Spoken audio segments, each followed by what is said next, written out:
ನನ್ನೆಲ್ಲ ಪ್ರೀತಿಯ ಸ್ಪರ್ಧಾ ಮಿತ್ರರಿಗೆ ನನ್ನೆಲ್ಲ ಪ್ರೀತಿಯ ಸ್ಪರ್ಧಾ ಮಿತ್ರರಿಗೆ ಸ್ಪರ್ಧಾ ಕರ್ನಾಟಕ ಅಕಾಡೆಮಿ ಶಿವಮೊಗ್ಗ ಆನ್ಲೈನ್ ಕ್ಲಾಸಿಗೂ ಹಾಗೂ ನನ್ನೆಲ್ಲ ಸ್ಪರ್ಧಾ ಕನ್ನಡ ಕಸ್ತೂರಿ ಬಳಗಕ್ಕೂ ಕೂಡ ಕನ್ನಡ ವ್ಯಾಕರಣ ಮ್ಯಾರಥಾನ್ ಕ್ಲಾಸಿಗೆ ಪ್ರೀತಿಯ ಸ್ವಾಗತ.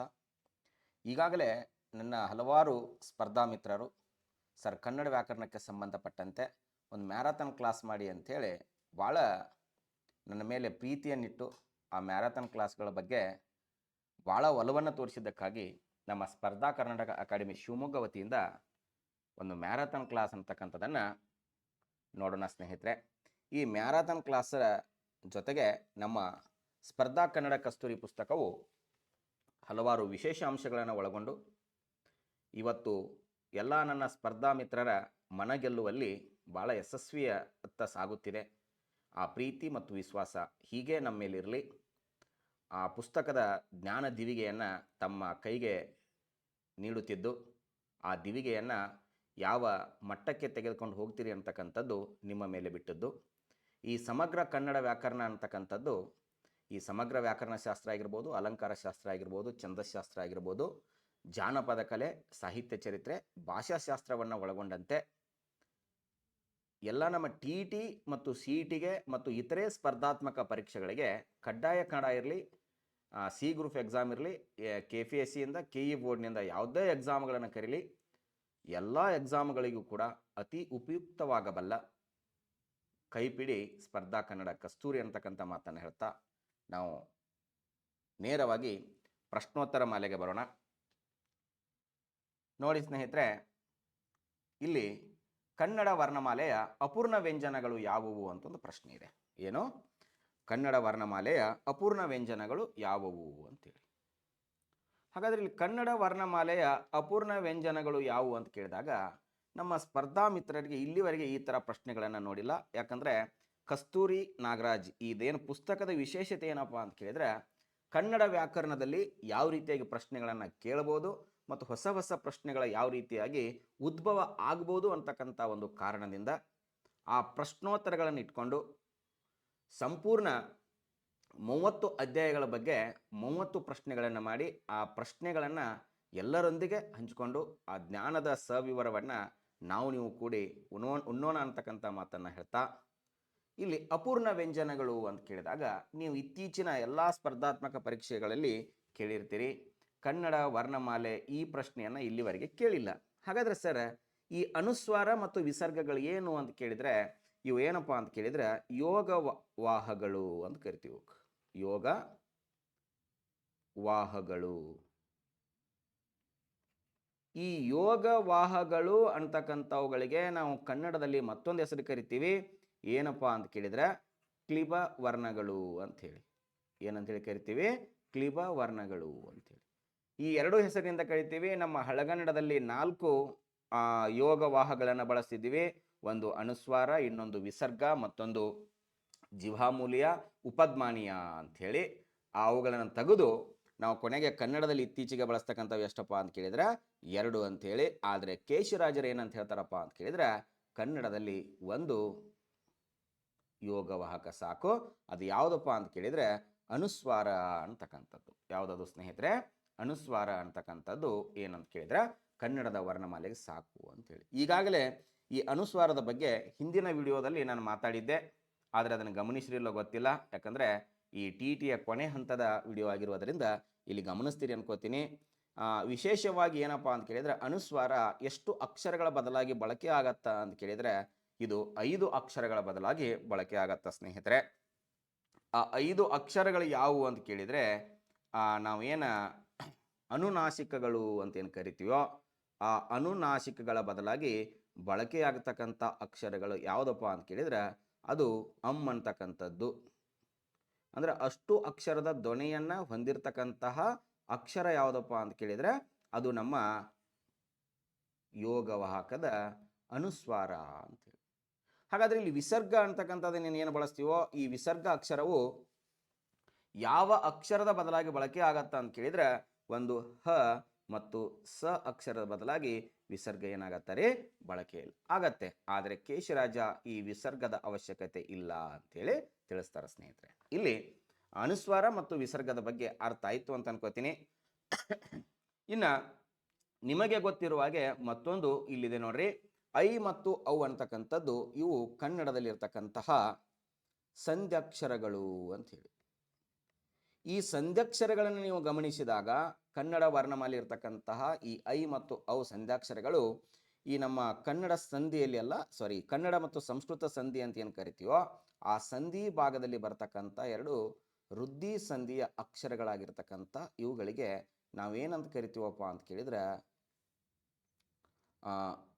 ಸಂಧ್ಯಾಕ್ಷರ ಅಂತ ಕರಿತೀವಿ. ಯಾಕೆ ಇವುಗಳಿಗೆ ಸಂಧ್ಯಾಕ್ಷರ ಅಂತೇಳಿ ಕರಿತೀವಪ್ಪ ಅಂತ ಕೇಳಿದ್ರೆ ಇವು a plus A is equal to ಏನಾಗತ್ತೆ ರೀ ಐ ಅಂತಕ್ಕಂಥದ್ದು, ಇನ್ನೊಂದು ಅ ಪ್ಲಸ್ ಓ ಸೇರಿ ಔ ಅಂತಕ್ಕಂಥದ್ದು. ಈ ರೀತಿಯಾಗಿ ಎರಡು ಸ್ವರಾಕ್ಷರಗಳು ಸೇರಿ ಈ ಅಕ್ಷರಗಳಾಗಿರುವುದರಿಂದ ಇವುಗಳಿಗೆ ನಾವೇನಂತ ಕರಿತೀವಪ್ಪ ಅಂತ ಕೇಳಿದ್ರೆ ಸಂಧ್ಯಾಕ್ಷರಗಳು ಅಂತ ಕರಿತೀವಿ. ಈ ಸಂಧ್ಯಾಕ್ಷರಗಳಲ್ಲಿ ನಮ್ಮ ಕನ್ನಡದಲ್ಲಿ ಕಂಡು ಬರ್ತಕ್ಕಂಥವು ಎರಡು. ಆದರೆ ಈ ಓ ಮತ್ತು ಎ ಅಂತಕ್ಕಂಥವಲ್ಲ, ಈ ಎ ಮತ್ತು ಓ ಅಂತಕ್ಕಂಥ ಅಕ್ಷರಗಳು ನಾವು ವಿಶೇಷವಾಗಿ ಎಲ್ಲಿ ಬಳಸ್ತೀವಪ್ಪ ಅಂತ ಕೇಳಿದ್ರೆ ಇವುಗಳನ್ನು ಗುಣಸಂಧಿಯಲ್ಲಿ ಬಳಸ್ತೀವಿ. ಯಾವ ಸಂಧಿಯಲ್ಲಿ ಬಳಸ್ತೀವಿ? ಗುಣಸಂಧಿಯಲ್ಲಿ.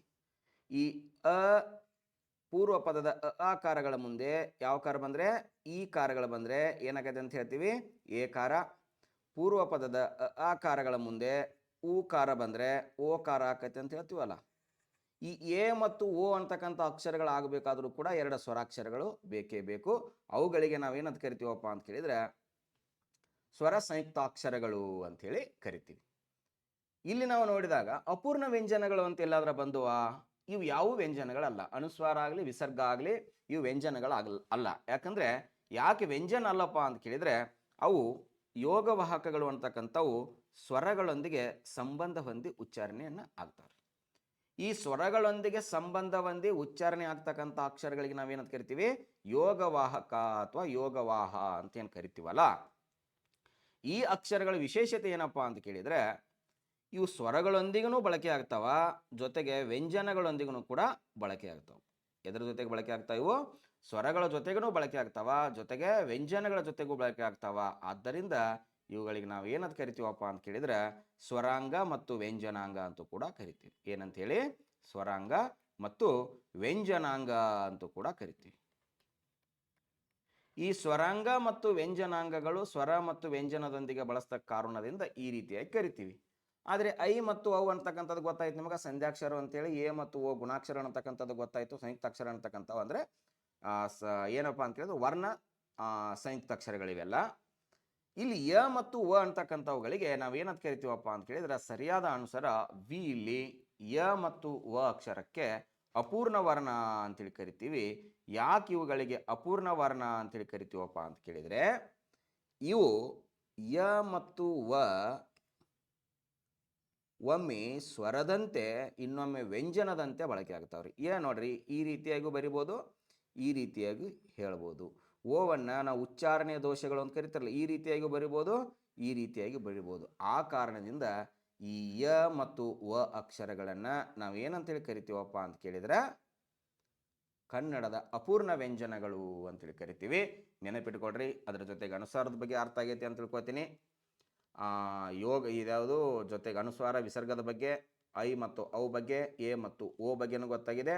ಅದರ ಜೊತೆಗೆ ಯ ಮತ್ತು ವ ಅಂತಕ್ಕಂಥವು ಇವು ಏನು ಅಪೂರ್ಣ ವರ್ಣಗಳು. ಯಾಕೆ ಅಪೂರ್ಣ ಅಂತ ಕರಿತೀವಿ?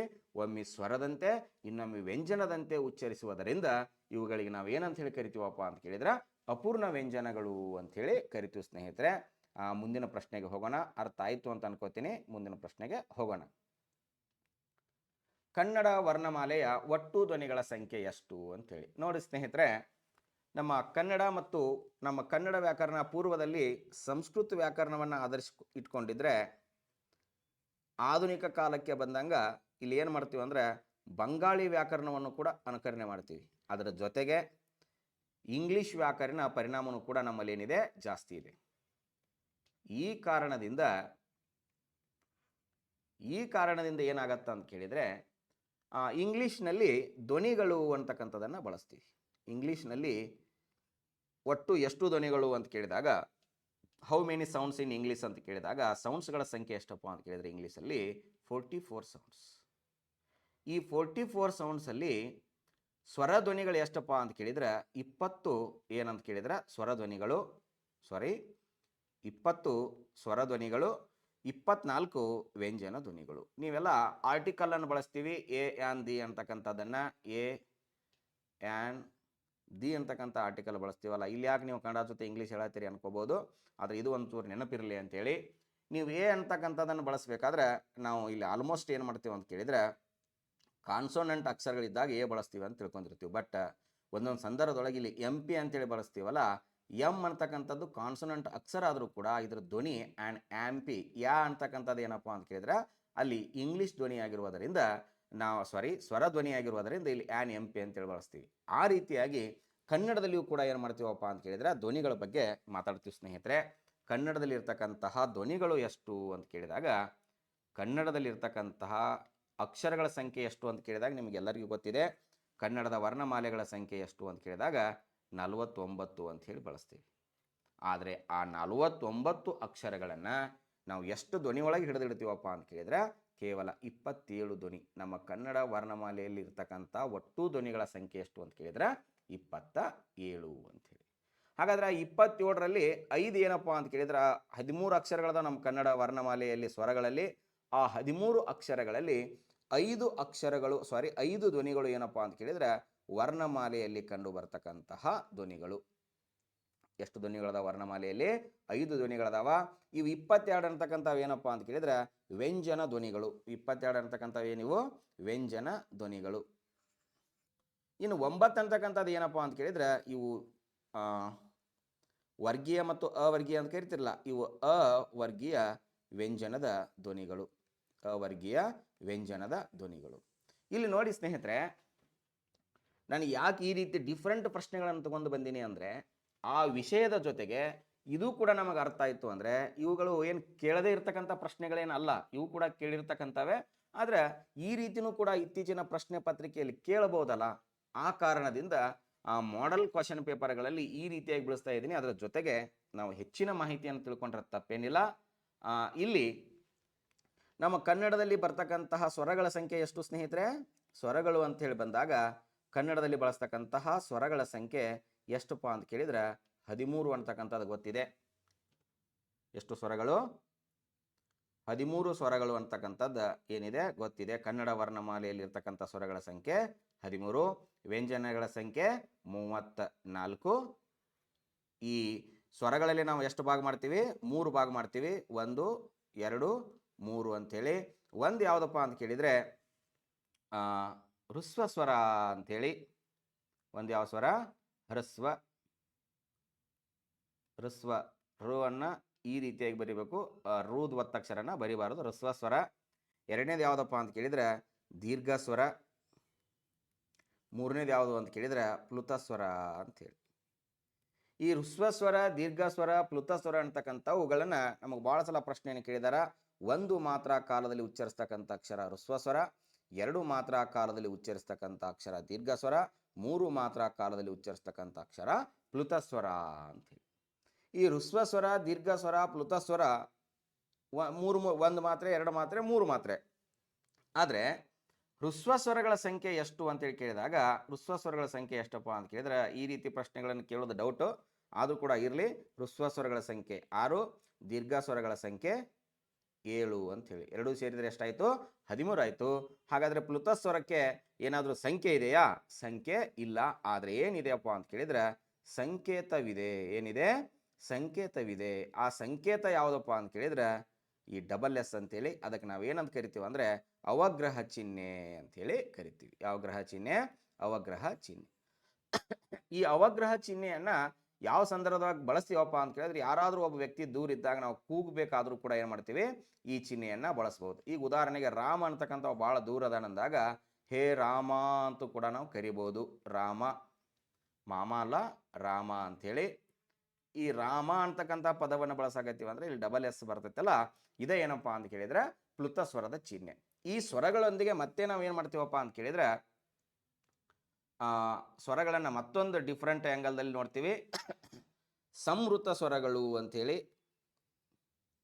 ಸಾರಿ, ಸಂವೃತ ಸ್ವರ, ಇನ್ನೊಂದು ಔವೃತ ಸ್ವರ ಅಂತೇಳಿ. ಸಂವೃತ ಸ್ವರ ಅಂದರೆ ಏನು, ಔವೃತ ಸ್ವರ ಅಂದರೆ ಏನು ಅಂತಕ್ಕಂಥದ್ದು ನೆನಪಿಟ್ಕೊಳ್ಬೇಕು ಸ್ನೇಹಿತರೆ.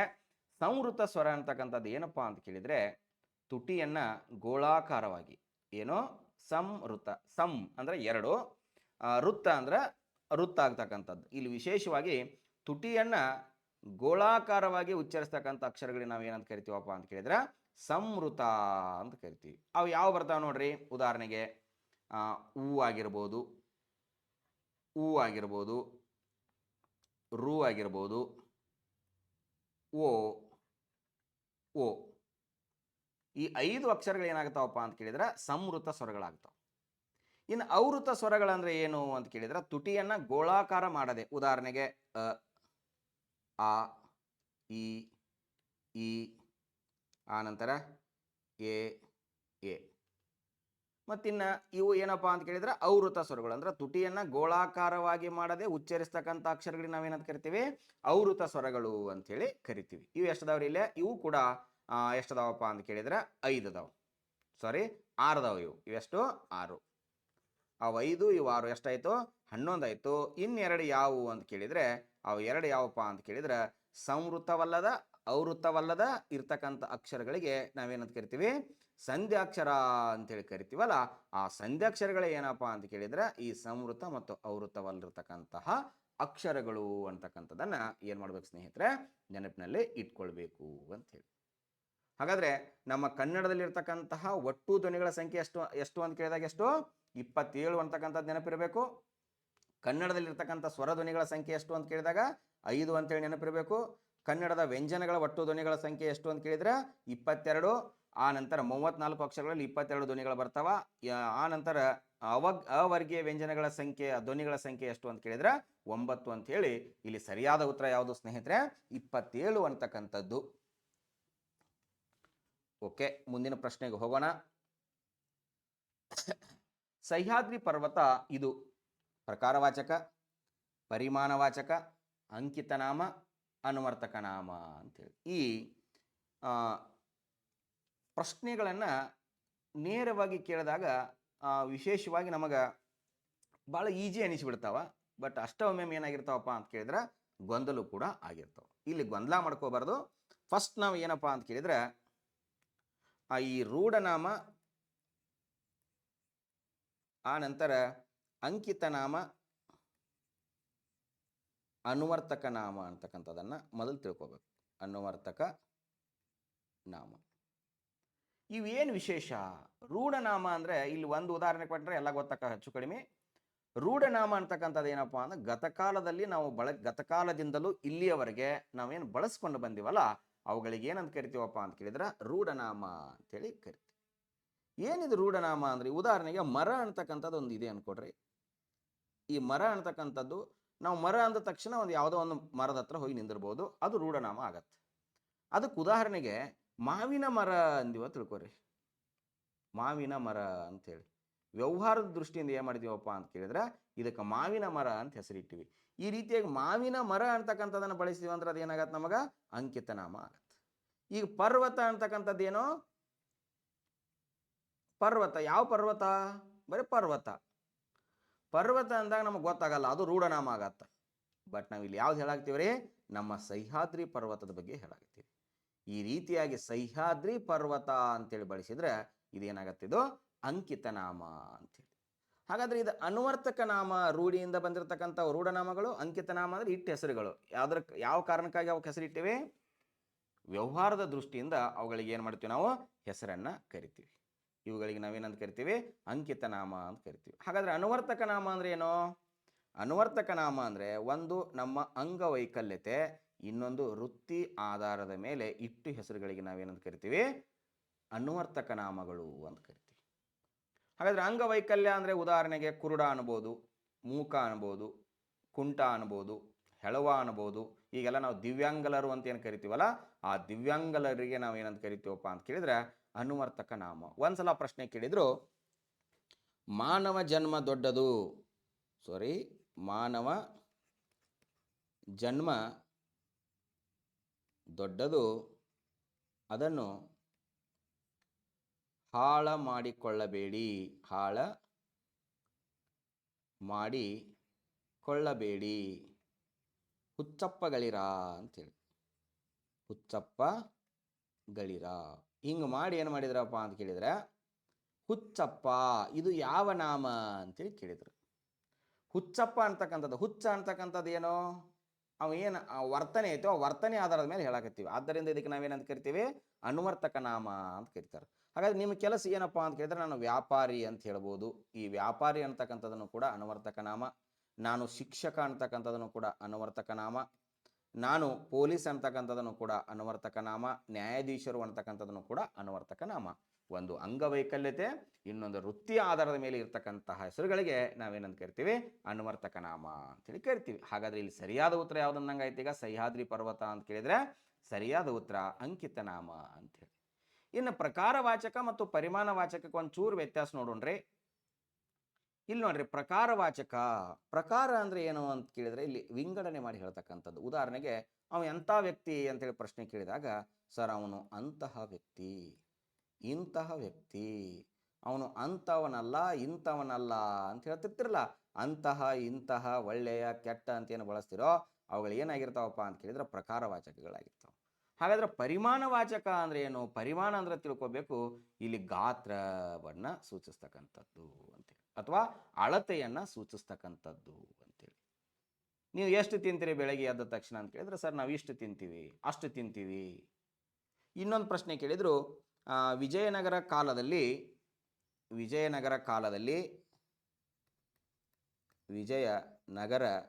ಸಾಮ್ರಾಜ್ಯದಲ್ಲಿ ಅನ್ಕೊಡ್ರಿ, ಸಾಮ್ರಾಜ್ಯದಲ್ಲಿ ಮುತ್ತು ರತ್ನಗಳನ್ನು ಬಳ್ಳದಿಂದ ಅಳೆಯುತ್ತಿದ್ದರು ಅಂತೇಳಿ. ಬಳ್ಳದಿಂದ ಅಳೆಯುತ್ತಿದ್ದರು, ಬೆರಳಿನಿಂದ ಅಲ್ಲ, ಬಳ್ಳದಿಂದ ಅಳೆಯುತ್ತಿದ್ದರು ಅಂತಕ್ಕಂಥ ಪದ ಇದೆ. ಇಲ್ಲಿ ಬಳ್ಳ ಅಂತೇಳಿ ಅಂಡರ್ಲೈನ್ ಮಾಡಿದ್ರು. ಇದು ಯಾವ ವಾಚಕ ಅಂಥೇಳಿ, ಈ ಬಳ್ಳ ಅಂತಕ್ಕಂಥದ್ದು ಏನಪ್ಪ ಅಂತ ಕೇಳಿದ್ರೆ, ಕೇಳಿದಾನೆ ಎಕ್ಸಾಮ್ಗಳಲ್ಲಿ, ಬಳ್ಳ ಎಂದರೆ ಸೇರು ಅಂಥೇಳಿ. ಈ ಸೇರು ಅಂತಕ್ಕಂಥದ್ದನ್ನು ಕೂಡ ಏನೋ ಒಂದು ಪರಿಮಾಣ ವಾಚಕ. ಅಷ್ಟು, ಇಷ್ಟು, ಹಲವು, ಕೆಲವು, ಅಣಿತು, ಇಣಿತು ಅಂತ ಏನು ಕೇಳ್ತಿರೋ ಅವೆಲ್ಲವೂ ಕೂಡ ಏನಾಗಿರ್ತಾವಪ್ಪ ಅಂತ ಕೇಳಿದ್ರೆ ಪರಿಮಾಣವಾಚಕ ಪದಗಳಾಗಿರ್ತಾವೆ. ಇಲ್ಲಿ ಅಂಕಿತ ನಾಮನೂ ಗೊತ್ತಾಯ್ತು, ರೂಢನಾಮನೂ ಗೊತ್ತಾಯ್ತು, ಅನುವರ್ತಕ ನಾಮನೂ ಗೊತ್ತಾಯಿತು, ಪ್ರಕಾರವಾಚಕನೂ ಗೊತ್ತಾಯಿತು, ಪರಿಮಾಣವಾಚಕನೂ ಕೂಡ ಗೊತ್ತಾಯಿತು ಅನ್ಕೋತೀನಿ. ಮತ್ತೆ ಮುಂದಿನ ಪ್ರಶ್ನೆಗೆ ಹೋಗೋಣ ಸ್ನೇಹಿತರೆ. ಲೇಖಕ ಇದರ ಸ್ತ್ರೀಲಿಂಗ ರೂಪ ಯಾವುದು ಅಂತ ಹೇಳಿ ನೋಡ್ರಿ. ಭಾಳ ಈಜಿ ಅನಿಸ್ತೈತಿ ನಿಮಗೆ, ಆದರೆ ಲೇಖಕ ಇದರ ಸ್ತ್ರೀಲಿಂಗ ರೂಪ ಯಾವುದು ಅಂತ ಕೇಳಿದ್ರೆ ನೀವು ಫಸ್ಟ್ ನೆನಪು ಬರೋದು ಯಾವುದಪ್ಪ ಅಂತ ಕೇಳಿದ್ರೆ, ಫೋರ್ತ್ ಒನ್ ಆಪ್ಷನ್ ಲೇಖಕಿ ಅಂತೇಳಿ. ಲೇಖಕಿ ಅಂತಕ್ಕಂಥದ್ದು ನಿಮಗೆ ಏನು ಅನಿಸ್ತೈತೆ ಅದು ಸರಿಯಾಗಿರ್ತಕ್ಕಂಥ ಉತ್ತರ ಅಂತೇಳಿ. ತಪ್ಪೇನಲ್ಲ, ಅದು ಸರಿ. ಆದರೆ ಅದಕ್ಕಿಂತ ಪರ್ಟಿಕ್ಯುಲರ್ ಸರಿಯಾಗಿರ್ತಕ್ಕಂಥದ್ದು ಯಾವುದಪ್ಪ ಅಂತ ಕೇಳಿದ್ರೆ ಸರಿಯಾದ ಉತ್ತರ ಆಪ್ಷನ್ ಬಿ ಅಂತೇಳಿ. ಲೇಖಿಕೆ ಅದು ಸರಿಯಾದ ಉತ್ತರ. ಏನದು? ಲೇಖಿಕೆ. ನೀವು ಇಲ್ಲಿ ಏನಾಗತ್ತಪ್ಪ ಅಂತ ಕೇಳಿದ್ರೆ ಶುದ್ಧ ಭಾಷಾ ಕನ್ನಡ ಅಂತೇಳಿ ಬಂದಾಗ ನಾವು ಲೇಖಕಿ ಅಂತೇಳಿ ಡೈರೆಕ್ಟ್ ಬಳಸಂಗಿಲ್ಲ, ಲೇಖಿಕೆ ಅಂತೇಳಿ ಏನು ಮಾಡ್ತೀವಪ್ಪ ಅಂತ ಕೇಳಿದ್ರೆ ಬಳಸ್ತೀವಿ. ಅಧ್ಯಾಪಿಕೆ ಆಗಿರ್ಬೋದು, ಆನಂತರ ಕವಿಯತ್ರಿ ಆಗಿರ್ಬೋದು, ಈ ರೀತಿಯಾಗಿರ್ತಕ್ಕಂಥ ಪ್ರಶ್ನೆಗಳನ್ನು ಅವಾಗವಾಗ ಕೇಳ್ತಿರ್ತಾರೆ. ನಮಗೆ ಸರಿಯಾದ ಉತ್ತರ ಯಾವುದು? ಲೇಖಿಕೆ. 100ಕ್ಕೆ 100. ಈಗ ಫಾರ್ ಎಕ್ಸಾಂಪಲ್ ಲೇಖಿಕೆ ಕೊಟ್ಟಿಲ್ಲ, ನಮಗೆ ಲೇಖಕಿ ಕೊಟ್ಟಾರು ಅಂದರೆ ಯಾವುದಕ್ಕೆ ಹಾಕಬೇಕು? ಇದಕ್ಕೆ ಹಾಕಬೇಕು. ಹಾಗಾದರೆ ಯಾಕೆ ಸರ್ ನಮಗೆ ಗೊಂದಲಮಯವಾಗಿರ್ತಕ್ಕಂಥ ಪ್ರಶ್ನೆಗಳನ್ನು ಹೇಳ್ತೀರಿ ಅಂತ ಅನ್ನಬಾರ್ದು. ಇಲ್ಲಿ ಯಾಕಂದರೆ ಎರಡೂ ಕೂಡ ಅರ್ಥ ಇರಲಿ ಅಂತಕ್ಕಂಥ ಕಾರಣದಿಂದ ನಾವೇನು ಮಾಡಿವಪ್ಪ ಅಂತ ಕೇಳಿದ್ರೆ, ಈ ಲೇಖಕ ಇದರ ಸ್ತ್ರೀಲಿಂಗ ರೂಪವನ್ನು ಲೇಖಕಿ ಮತ್ತು ಲೇಖಿಕೆ ಅಂತಕ್ಕಂಥದ್ದನ್ನು ಕೂಡ ನಾವು ಬದಲಾವಣೆ ಮಾಡಿವಿ. ಈ ಥರ ಭಿನ್ನತೆ ಇರತಕ್ಕಂಥವುಗಳು ಕೂಡ ಅಲ್ಲೆಲ್ಲ ಏನು ಮಾಡ್ತಾವಪ್ಪ ಅಂತ ಕೇಳಿದ್ರೆ ಪ್ರಶ್ನೆಗಳು ಬರ್ತಾವೆ. ನೋಡೋಣ ಮುಂದೆ. ಕೆಳಗಿನವುಗಳಲ್ಲಿ ಯಾವುದು ಸಕರ್ಮಕ ಧಾತು ಅಂತ ಹೇಳಿ. ಕೆಳಗಿನವುಗಳಲ್ಲಿ ಯಾವುದು ಸಕರ್ಮಕ ಧಾತು ಅಂತ ಹೇಳಿ ಒಂದು ಪ್ರಶ್ನೆ ಇದೆ. ಇಲ್ಲಿ ನಮಗೆಲ್ಲ ನೀವು ಕ್ರಿಯಾಪದ ಅಂತೇಳಿ ಕೇಳಿರಿ. ಕ್ರಿಯಾಪದ ಆಗಬೇಕಾದ್ರೆ ಫಸ್ಟ್ ಏನಿರಬೇಕು? ಧಾತು ಇರಬೇಕು. ಅದರ ಜೊತೆಗೆ ಏನಿರಬೇಕಪ್ಪ ಅಂತ ಕೇಳಿದ್ರೆ ಕಾಲ ಸೂಚಕ ಪ್ರತ್ಯಯ ಇರಬೇಕು. ಪ್ಲಸ್ ಮತ್ತೇನಿರಬೇಕಪ್ಪ ಅಂತ ಕೇಳಿದರೆ ಆಖ್ಯಾತ ಪ್ರತ್ಯಯಗಳು ಇರಬೇಕು. ಈ ಧಾತು, ಕಾಲಸೂಚಕ ಪ್ರತ್ಯಯ, ಆಖ್ಯಾತ ಪ್ರತ್ಯಯಗಳ ಸೇರಿನ ಏನಾಗಿದೆಪ್ಪ ಅಂತ ಕೇಳಿದ್ರೆ ಒಂದು ಕ್ರಿಯಾಪದ ಆಗತ್ತೆ. ಈಗ ಉದಾಹರಣೆಗೆ ಓಡುತ್ತೇನೆ ಅಂತಕ್ಕಂಥ ಒಂದು ಪದ ಆಯ್ತು ಅನ್ಕೊಡ್ರಿ. ಏನಿದೆ? ಓಡುತ್ತೇನೆ. ನಾನು ಟಿ ಪರೀಕ್ಷೆಯಿಂದ ಓಡುತ್ತೇನೆ. ಯಾಕೆ ಓಡ್ತೀಯಾ? ಓದಿಲ್ಲ ಅಂತ ಓಡ್ತೀಯ. ಓಡುತ್ತೇನೆ ಅಂತಕ್ಕಂಥ ಒಂದು ಪದ ಇದೆ. ಇಲ್ಲಿ ಇದನ್ನು ನಾವು ಈ ಕ್ರಿಯಾಪದದ ರೂಪದಲ್ಲಿ ಬಿಡಿಸಿ ಬರೆದಾಗ ಏನಾಗತ್ತಪ್ಪ ಅಂತ ಕೇಳಿದ್ರೆ, ಓಡು ಅಂತಕ್ಕಂಥದ್ದು ಏನಾಗತ್ತೆ ಅಂದರೆ ಧಾತು ಪದ ಆಕತಿ. ಇಲ್ಲಿ ಉತ್ತ ಅಂತಕ್ಕಂಥದ್ದು ವರ್ತಮಾನ ಕಾಲದ ಕಾಲಸೂಚಕ ಪ್ರತ್ಯಯ ಆಕತಿ. ಆನೆ ಅಂತಕ್ಕಂಥದ್ದು ಏನಪ್ಪ ಅಂತ ಕೇಳಿದ್ರೆ ಆಖ್ಯಾತ ಪ್ರತ್ಯಯ ಆಗತ್ತೆ. ಓಡು ಪ್ಲಸ್ ಉತ್ತ ಪ್ಲಸ್ ಆನೆ ಈ ಮೂರೂ ಸೇರಿದಾಗ ಏನಾಗತ್ತಪ್ಪ ಅಂತ ಕೇಳಿದ್ರೆ ಒಂದು ಕ್ರಿಯಾಪದ ಆಗತ್ತೆ ಸ್ನೇಹಿತರೆ. ಈ ಮೂರೂ ಸೇರಿದಾಗ ಆಗ್ತಕ್ಕಂಥ ನಾವು ಕ್ರಿಯಾಪದವನ್ನು ನಾವೇನು ಮಾಡ್ತೀವಪ್ಪ ಅಂತ ಕೇಳಿದ್ರೆ, ಈ ಧಾತುಗಳಲ್ಲೇ ಮತ್ತೆ ನಾವೇನು ಮಾಡ್ತೀವಪ್ಪ ಅಂತ ಕೇಳಿದ್ರೆ ಸಕರ್ಮಕ ಧಾತು ಮತ್ತು ಅಕರ್ಮಕ ಧಾತು ಅಂಥೇಳಿ ಕರಿತೀವಿ. ಒಂದು ಸಕರ್ಮಕ, ಇನ್ನೊಂದು ಅಕರ್ಮಕ ಅಂತೇಳಿ. ಭಾಳ ಈಜಿ ಇದೆ ಇದು, ಏನು ಭಾಳ ಡಿಫಿಕಲ್ಟ್ ಏನಿಲ್ಲ. ಸಕರ್ಮಕ ಅಂದರೆ ಏನು ಅಂತ ಕೇಳಿದಾಗ, ನಾವು ಏನನ್ನು ಅಂತೇಳಿ ಪ್ರಶ್ನೆ ಮಾಡಿದಾಗ ಉತ್ತರ ಸಿಕ್ಕರೆ ಅದು ಸಕರ್ಮಕ. ಏನನ್ನು ಅಂತೇಳಿ ಪ್ರಶ್ನೆ ಮಾಡಿದಾಗ ಉತ್ತರ ಸಿಗಲಿಲ್ಲ ಅಂದ್ರೆ ಅದು ಅಕರ್ಮಕ. ಸಿಂಪಲ್, ಒಂದೇ ಪ್ರಶ್ನೆದೊಳಗೆ ನಾವು ಎರಡನ್ನು ನೋಡ್ಬೋದು. ಈಗ ಓಡು ಅಂತಕ್ಕಂಥದ್ದಿದೆ. ಏನನ್ನು ಓಡು ಅಂತ ಕೇಳಿದಾಗ ನಿಮ್ಗೆ ಉತ್ತರ ಸಿಗತೈತೇನ? ಇಲ್ಲ ಸರ್ ಸಿಗತೈತ್ರಿ, ನಾವು ರನ್ನಿಂಗನ್ನು ಓಡು ಅಂತೀವಿ. ಆ ರೀತಿಯಾಗಿ ಬಳಸಕ್ಕೆ ಬರಂಗಿಲ್ಲ. ಏನನ್ನು ಓಡು ಅಂತೇಳಿ ಕೇಳಿದಾಗ ಉತ್ತರ ಸಿಕ್ಕಿಲ್ಲ ಅಂದ್ರೆ ಅದೇನದು ಅಕರ್ಮಕ ಅಂತೇಳಿ. ಇಲ್ಲಿ ನಗು, ಏನನ್ನು ನಗು, ಇದಕ್ಕೇನಾದರೂ ಉತ್ತರ ಸಿಗ್ತೈತೇನ? ಸಿಗಂಗಿಲ್ಲ. ಇದು ಕೂಡ ಏನೋ ಅಕರ್ಮಕ. ಇಲ್ಲಿ ದಾಟು ಇದೆ. ಏನನ್ನು ದಾಟು? ನಾನು ನದಿಯನ್ನು ದಾಟುತ್ತೇನೆ, ಕೆರೆಯನ್ನು ದಾಟುತ್ತೇನೆ, ಹಳ್ಳವನ್ನು ದಾಟುತ್ತೇನೆ, ರಸ್ತೆಯನ್ನು ದಾಟುತ್ತೇನೆ, ಏನಾದರೂ ಆಗ್ಬೋದಲ್ಲ? ಹಾಂ, ಹಿಂಗೆ ಏನನ್ನು ಅಂತೇಳಿ ಪ್ರಶ್ನೆ ಮಾಡಿದಾಗ ಉತ್ತರ ಸಿಗಲಿಲ್ಲ ಅಂದರೆ ಅದೇನದು ಅಕರ್ಮಕ. ಉತ್ತರ ಸಿಕ್ತಂದ್ರೆ ಅದು ಸಕರ್ಮಕ. ಇಲ್ಲಿ ಸರಿಯಾದ ಉತ್ತರ ಸಿ ಅಂತಕ್ಕಂಥದ್ದು, ದಾಟು ಅಂತಕ್ಕಂಥದ್ದು. ಇಲ್ಲಿ ಮಲಗು ಅಂತಕ್ಕಂಥದ್ದು ಏನಪ್ಪ ಅಂತ ಕೇಳಿದ್ರೆ, ಏನನ್ನು ಮಲಗು ಅಂತ ಕೇಳಿದ್ರೆ ನಿದ್ದೆಯನ್ನು ಮಲಗು ಆಕೈತೆ ಅನ್ನಕ್ಕೆ ಬರಂಗಿಲ್ಲ. ಇದು ಕೂಡ ಏನಾಗೈತೆ ರೀ ಅಕರ್ಮಕ ಧಾತು ಆಗತ್ತೆ. ಇಲ್ಲಿ ಸಕರ್ಮಕ ಮತ್ತು ಅಕರ್ಮಕ ಭಾಳ ಈಜಿ ಇದೆ. ಸಕರ್ಮಕ ಮತ್ತು ಅಕರ್ಮಕ ಅರ್ಥ ಆಯಿತು ಅಂತ ಅನ್ಕೋತೀನಿ. ಅರ್ಥ ಆದ್ರೆ ಭಾಳ ಒಳ್ಳೆಯದು. ಅರ್ಥ ಆಗಲಿಲ್ಲ ಅಂದರೆ ಇನ್ನೊಂದ್ಸಲ ರಿಪೀಟ್ ಕೇಳಿದ್ರೆ ಅವಾಗ ಅರ್ಥ ಆಗತ್ತೆ. ಮುಂದೆ ಹೋಗ್ಬೋದಾ ಸ್ನೇಹಿತರೆ? ಕೆಳಗಿನವುಗಳಲ್ಲಿ ಯಾವುದು ಅರ್ಥಾತ್ಮಕ ಕ್ರಿಯಾಪದವಲ್ಲ? ನೋಡ್ರಿ, ಇಲ್ಲಿ ಭಾಳ ವಿಶಿಷ್ಟವಾಗಿರ್ತಕ್ಕಂಥ ಪ್ರಶ್ನೆ. ಕೆಳಗಿನವುಗಳಲ್ಲಿ ಯಾವುದು ಅರ್ಥಾತ್ಮಕ ಕ್ರಿಯಾಪದವಲ್ಲ? ಅರ್ಥಾತ್ಮಕ ಕ್ರಿಯಾಪದ ನೋಡ್ರಿ, ಕ್ರಿಯಾಪದವನ್ನು ನಾವು ಎರಡು ರೀತಿಯಲ್ಲಿ ವಿಂಗಡಿಸ್ತೀವಿ. ಒಂದು ಕಾಲಾತ್ಮಕ ಕ್ರಿಯಾಪದ ಅಂಥೇಳಿ, ಇನ್ನೊಂದು ಅರ್ಥಾತ್ಮಕ ಕ್ರಿಯಾಪದ ಅಂಥೇಳಿ. ಈ ಕಾಲಾತ್ಮಕ ಕ್ರಿಯಾಪದ ಅಂತ ಹೇಳಿದರೆ ನಮ್ಮ ಕಾಲಗಳನ್ನು ಸೂಚಿಸತಕ್ಕಂಥದ್ದು ವರ್ತಮಾನ ಕಾಲ, ಭೂತಕಾಲ, ಇನ್ನೊಂದು ಭವಿಷ್ಯತ್ ಕಾಲ ಅಂಥೇಳಿ. ಈ ವರ್ತಮಾನ ಕಾಲ, ಭೂತಕಾಲ, ಭವಿಷ್ಯತ್ ಕಾಲ ಇವು ಮೂರು ಏನದಾವಲ್ಲ, ಈ ಕಾಲ ಸೂಚಕ ಪ್ರತ್ಯಯವನ್ನು ಒಳಗೊಂಡು ಬರ್ತಾವೆ. ಉದಾಹರಣೆಗೆ ಉತ್ತ ಅಂತಕ್ಕಂಥದ್ದು ವರ್ತಮಾನ ಕಾಲದ್ದಾಗಿರ್ಬೋದು, ದ ಅಂತಕ್ಕಂಥದ್ದು ಭೂತಕಾಲದ್ದು, ವ ಅಂತಕ್ಕಂಥದ್ದು ಭವಿಷ್ಯತ್ ಕಾಲದ್ದು. ಈ ರೀತಿಯಾಗಿ ಪದವನ್ನು ಹೊಂದಿ ಬಂತು ಅಂತ ಕೇಳಿದರೆ ಅದಕ್ಕೆ ನಾವೇನಂತ ಕರಿತೀವಿ?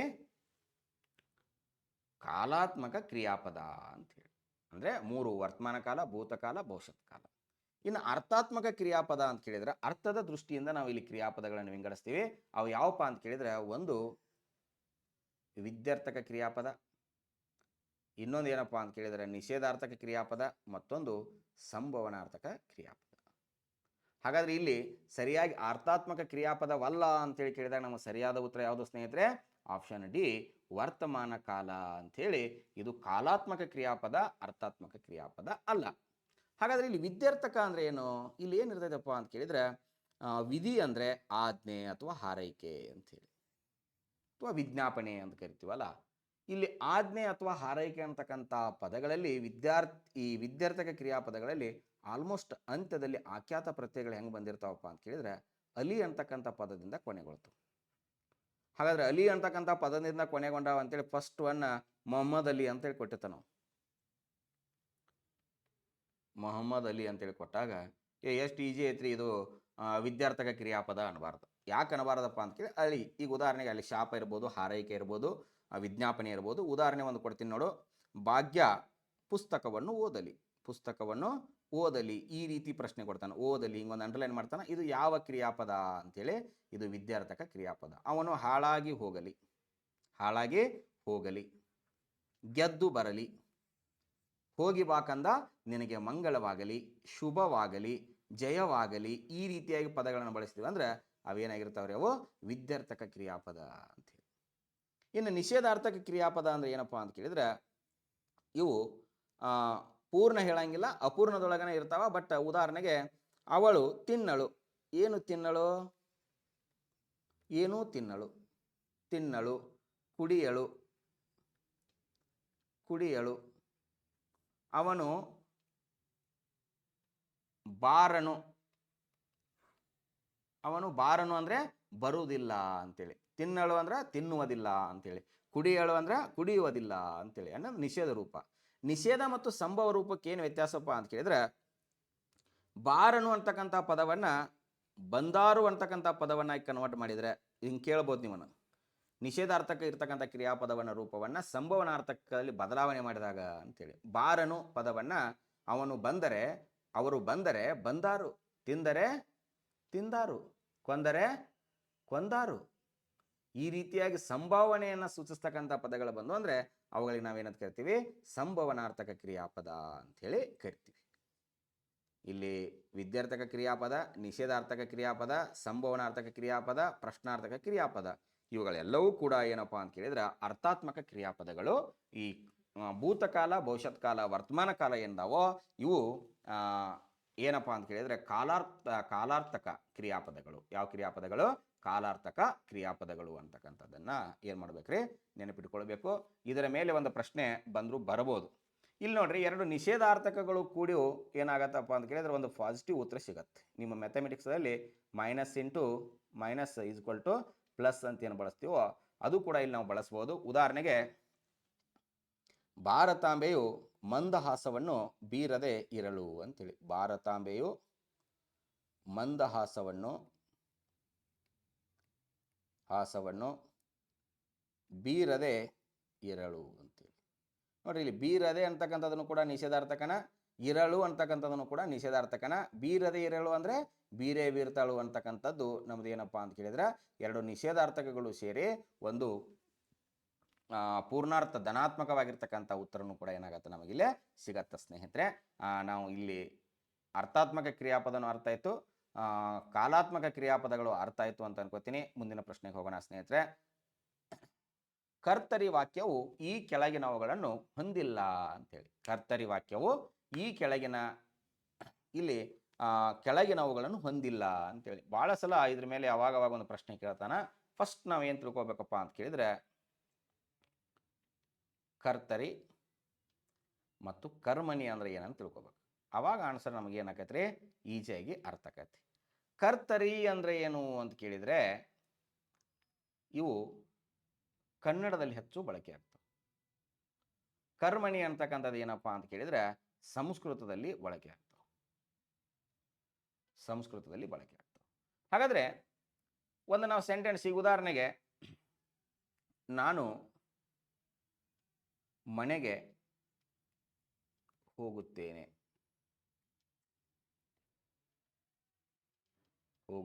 ಅಂತಕ್ಕಂಥ ಒಂದು ಪದ ಇದೆ. ಇದರ ಕರ್ತನೂ ಇದೆ, ಕರ್ಮನೂ ಇದೆ, ಕ್ರಿಯಾಪದನೂ ಇದೆ. ಇಲ್ಲಿ ಏನಂತ ಕೇಳ್ತಾರೆ ಅಂದರೆ, ಈ ಕೆಳಗಿನ ವಾಕ್ಯವು, ಕರ್ತರಿ ವಾಕ್ಯವು ಈ ಕೆಳಗಿನವುಗಳನ್ನು ಹೊಂದಿಲ್ಲ ಅಂತೇಳಿ. ಕರ್ತರಿ ವಾಕ್ಯವು ಈ ಕೆಳಗಿನವುಗಳನ್ನು ಹೊಂದಿಲ್ಲ. ಅರ್ಥ ಮಾಡ್ಕೋಬೇಕು. ಕನ್ನಡದಲ್ಲಿ ಕರ್ತರಿ ಪ್ರಯೋಗಗಳು ಹೆಚ್ಚು, ಈಗಾಗಲೇ ಅಲ್ಲಿ ಮಾತಾಡಿವಿ. ಕರ್ಮ ದ್ವಿತೀಯಾಂತ ಆಗೈತೆ, ಅದು ದ್ವಿತೀಯಾಂತವಾಗಿರಬೇಕು ಅಂತೇಳಿ ಕನ್ನಡದಲ್ಲಿ ಹೆಚ್ಚು ಬಳಕೆಗೊಂಡಿವೆ. ಕರ್ಮ ಪದ ಪ್ರಥಮಾಂತವಾಗಿರುತ್ತದೆ. ಅಂತ ಆಗೈತಿ, ಪ್ರಥಮಾಂತವಾಗಿರಬೇಕು, ಅದು ಪ್ರಥಮಾಂತವಾಗಿರಬೇಕು ಅಂಥೇಳಿ. ಇಲ್ಲಿ ನೋಡ್ರಿ, ಈಗ ಬೆಕ್ಕು ಹಾಲನ್ನು ಕುಡಿಯಿತು ಅಂತಕ್ಕಂಥ ಒಂದು ಪದ ಇದೆ. ಕುಡಿಯಿತು ಅಂತೇಳಿ. ಬೆಕ್ಕು ಬೇಕು ಆಗೈತೆ, ಅದು ಬೆಕ್ಕು ಆಗಬೇಕು.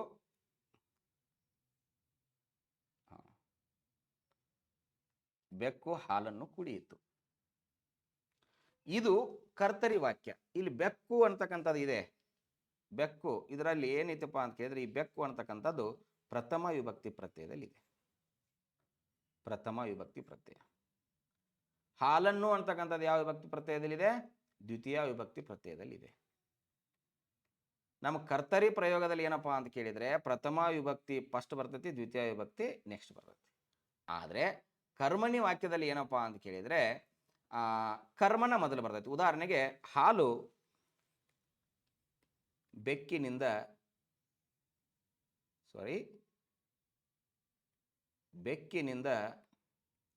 ಕುಡಿಯಲ್ಪಟ್ಟಿತು ಅಂತೇಳಿ. ಕುಡಿಯಲ್ಪಟ್ಟಿತು. ಯಾವುದು ಎದರಿಂದ ಕುಡಿಯಲ್ಪಟ್ಟಿತು? ಹಾಲು ಬೆಕ್ಕಿನಿಂದ ಕುಡಿಯಲ್ಪಟ್ಟಿತ್ತು. ಇಲ್ಲಿ ಹಾಲು ಅಂತಕ್ಕಂಥ ಪದವನ್ನು ಬಳಸಿವಿ ನೋಡ್ರಿ. ಈ ಹಾಲು ಅಂತಕ್ಕಂಥ ಪದ ಏನಿದೆಯಲ್ಲ, ಇಲ್ಲಿ ಏನಾಗಿತ್ತು? ಅದು ದ್ವಿತೀಯಾಂತವಾಗಿತ್ತು. ಇಲ್ಲಿ ಏನಾಯಿತು? ಪ್ರಥಮಾಂತವಾಗಿ ಬಳಕೆ ಆಯ್ತು. ಅಂದ್ರೆ ಕರ್ಮಪದನ ಪ್ರಥಮಾಂತವಾಗಿ ಬಳಕೆ ಆಗ್ತಕ್ಕಂಥದ್ದು ಯಾವುದಪ್ಪ ಅಂತ ಕೇಳಿದ್ರೆ ಕರ್ಮಣಿ ಪ್ರಯೋಗದಲ್ಲಿ ನಡುವು ಇನ್ನೊಂದು ಹೊಸದಾಗಿ ಪದವನ್ನು ಸೇರಿಸ್ತೀವಿ. ಅಲ್ಪಡು ಅಂತಕ್ಕಂಥ ಪದವನ್ನು ಕೂಡ ನಾವೇನು ಮಾಡ್ತೀವಿ? ಇಲ್ಲೇ ಸೇರಿಸ್ತೀವಿ ಅಂತಕ್ಕಂಥದ್ದು. ಹಾಗಾದ್ರೆ ಆ ಕರ್ಮಪದ ಪ್ರಥಮಾಂತವಾಗಿರುತ್ತದೆ ಅಂತಕ್ಕಂಥದ್ದನ್ನು ನಾವೇನು ಮಾಡಬೇಕು? ಇಲ್ಲೇ ಸರಿಯಾಗಿರ್ತಕ್ಕಂಥ ಆನ್ಸರನ್ನು ಟಿಕ್ ಮಾಡಬೇಕು. ಸರಿಯಾಗಿರ್ತಕ್ಕಂಥ ಆನ್ಸರ್ ಯಾವುದು? ಡಿ ಅಂಥೇಳಿ. ಓಕೆ, ಮುಂದಿನ ಪ್ರಶ್ನೆಗೆ ಹೋಗೋಣ. ಕೆಳಗಿನವುಗಳಲ್ಲಿ ಯಾವುದು ಕನ್ನಡ ಸಂಧಿ ಅಂತೇಳಿ. ಕೆಳಗಿನವುಗಳಲ್ಲಿ ಯಾವುದು ಕನ್ನಡ ಸಂಧಿ ಅಂಥೇಳಿ. ಇಲ್ಲಿ ಕನ್ನಡ ಸಂಧಿ ಮತ್ತು ಸಂಸ್ಕೃತ ಸಂಧಿ ಅಂತಕ್ಕಂಥದ್ದು ಫಸ್ಟ್ ನಾವು ತಿಳ್ಕೋಬೇಕು. ಕನ್ನಡ ಮತ್ತು ಸಂಸ್ಕೃತ ಇವು ಬಹಳ ಮುಖ್ಯ. ಸಂಧಿ ಮೇಲೆ ಒಂದು ಪ್ರಶ್ನೆ ಇದ್ದೇ ಇರುತ್ತೆ. ಕನ್ನಡ ಸಂಧಿ ಮತ್ತು ಸಂಸ್ಕೃತ ಸಂಧಿ ಅಂತ ಕೇಳಿದಾಗ ಇಲ್ಲಿ ವಿಶೇಷವಾಗಿ ನೆನಪಿಟ್ಕೊಳ್ಬೇಕು, ಕನ್ನಡದೊಳಗೆ ನಾವು ಮತ್ತೆ ಎಷ್ಟು ಪ್ರಕಾರ ಮಾಡ್ತೀವಪ್ಪ ಅಂತ ಕೇಳಿದ್ರೆ 2 ಪ್ರಕಾರ ಮಾಡ್ತೀವಿ. ಒಂದು ಸ್ವರ ಸಂಧಿ, ಇನ್ನೊಂದು ವ್ಯಂಜನ ಸಂಧಿ ಅಂತೇಳಿ. ಸ್ವರದೊಳಗೆ ಕನ್ನಡದೊಳಗೆ ಎಷ್ಟು ಅದಾವಪ್ಪ ಅಂತ ಕೇಳಿದ್ರೆ 2 ಅದಾವ. ಒಂದು ಲೋಪ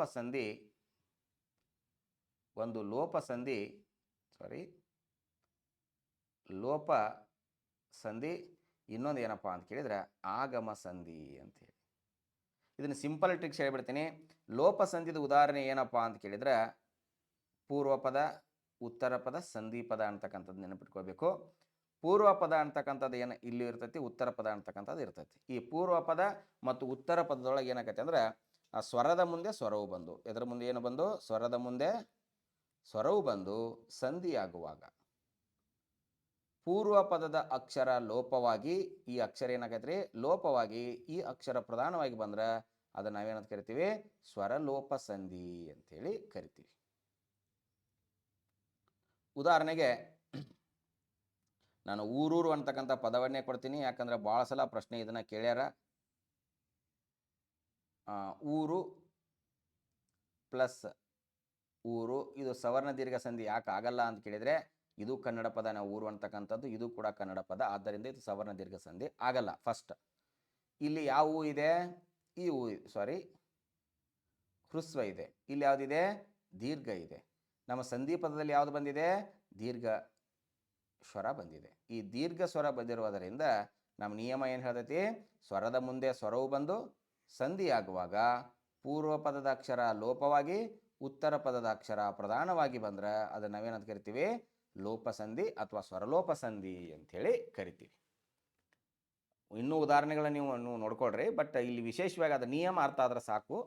ಇನ್ನು ಆಗಮ ಸಂಧಿ ಅಂತೇಳಿ ಇದು ಕೂಡ ಬಹಳ ಮುಖ್ಯವಾಗಿರ್ತಕ್ಕಂಥದ್ದು. ಆಗಮ, ಈ ಆಗಮ ಸಂಧಿ ಒಳಗೆ ಬಿಡಿಸ್ಕೊತ್ಕೊಂಡ್ರಕ್ಕಿಂತ ಇಲ್ಲಿ ಯಕಾರ ಮತ್ತು ವಕಾರ ಅಂತ ಬರ್ತಾವ. ಈ ಯಕಾರ ಮತ್ತು ವಕಾರಗಳ ಆಗಮವಾಗಿ ಬಂದು ಅಂದ್ರೆ ಉದಾಹರಣೆಗೆ ಮನೆಯನ್ನು,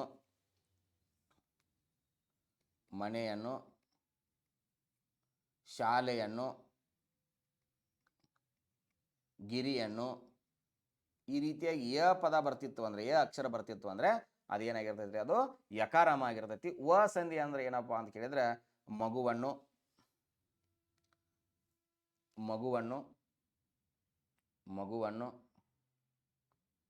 ಮರವನ್ನು, ಈ ರೀತಿಯಾಗಿ ವ ಅಕ್ಷರ ಬರ್ತಿತ್ತು ಅಂದ್ರೆ ಅದು ಯಾವ ಸಂಧಿ ಆಗಿರ್ತೈತಿ? ವಕಾರಾಗಮ ಆಗಿರ್ತೈತಿ. ಆ ಲಾಸ್ಟ್ ಒಂದು ಕಡ್ಡಾಯ ಕನ್ನಡ ಪತ್ರಿಕೆ ಒಳಗೆ ಕೇಳಿದಾರ, ಏನಂತೇಳಿ ಕೇಳಿದಾರಪ್ಪ ಅಂತ ಕೇಳಿದ್ರೆ ಕನ್ನಡದ ಆಗಮ ಸಂಧಿಗೆ ಸಂಸ್ಕೃತದಲ್ಲಿ ಅದೇ ರೀತಿಯಾಗಿ ಬಳಕೆ ಆಗ್ತಕ್ಕಂಥ ಸಂಧಿ ಯಾವುದು ಅಂತೇಳಿ, ಅದು ಯಾವುದಪ್ಪ ಅಂತ ಕೇಳಿದ್ರೆ ಎಣ್ ಸಂಧಿ ಅಂತೇಳಿ. ಈ ಎಣ್ ಸಂಧಿ ಕನ್ನಡದೊಳಗೆ ಹೆಂಗೆ ಆಗಮ ಸಂಧಿಯೊಳಗೆ ಯ ಮತ್ತು ವ ಡೈರೆಕ್ಟ್ ಆಗಿ ಬರ್ತಾವ, ಒತ್ತಕ್ಷರ ರೂಪದೊಳಗೆ ಬಂದು ಅಂದ್ರೆ ಅದೇನಾಗಿರ್ತೈತಪ್ಪ ಅಂತ ಕೇಳಿದ್ರೆ ಎಣ್ಣು ಸಂಧಿ ಆಗಿರ್ತೈತಿ. ಉದಾಹರಣೆಗೆ ಗತ್ಯಂತರ, ಆನಂತರ ಮನ್ವಂತರ, ಆನಂತರ ಸ್ವಾಗತ, ಈ ರೀತಿಯಾಗಿ ಪದಗಳ ಬಳಕೆ ಆದವು ಅಂದರೆ ಅದು ಕೂಡ ಏನಪ್ಪಾ ಅಂತ ಕೇಳಿದ್ರೆ ಎನ್ ಸಂಧಿ ಅಂತ ಹೇಳಿ. ಯ ಮತ್ತು ವ ಡೈರೆಕ್ಟ್ ಬಳಕೆ ಆದ್ರೆ ಯಕಾರಾಗಮ ಮತ್ತು ವಕಾರಾಗಮ ಅಂತ ಹೇಳಿ. ಇನ್ನೊಂದು ಕನ್ನಡದ ಸಂಧಿ ಯಾವುದಪ್ಪ ಅಂತ ಕೇಳಿದ್ರೆ ವ್ಯಂಜನ ಸಂಧಿ, ಅದು ಆದೇಶ ಸಂಧಿ ಅಂತ ಹೇಳಿ. ಯಾವ ಸಂಧಿ ಅದು? ಆದೇಶ ಸಂಧಿ ಅಂತೇಳಿ. ಈ ಆದೇಶ ಸಂಧಿದು ಏನು ವಿಶೇಷಪ್ಪ ಅಂತ ಕೇಳಿದ್ರೆ ಇಲ್ಲೂ ಕೂಡ ಪೂರ್ವ ಪದ ಇರುತ್ತೆ, ಉತ್ತರ ಪದ ಇರುತ್ತೆ, ಸಂಧಿ ಪದ ಇರುತ್ತೆ. ಪೂರ್ವ ಪದ ಏನಿದೆ ಅಲ್ಲ, ಪೂರ್ವ ಪದದ ದೊಳಗೆ ಯಾವುದಾದ್ರೂ ವರ್ಣ ಬರಲಿ ಸಂಬಂಧ ಇಲ್ಲ. ಉತ್ತರ ಪದದೊಳಗೆ ಮಾತ್ರ ಏನು ಬರ್ತಾವಪ್ಪ ಅಂತ ಕೇಳಿದ್ರೆ ಕ ತ ಪಗಳು ಬರ್ತಾವೆ. ಉತ್ತರ ಪದದ ಕ ತ ಪಗಳ ಮುಂದೆ ಸಂಧಿ ಆಗೋ ಹೊತ್ನಾಗ ಏನು ಬರ್ತಾವಪ್ಪ ಅಂತ ಕೇಳಿದ್ರೆ ಗ ದ ಬ ಅಂತೇಳಿ.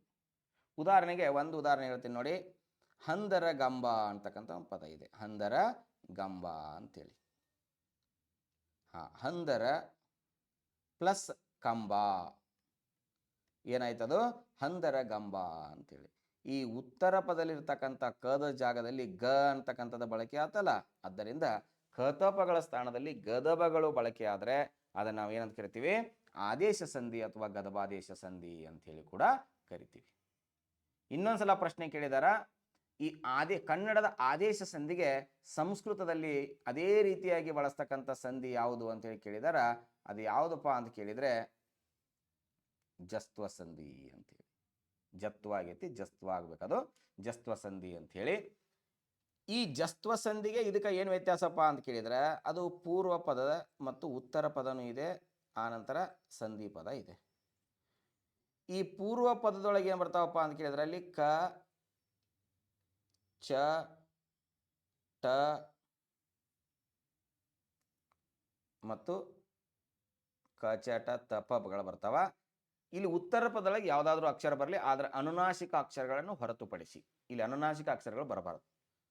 ಅನುನಾಸಿಕ ಅಕ್ಷರಗಳನ್ನು ಬಿಟ್ಟು ಯಾವುದೇ ಅಕ್ಷರ ಬಂದರೂ ಕೂಡ ಅನುನಾಸಿಕ ಅಕ್ಷರಗಳನ್ನು ಬಿಟ್ಟು ಬೇರೆ ಯಾವುದಾದ್ರೂ ಅಕ್ಷರ ಬರಲಿ, ಅದು ಸಂಧಿ ಆಗೋತ್ನಾಗ ಏನಾಗೈತಪ್ಪ ಅಂತ ಕೇಳಿದ್ರೆ ಗ ದ ಬ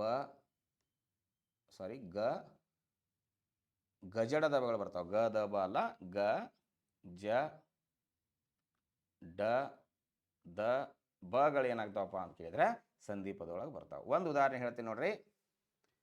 ಸತ್ತ ಪ್ಲಸ್ ಆನಂದ ಯಾವುದಾಗತ್ತದು? ಸದಾನಂದ ಅಂತೇಳಿ. ನಮ್ಮ ನಿಯಮ ಏನೈತಿ? ಪೂರ್ವ ಪದದೊಳಗೆ ತ ಬಂದೈತಿ, ಸಂಧಿ ಪದದೊಳಗೆ ದ ಬಂದಿದೆ. ತ ಜಾಗದಲ್ಲಿ ಏನು ಬರ್ತಾವೆ ಅಂತ ಹೇಳಿದ್ವಿ ನಾವು? ದಗಳು ಬರ್ತಾವು ಅಂಥೇಳಿ.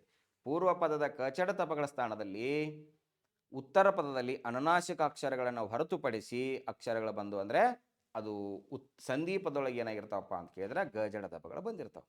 ಅಕಸ್ಮಾತ್ ಅಲ್ಲಿ ಅನುನಾಸಿಕ ಅಕ್ಷರಗಳು ಬಂದಿದ್ದು ಅಂದರೆ ಅದು ಯಾವ ಸಂಧಿ ಆಕೈತಪ್ಪ ಅಂತ ಕೇಳಿದ್ರೆ ಅನುನಾಸಿಕ ಸಂಧಿ ಆಕೈತಿ. ಉದಾಹರಣೆಗೆ ಸನ್ಮತಿ ಅಂತಕ್ಕಂಥ ಒಂದು ಪದ ಇದೆ ಅನ್ಕೊಡ್ರಿ. ಸತ್ತ ಪ್ಲಸ್ ಮತಿ ಏನಾಗೈತೆ? ಅದು ಸನ್ಮತಿ ಅಂಥೇಳಿ. ಈ ಸನ್ಮತಿ ಅಂತಕ್ಕಂಥದ್ದು ಈ ಜಾಗದಲ್ಲಿ ಪೂರ್ವ ಪದದೊಳಗೆ ತನ ಇದೆ, ಉತ್ತರ ಪದದಲ್ಲಿ ಏನು ಬಂದಿದೆ? ಅನುನಾಸಿಕ ಅಕ್ಷರ ಬಂದಿದೆ. ಅನುನಾಸಿಕ ಅಕ್ಷರ ಬಂತು ಅಂದರೆ ಸಂಧಿ ಪದದೊಳಗೆ ಅದೇ ಅನುನಾಸಿಕ ಅಕ್ಷರ, ಅದೇ ವರ್ಗದ ಅಕ್ಷರ ಬರ್ತೈತಿ ರೀ ಮ. ಈ ರೀತಿಯಾಗಿ ಬಂದು ಅಂದರೆ ಅವುಗಳನ್ನು ನಾವೇನಂತ ಕರಿತೀವಿ? ಅನುನಾಸಿಕ ಸಂಧಿಗಳು ಅಂಥೇಳಿ ಕರಿತೀವಿ. ಇಲ್ಲೆಲ್ಲವನ್ನು ಕೂಡ ಎಕ್ಸ್ಪ್ಲೇನ್ ಮಾಡೋಕ್ಕಾಗಲ್ಲ, ಎಷ್ಟು ಸಾಧ್ಯತೆ ಅಷ್ಟು ಶಾರ್ಟ್ ರೂಟ್ಗಳನ್ನು ಕೂಡ ನಾವೇನು ನೋಡ್ಕೊಂಡು ಹೋಗೋಣ. ಇನ್ನು ಇಲ್ಲಿ ಗುಣಸಂಧಿ ಅಂತಕ್ಕಂಥದ್ದೊಂದಿದೆ. ಈ ಗುಣಸಂಧಿ ಅಂತಕ್ಕಂಥದ್ದು ವಿಶೇಷತೆ ಏನಪ್ಪ ಅಂತ ಕೇಳಿದರೆ ಗುಣಸಂಧಿದ ಒಂದು ವಿಶೇಷ ಏನು ಅಂತ ಕೇಳಿದರೆ ಇದು ಪೂರ್ವ ಪದದ ಆಕಾರಗಳ ಮುಂದೆ ಈಕಾರ, ಉಕಾರ ಮತ್ತು ರೂಕಾರ ಬಂದು ಅಂದ್ರೆ ಸಂಧಿ ಆಗೋದ್ನಾಗ ಏನಾಕವಪ್ಪ ಅಂತ ಕೇಳಿದರೆ ಏಕಾರ, ಓಕಾರ, ಅರ್ಕಾರ. ಉದಾಹರಣೆಗೆ ಗಣೇಶ, ನರೇಂದ್ರ, ಧೀರೇಂದ್ರ, ಸೂರ್ಯೇಂದ್ರ ಆಗಿರ್ಬೋದು, ಸೂರ್ಯೋದಯ, ಚಂದ್ರೋದಯ, ಅಂತ್ರೋದಯ, ಅರುಣೋದಯ ಆಗಿರ್ಬೋದು, ಮಹರ್ಷಿ ಆಗಿರ್ಬೋದು, ಮಹಾಪ್ಲಸ್ ಋಷಿ, ಮಹರ್ಷಿ, ಬ್ರಹ್ಮರ್ಷಿ ಆಗಿರ್ಬೋದು. ಈ ರೀತಿಯಾಗಿ ಬಳಸ್ತಕ್ಕಂಥ ಅಕ್ಷರಗಳನ್ನು ನಾವು ಏನಂತ ಕರಿತೀವಪ್ಪ ಅಂತ ಕೇಳಿದ್ರೆ ಗುಣಸಂಧಿ ಅಂಥೇಳಿ ಕರಿತೀವಿ. ಇಲ್ಲಿ ವಿಶೇಷವಾಗಿ ನಾವು ಉತ್ತರನ ಹೇಳಿಲ್ಲ. ಇಲ್ಲಿ ಕನ್ನಡದ ಸಂಧಿ ಈ ಕೆಳಗಿನವುಗಳಲ್ಲಿ ಯಾವುದು ಕನ್ನಡ ಸಂಧಿ ಅಂತ ಕೇಳಿದಾಗ ನಮಗೆ ಸರಿಯಾದ ಉತ್ತರ ನಿಮಗೆ ಸಿಕ್ಕಿದೆ ಈಗ. ಅದು ಯಾವುದಪ್ಪ ಅಂತ ಕೇಳಿದರೆ ಲೋಪಸಂಧಿ ಅಂಥೇಳಿ ಅಂತಕ್ಕಂಥದ್ದು ಗೊತ್ತು ನಿಮಗೆ. ಹೋಗ್ಬೋದಾ ಮುಂದೆ?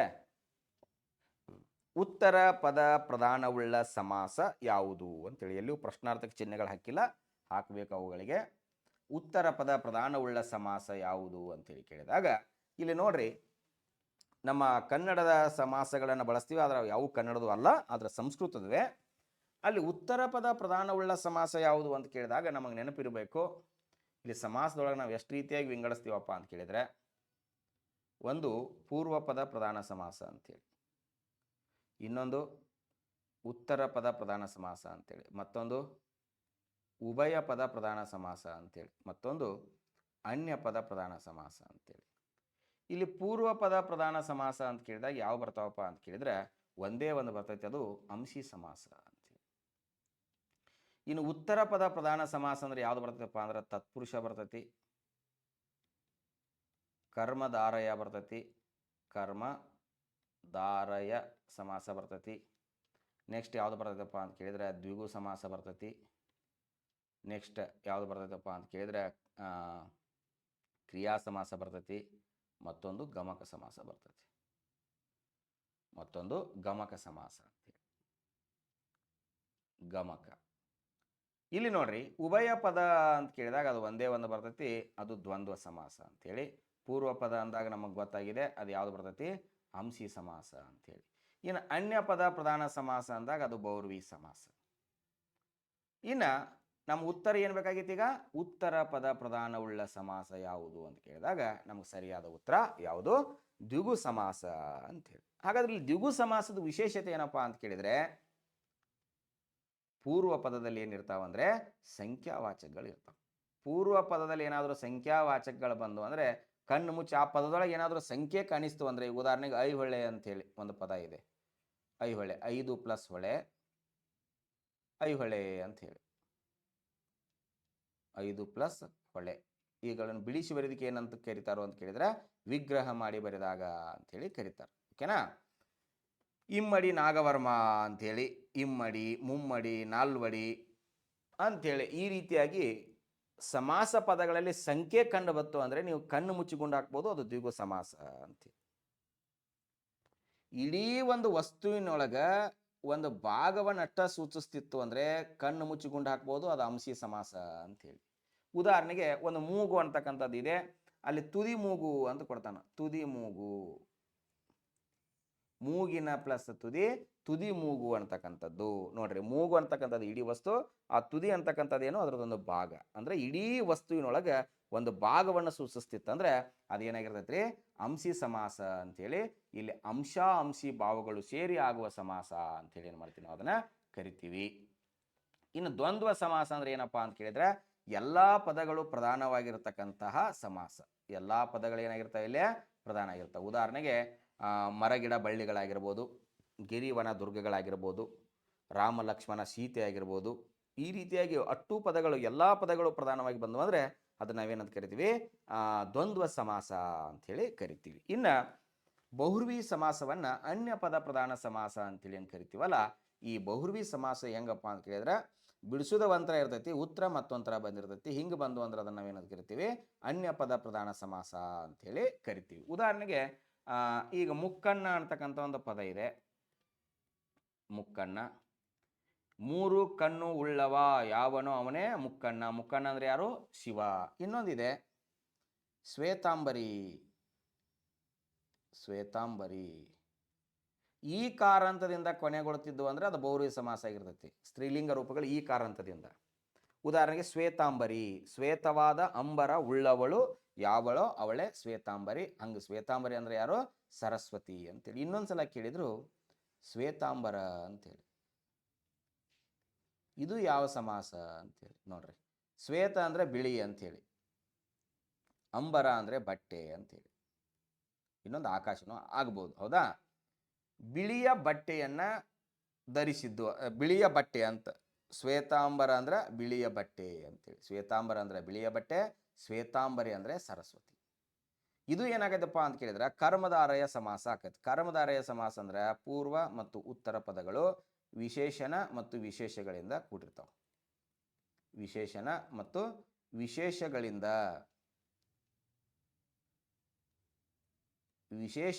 ಕೂಡಿದ್ರೆ ಅದನ್ನು ನಾವೇನಂತ ಕರಿತೀವಪ್ಪ ಅಂತ ಕೇಳಿದ್ರೆ ಕರ್ಮಧಾರೆಯ ಸಮಾಸ ಅಂತ ಹೇಳಿ ಕರಿತೀವಿ. ಕರ್ಮಧಾರೆಯ ಸಮಾಸಕ್ಕೂ ಮತ್ತು ಬಹುವ್ರೀಹಿ ಸಮಾಸಕ್ಕೂ ಒಂದು ಸ್ವಲ್ಪ ಏನಾಗತ್ತೆ ವ್ಯತ್ಯಾಸ ಆಗತ್ತೆ. ಇನ್ನು ಕ್ರಿಯಾ ಸಮಾಸ ಅಂದ್ರೆ ಏನಪ್ಪಾ ಅಂತ ಕೇಳಿದ್ರೆ ಪೂರ್ವ ಪದಗಳು ದ್ವಿತೀಯ ವಿಭಕ್ತಿ ಕಾರಕಗಳಿಂದ ಕೂಡಿರ್ತಾವೆ. ಉದಾಹರಣೆಗೆ ಕೈ ಮುಗಿ ಅಂತಕ್ಕಂಥ ಒಂದು ಪದ ಇದೆ, ಕೈ ಮುಗಿ. ಇದನ್ನು ಬಿಡಿಸಿ ಬರೆದಾಗ ಅಂತ ಕೇಳಿದಾರ ಕೈಯನ್ನು ಪ್ಲಸ್ ಮುಗಿ ಏನಾಗೈತೆ ಅದು ಕೈ ಮುಗಿ. ಪೂರ್ವ ಪದದಲ್ಲಿ ಅನ್ನು ಅಂತಕ್ಕಂಥದ್ದು ಇದಿಲ್ಲ, ಇದು ಯಾವ ಪ್ರತ್ಯಯ ದ್ವಿತೀಯ ವಿಭಕ್ತಿ ಪ್ರತ್ಯಯ ಅಂತೇಳಿ. ಇನ್ನು ತತ್ಪುರುಷ ಸಮಾಸವನ್ನು ಬರ್ತೈತಿ. ಆ ತತ್ಪುರುಷ ಸಮಾಸದ ವಿಶೇಷತೆ ಏನಪ್ಪಾ ಅಂತ ಕೇಳಿದ್ರೆ ಪೂರ್ವ ಪದದಲ್ಲಿ ತೃತೀಯದಿಂದ ಸಪ್ತಮಿಯವರೆಗೆ ಏನಿರ್ತಾವಪ್ಪ ಅಂತ ಕೇಳಿದ್ರೆ ವಿಭಕ್ತಿ ಪ್ರತ್ಯಯಗಳಿರ್ತಾವೆ. ಈ ತೃತೀಯದಿಂದ ಸಪ್ತಮಿಯವರೆಗೆ ಇರ್ತಕ್ಕಂಥ ವಿಭಕ್ತಿ ಪ್ರತ್ಯಯಗಳೇನಾದರೂ ಬಂದು ಅಂದರೆ ಅದು ಯಾವ ಸಮಾಸ ಆಗಿರ್ತೈತಪ್ಪ ಅಂತ ಕೇಳಿದ್ರೆ ತತ್ಪುರುಷ ಸಮಾಸ ಆಗಿರ್ತೈತಿ ಸ್ನೇಹಿತರೆ. ಉದಾಹರಣೆಗೆ ಏನಪ್ಪ ಅಂತ ಕೇಳಿದ್ರೆ ಅರಮನೆ ಅಂತಕ್ಕಂಥ ಒಂದು ಪದ ಇದೆ. ಅರಮನೆ, ಅರಮನೆ ಇದೊಂದು ಪದವನ್ನು ಯಾವ ಸಮಾಸ ಅಂತ ಕೇಳ್ತಾನೆ. ಇದನ್ನು ಬಿಡಿಸ್ತೀರಿ ನೀವು, ಅರಸನ, ಅರಸನ ಪ್ಲಸ್ ಮನೆ ಅಂತೇಳಿ. ಇಲ್ಲಿ ಅರಸನ ಅಂತಕ್ಕಂಥದ್ದು ಏನಪ್ಪ ಅಂತ ಕೇಳಿದ್ರೆ ಸಂಬಂಧವನ್ನು ಸೂಚಿಸ್ತಕ್ಕಂಥದ್ದು, ಮನೆ ಅಂತಕ್ಕಂಥದ್ದು ಒಂದು ಏನಪ್ಪ ಅಂತ ಕೇಳಿದ್ರೆ ನಾಮ. ಅಂದರೆ ಇಲ್ಲಿ ಅರಸನ ಅಂತಕ್ಕಂಥದ್ದು ಸಂಬಂಧ ಅದು ಯಾವ ವಿಭಕ್ತಿ ಕಾರಕ ಬರ್ತೈತಿ ಇಲ್ಲಿ ಷಷ್ಠಿ. ಹೆರಳಿಗೆ ಪ್ಲಸ್ ಎಣ್ಣೆ ಹೆರಳೆಣ್ಣೆ, ಕಲ್ಲಿನ ಪ್ಲಸ್ ಮಂಟಪ ಕಲ್ಲು ಮಂಟಪ, ಅರಸಗುವರಿ ಅರಸನ ಪ್ಲಸ್ ಕುವರಿ ಅರಸಗುವರಿ. ಈ ರೀತಿಯಾಗಿ ಪೂರ್ವ ಪದದಲ್ಲಿ ತೃತೀಯದಿಂದ ಸಪ್ತಮಿವರೆಗೆ ವಿಭಕ್ತಿ ಕಾರಕಗಳಿದ್ದು ಅಂದರೆ ಅದು ತತ್ಪುರುಷ ಸಮಾಸ ಆಗಿರ್ತೈತಿ. ಪೂರ್ವೋತ್ತರ ಪದಗಳು ಯಾವ ಪದಗಳು ಪೂರ್ವೋತ್ತರ ಪದಗಳು ಏನಾಗಿರ್ತಾವಪ್ಪ ಅಂದರೆ ವಿಶೇಷಣ ಮತ್ತು ವಿಶೇಷಗಳಿಂದ ಕೂಡಿದರೆ ಅದು ಕರ್ಮಧಾರೆಯ ಸಮಾಸ ಆಗಿರ್ತೈತಿ. ಪೂರ್ವ ಪದವು ದ್ವಿತೀಯ ವಿಭಕ್ತಿ ಕಾರಕವನ್ನು ಹೊಂದಿ ಉತ್ತರ ಪದ ನಾಮವಾಗಿತ್ತು ಅಂದರೆ ಅದು ಯಾವುದಾಗಿರ್ತೈತಪ್ಪ ಅಂತ ಕೇಳಿದರೆ ಕ್ರಿಯಾ ಸಮಾಸ ಆಗಿರ್ತೈತಿ. ಪೂರ್ವ ಪದ ಸರ್ವನಾಮ ನಾಮಪದ ಮತ್ತು ಕೃದಂತಗಳನ್ನು ಹೊಂದಿತ್ತು ಅಂದರೆ ಅದು ಗಮಕ ಸಮಾಸ ಆಗಿರ್ತೈತಿ. ಪೂರ್ವೋತ್ತರ ಪದಗಳೆರಡೂ ಪ್ರಧಾನವಾಗಿದ್ದು ಅಂದರೆ ಅದು ಯಾವ ಸಮಾಸ ಆಗಿರ್ತೈತಪ್ಪ ಅಂತ ಕೇಳಿದ್ರೆ ದ್ವಂದ್ವ ಸಮಾಸ ಆಗಿರ್ತೈತಿ. ಪೂರ್ವ ಪದ ಪ್ರಧಾನವಾಗಿ ಬರ್ತಕ್ಕಂಥ ಸಮಾಸ ಇಡೀ ವಸ್ತುವಿನೊಳಗೆ ಒಂದು ಭಾಗವನ್ನು ಸೂಚಿಸ್ತಿತ್ತು ಅಂದರೆ ಅದು ಅಂಶಿ ಸಮಾಸ ಆಗಿರ್ತೈತಿ. ಪದದ ಅರ್ಥನೇ ಒಂದು, ಆ ಬಿಡಿಸ್ತಕ್ಕಂಥದ್ದೇ ಮತ್ತೊಂದು ಇತ್ತು ಅಂದರೆ ಅದು ಬಹುವ್ರೀಹಿ ಸಮಾಸ ಆಗಿರ್ತೈತಿ. ಈ ರೀತಿಯಾಗಿ ಸಮಾಸಗಳನ್ನು ನಾವು ಏನು ಮಾಡ್ತೀವಿ. ಅದ್ರ ಜೊತೆಗೆ ಅರಿ ಸಮಾಸ ಅಂತ ಒಂದು ಬರ್ತೈತಿ. ಆ ಅರಿ ಸಮಾಸವನ್ನು ನಾವು ಯಾವಾಗ ಬಳಸ್ತೀವಪ್ಪ ಅಂತ ಕೇಳಿದ್ರೆ ಬಿರುದಾವಳಿಗಳನ್ನು ಕೊಡಬೇಕಾದ್ರೆ ಜೊತೆಗೆ ಏನು ಮಾಡ್ತಾರಪ್ಪ ಅಂತ ಕೇಳಿದ್ರೆ ಇದು ನಿಷಿದ್ಧ. ಆ್ಯಕ್ಚುಲಿ ಕೇಶರಾಜ ಹೇಳ್ತಾರ ಕನ್ನಡ ಮತ್ತು ಸಂಸ್ಕೃತ ಪದಗಳನ್ನು ಸೇರಿಸಿ, ಸಂಸ್ಕೃತ ಪ್ಲಸ್ ಕನ್ನಡ ಪದಗಳನ್ನು ಸೇರಿಸಿ ಸಮಾಸ ಮಾಡಬಾರ್ದು. ಮಾಡಿದ್ದೇ ಆದ್ರೆ ಅದು ಹೆಂಗೆ ಆಕೈತಪ್ಪ ಅಂತ ಕೇಳಿದ್ರೆ ಬಿಸಿ ಹಾಲಿಗೆ ಮಜ್ಜಿಗೆಯನ್ನು ಸೇರಿಸಿದಂಗೆ ಆಕೈತಿ ಅಂಥೇಳಿ. ಬಿಸಿ ಹಾಲಿಗೆ ಮಜ್ಜಿಗೆಯನ್ನು ಸೇರಿಸಿದ್ರೆ ಏನಾಕೈತ್ರಿ ಅದೆಲ್ಲ ಒಡೆದು ಹೋಗತ್ತಾ, ಹಾಳಾಗತ್ತಲ್ಲ, ಹಂಗಾಗತ್ತ ಅಂತ ಹೇಳ್ತಾರೆ. ಆದರೂ ಕೂಡ ಕೆಲವೊಂದು ಬಿರುದಾವಳಿಗಳ ಸಂದರ್ಭದಲ್ಲಿ ಏನು ಮಾಡ್ತೀವಿ ಅಂತ ಕೇಳಿದ್ರೆ ಈ ಪದಗಳನ್ನು ಬಳಸ್ತೀವಿ. ಈಗ ಉದಾಹರಣೆಗೆ ಮಂಗಳೂರು ಆಗಿರ್ಬೋದು, ಮಂಗಳಾರತಿ ಆಗಿರ್ಬೋದು, ತುರಗದಳ ಆಗಿರ್ಬೋದು, ದಳಪತಿ ಆಗಿರ್ಬೋದು, ಈ ಪದಗಳನ್ನು ನಾವೇನಂತ ಕರಿತೀವಪ್ಪ ಅಂತ ಕೇಳಿದ್ರೆ ಅರಿ ಸಮಾಸದ ಪದಗಳು ಅಂಥೇಳಿ ಕರಿತೀವಿ ಸ್ನೇಹಿತರೆ. ಅರ್ಥ ಆಯಿತು ಅನ್ಕೋತೀನಿ. ಮುಂದೆ ಹೋಗೋಣ. ಸುಮ್ಮನೆ ಎಂಬುದು ಈ ಕೆಳಗಿನ ಯಾವ ಅವ್ಯಯವಾಗಿದೆ ಅಂಥೇಳಿ. ಈ ಅವ್ಯಯಗಳಲ್ಲಿ ಭಾಳ ಪ್ರಶ್ನೆಗಳನ್ನು ಕೇಳ್ತಾರೆ. ಈ ಅವ್ಯಯಗಳಂದ್ರೆ ಏನು ಅಂತಕ್ಕಂಥದ್ದನ್ನು ಫಸ್ಟ್ ತಿಳ್ಕೊಂಡ್ಬಿಟ್ರೆ ಅದರ ಆನ್ಸರ್ ಯಾವುದು ಅನ್ನೋದು ನಿಮಗೆ ಈಸಿಯಾಗಿ ನೆನಪಾಗತ್ತೆ. ಒಂದು ಸಾಮಾನ್ಯ ಅವ್ಯಯ ಅಂಥೇಳಿ, ಇದನ್ನ ಫಸ್ಟ್ ತಿಳ್ಕೊಬೇಕು ನೀವು. ಇವುಗಳ ಬಗ್ಗೆ ಸುಮ್ಮನೆ ತಿಳ್ಕೊಂಡ್ಬಿಟ್ರಿ ಅಂದರೆ ಈಸಿಯಾಗಿ ಅರ್ಥ. ಸಾಮಾನ್ಯ ಅವ್ಯಯ ಅಂದರೆ ಏನಪ್ಪ ಅಂತ ಕೇಳಿದ್ರೆ ಇದು ಕ್ರಿಯೆ ನಡೆದ ರೀತಿಯನ್ನು ಸೂಚಿಸ್ತೈತಿ. ರೀತಿ, ಆ ಕ್ರಿಯೆ ಹೆಂಗೆ ನಡೆದೈತಿ ಅಂತ ಹೇಳ್ತೈತಿ.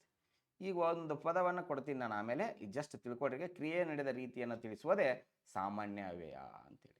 ಇನ್ನು ಕ್ರಿಯಾರ್ಥ ಒಂದು ಪೂರ್ಣ ಅರ್ಥವನ್ನು ಹೇಳ್ತೈತಿ. ಅದು ಕ್ರಿಯಾರ್ಥ ಅಂದರೆ ಒಂದು ಪೂರ್ಣಾರ್ಥವನ್ನು ತಿಳಿಸ್ತೈತಿ, ಪೂರ್ಣಾರ್ಥ. ಇನ್ನು ಭಾವಸೂಚಕ ಅವ್ಯಯ, ಇಲ್ಲಿ ಭಾವನೆಯನ್ನು ಸೂಚಿಸ್ತಕ್ಕಂಥದ್ದು. ಔದಾಹರಣೆ ಅಂತಕ್ಕಂಥದ್ದು ಏನಪ್ಪಾ ಅಂತ ಕೇಳಿದ್ರೆ ಭಾಳ ಉತ್ಪ್ರೇಕ್ಷೆ ಮಾಡಿ ಎಳೆದು ಹೇಳ್ತಕ್ಕಂಥದ್ದು ಎ ಅಂತಕ್ಕಂಥ ಅಕ್ಷರ ಬರ್ತದೆ. ಹಾಗಾದ್ರೆ ಸಾಮಾನ್ಯ ಅವ್ಯಯ ಅಂದರೆ ಕೆಲಸ ನಡೆದ ಅಥವಾ ಕ್ರಿಯೆ. ಆ ವ್ಯಕ್ತಿ ಹೆಂಗೆ ಕೂತಾನಪ್ಪ ಅಂತ ಕೇಳ್ತಾ ಇದ್ದಾಗ ಅವನು ಸುಮ್ಮನೆ ಕೂತಾನ, ಸುಮ್ಮನೆ ಕುಳಿತುಕೊಂಡಿದ್ದಾನೆ. ಸುಮ್ಮನೆ ಅಂತಕ್ಕಂಥದ್ದೇನೋ ಒಂದು ಕ್ರಿಯೆ ನಡೆದ ರೀತಿ. ಅವು ಹೆಂಗೆ ಅದು ಕೆಲಸ ಹೆಂಗೆ ನಡೆದಿದೆಯಪ್ಪ ಅಂತ ಕೇಳಿದಾಗ ಭಾಳ ಚೆನ್ನಾಗಿ ನಡೆದಿದೆ. ಈ ಚೆನ್ನಾಗಿ ಅಂತಕ್ಕಂಥದ್ದನ್ನು ಕೂಡ ಏನೋ ಒಂದು ಕೆಲಸವನ್ನು ಸೂಚಿಸ್ತಕ್ಕಂಥದ್ದು. ಹೆಂಗೆ ನಡೆದ ರೀತಿಯನ್ನು ಸೂಚಿಸುವುದಕ್ಕೆ ನಾವೇನಂತ ಕರಿತೀವಪ್ಪ ಅಂತ ಕೇಳಿದ್ರೆ ಸಾಮಾನ್ಯ ಅವ್ಯಯ ಅಂತೇಳಿ ಕರಿತೀವಿ. ಹಾಗಾದರೆ ಕ್ರಿಯಾರ್ಥ ಅವ್ಯಯ ಅಂದರೆ ಏನು ಅಂತ ಕೇಳಿದರೆ, ಕ್ರಿಯಾರ್ಥ ಅವ್ಯಯ ಅಂದರೆ ಒಂದು ಕೆಲಸ ಮುಗಿದಿರ್ತೈತಿ. ಉದಾಹರಣೆಗೆ ನೀವೇನೋ ಅಂತ ಕೇಳಿದಾಗ, ನಿಮ್ಮ ಮನೆಯಲ್ಲಿ ನಿಮ್ಮ ತಂದೆ ಇದ್ದಾರೆ, ಹೌದು. ಒಂದು ಪೂರ್ಣ ಅರ್ಥ ಕೊಡುತ್ತಲ್ಲ ಇದು. ಇಲ್ಲ ಅಂದರೆ ಇಲ್ಲ, ಉಂಟು,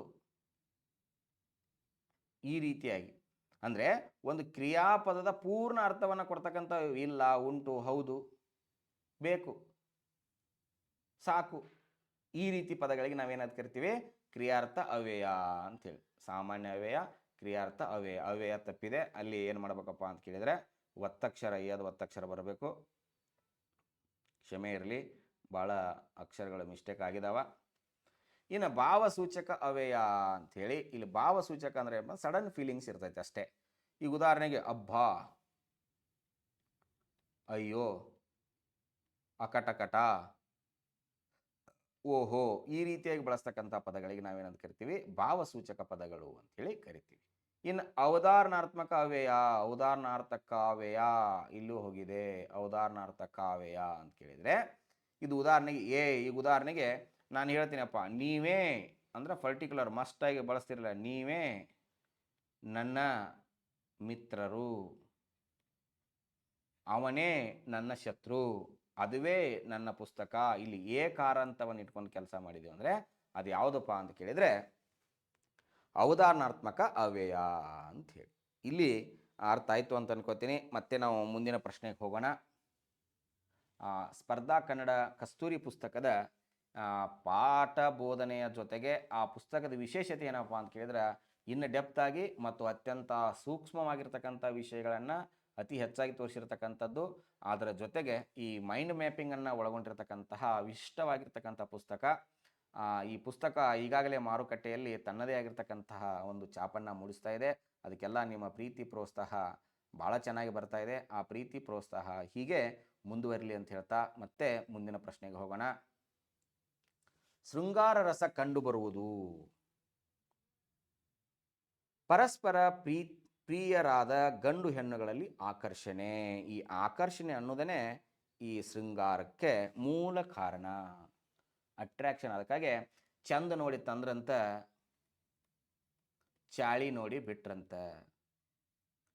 ಈ ಚಂದ ಅಂತಕ್ಕಂಥದ್ದು ಇದೆಯಲ್ಲ, ಅದು ಭಾಳ ಡೇಂಜರು. ಅದಕ್ಕಾಗಿ ಇದು ಆಕರ್ಷಣೆ ಆಗ್ತಕ್ಕಂಥದ್ದು.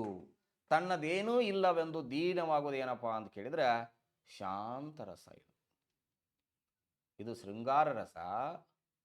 ನಂದೇನೂ ಇಲ್ಲ, ನಾನು ಓಂ ನಮ ಶಿವಾಯ ಅಂತ ಸುಮ್ಮ ಕೂತ್ರೆ ಅದು ಶಾಂತರಸ. ಅತಿಯಾಗಿ ಕೋಪಿಸಿಕೊಳ್ಳುವುದ ಏನಪ್ಪ ಅಂತ ಕೇಳಿದ್ರೆ ರೌದ್ರ. ಯಾವುದು? ರೌದ್ರ ರಸ. ಹಾಸ್ಯ ವಿನೋದದಿಂದ ಕೂಡಿರ್ತಕ್ಕಂಥ ವಿಕೃತವಾದ ವೇಷನ ಹಾಸ ಅಂತೇಳಿ. ಶೃಂಗಾರ ರಸ ಅಂತಕ್ಕಂಥದ್ದು ಗಂಡು ಹೆಣ್ಣುಗಳಲ್ಲಿ ಆಕರ್ಷಣೆಯನ್ನು ಉಂಟು ಮಾಡ್ತಕ್ಕಂಥದ್ದು ಯಾವುದಪ್ಪ ಅಂತ ಕೇಳಿದ್ರೆ ಶೃಂಗಾರ ರಸ ಅಂಥೇಳಿ. ಹೋಗೋಣ ಮುಂದಿನ ಪ್ರಶ್ನೆಗೆ.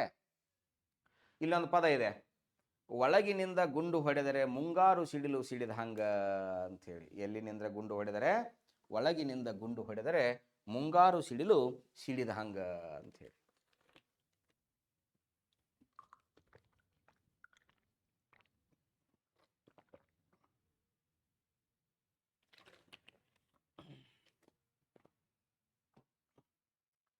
ಒಳಗಿನಿಂದ ಗುಂಡು ಹೊಡೆದರೆ ಮುಂಗಾರು ಸಿಡಿಲು ಸಿಡಿದ ಹಂಗ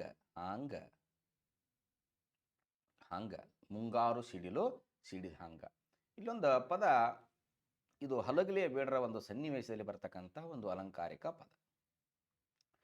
ಇಲ್ಲಿ ಒಳಗಿನಿಂದ ಗುಂಡು ಹೊಡೆದರೆ ಮುಂಗಾರು ಸಿಡಿಲು ಸಿಡಿದ ಹಂಗ ಅಂತ ಹೇಳಿದಾಗ ಇದು ಯಾವ ಅಲಂಕಾರ ಅಂತೇಳಿ ಕೇಳಿದಾರೆ ಅವರು. ಸಿಂಪಲ್. ಈಗ ರೂಪಕ ಅಲಂಕಾರ ಅಂತ ಬರ್ತೈತಿ, ಇದ್ರ ಬಗ್ಗೆ ಎಕ್ಸ್ಪ್ಲೇನ್ ಕೊಟ್ಟು ಇದು ಯಾವ ಅಲಂಕಾರ ಅಂತ ಹೇಳೋಣ. ರೂಪಕ ಅಲಂಕಾರ ಅಂತ ಬರ್ತೈತಿ, ಇದ್ರ ವಿಶೇಷತೆ ಏನಪ್ಪ ಅಂತ ಕೇಳಿದ್ರೆ ಒಂದೇ ಭಾವ ಒಂದೇ ರೀತಿ ಅಂತ ಸೂಚಿಸುವುದೇ ರೂಪಕ. ಇನ್ನು ಉಪಮಾ ಅಂದ್ರೆ ಏನಪ್ಪ ಅಂತ ಕೇಳಿದ್ರೆ ಇದು ಹೋಲಿಕೆ. ಉಪಮಾ ಅಂದ್ರೆ ಏನು? ಹೋಲಿಕೆ ಹೊಂದಿರತಕ್ಕಂಥದ್ದು. ಇನ್ನು ಶ್ಲೇಷ ಅಂದರೆ ಏನಪ್ಪ ಅಂತ ಕೇಳಿದರೆ ಡಬಲ್ ಮೀನಿಂಗ್ ಇರತಕ್ಕಂಥದ್ದು ಅಥವಾ ನಾನಾರ್ಥಗಳ ಕಂಡು ಬರ್ತಕ್ಕಂಥದ್ದು. ಉತ್ಪ್ರೇಕ್ಷ ಅಂದ್ರೆ ಏನಪ್ಪ ಅಂತ ಕೇಳಿದರೆ ಭಾಳ ಹೊಗಳಿ ಹೇಳುವುದಕ್ಕೆ ನಾವೇನಂತ ಕರಿತೀವಿ, ಉತ್ಪ್ರೇಕ್ಷ ಅಂತ ಹೇಳಿ ಕರಿತೀವಿ.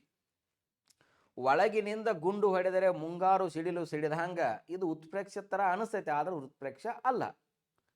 ಇಲ್ಲಿ ರೂಪಕ ಅಲಂಕಾರಕ್ಕೆ ಒಂದು ಉದಾಹರಣೆ ಕೊಡ್ತೀನಿ, ಅವಾಗ ನಿಮಗೆ ಮುಂದಿನ ಅಲಂಕಾರ ಈಜಿಯಾಗಿ ಅರ್ಥ ಆಗ್ತಾವೆ. ಉದಾಹರಣೆಗೆ ನಮ್ಮ ಬಸವಣ್ಣನವರ ವಚನವಾಗಿರ್ತಕ್ಕಂತಹ ಎನ್ನ ಕಾಲೇ ಕಂಬ, ಎನ್ನ ಕಾಲೇ ಕಂಬ, ದೇಹವೇ ದೇಗುಲ, ಶಿರವೇ ಹೊನ್ನ ಕಳಸವಯ್ಯ. ಕಾಲ ಬೇರೆ ಅಲ್ಲ, ಕಂಬ ಬೇರೆ ಅಲ್ಲ, ಎರಡೂ ಒಂದೇ ಅಂತ ಹೇಳಿ. ದೇಹ ಬೇರೆ ಅಲ್ಲ, ದೇಗುಲ ಬೇರೆ ಅಲ್ಲ, ಎರಡೂ ಒಂದೇ ಅಂತ ಹೇಳಿ. ಶಿರ ಬೇರೆ ಅಲ್ಲ, ಕಳಸ ಬೇರೆ ಅಲ್ಲ, ಎರಡೂ ಒಂದೇ ಅಂತ ಹೇಳಿ. ಹೃದಯ ಸಮುದ್ರ ಕಲಕಿ ಅಂತೇಳಿ ಡಾಕ್ಟರ್ ರಾಜ್ಕುಮಾರ್ ಒಂದು ಹಾಡು ಹಾಡಿದ್ದಾರೆ. ಹೃದಯ ಸಮುದ್ರ. ಈಗ ನೋಡ್ರಿ, ಹೃದಯ ಅಂತಕ್ಕಂಥದ್ದನ್ನು ಕೂಡ ಬೇರೆ ಅಲ್ಲ, ಸಮುದ್ರ ಅಂತಕ್ಕಂಥದ್ದನ್ನು ಕೂಡ ಬೇರೆ ಅಲ್ಲ. ಯಾಕೆ ಸರ್ ಇದು ಹಾಗೆ ಅಂತ ಕೇಳಿದರೆ, ನೀವೆಲ್ಲ ಇ ಸಿ ಜಿ ಮಾಡ್ಕೊಂಡಿರಿ ಅಂತ ಅನ್ಕೋತೀನಿ. ಇ ಸಿ ಜಿ ಮಾಡಿದಾಗ ಹಿಂಗೆ ಬಂದಿರ್ತದೆ ನೋಡ್ರಿ. ಸಮುದ್ರದ ಅಲೆಗಳು ಕೂಡ ಇದೇ ಥರ ಇರ್ತಾವೆ. ಅಂದರೆ ನಿಮ್ಮ ಹೃದಯದೊಳಗೂ ಕೂಡ ಅಲೆಗಳು ತೇಲಿ ಬರ್ತಿರ್ತಾವ. ಆ ಅಲೆಗಳು ಅಪ್ಪಳಿಸಿ ಬಂದೊಳಗೆ ಯಾರು ಬಿಕ್ಕಳಿಸಿ ಬಂದು ಬೀಳ್ತಾರೋ ನಿಮ್ಮತ್ತೆ ಏನು ಮಾಡ್ತೀರಿ, ನೀವು ಸೆಳ್ಕೊತೀರಲ್ಲ. ಆ ಕಾರಣದಿಂದ ಈ ಹೃದಯದಲ್ಲಿ ಬರ್ತಕ್ಕಂಥ ಅಲೆಗಳಿರಲಿ, ಜೊತೆಗೆ ಸಮುದ್ರದಲ್ಲಿ ಬರ್ತಕ್ಕಂಥ ಅಲೆಗಳಿರಲಿ, ಎರಡೂ ಒಂದೇ ಅಂಥೇಳಿ. ಹೃದಯ ಸಮುದ್ರ, ಹೃದಯ ಬೇರೆ ಅಲ್ಲ, ಸಮುದ್ರ ಬೇರೆ ಅಲ್ಲ, ಎರಡೂ ಒಂದೇ. ಎರಡೂ ಒಂದೇ ಅಂತೇಳಿ ಸೂಚಿಸುವುದ ಏನ, ರೂಪಕ ಅಲಂಕಾರ ಅಂತೇಳಿ. ಇನ್ನು ಉಪಮಾ ಅಲಂಕಾರ ಅಂದರೆ ಏನಪ್ಪ ಅಂತ ಕೇಳಿದರೆ ಹೋಲಿಕೆ ಅಂತ ಹೇಳಿದೆ ನಾನು. ಇಲ್ಲಿ ಹೋಲಿಕೆ ಅಂದಾಗ ಇಲ್ಲಿ 4 ಪ್ರಧಾನವಾಗಿರ್ತಕ್ಕಂಥ ವಸ್ತುಗಳು ಬರ್ತಾವ. ಉಪಮಾನ ಅಂಥೇಳಿ, ಇನ್ನೊಂದು ಉಪಮೇಯ ಅಂಥೇಳಿ, ಉಪಮೇಯ ಅಂಥೇಳಿ, ಮತ್ತೊಂದು ಏನಪ್ಪ ಅಂತ ಕೇಳಿದರೆ ಸಮಾನ ಧರ್ಮ ಅಂಥೇಳಿ, ಸಮಾನ ಧರ್ಮ ಅಂಥೇಳಿ, ಮತ್ತೊಂದು ಉಪಮಾ ವಾಚಕ ಅಂಥೇಳಿ. ಅದನ್ನ ಮ್ಯಾಲೆ ಹೇಳ್ಬೋದಾಗಿತ್ತು, ಇರಲಿ. ಉಪಮಾ ವಾಚಕ ಅಂತೇಳಿ. ಇಲ್ಲಿ ಉಪಮಾನ ಮತ್ತು ಉಪಮೇಯ. ಉಪಮಾನ ಅಂದರೆ ಏನಪ್ಪ ಅಂತ ಕೇಳಿದರೆ ಶ್ರೇಷ್ಠ ವಸ್ತು ಅಥವಾ ಹೋಲಿಸುವ ವಸ್ತು. ಉಪಮೇಯ ಅಂದರೆ ಏನಪ್ಪ ಅಂತ ಕೇಳಿದರೆ ಮೂಲ ವಸ್ತು, ಮೂಲ ವಸ್ತು. ಸಮಾನ ಧರ್ಮ ಅಂದರೆ ಏನಪ್ಪ ಅಂತ ಕೇಳಿದರೆ ಎರಡೂದರಲ್ಲಿ ಇರ್ತಕ್ಕಂಥ ಒಂದು ಅಂಶ.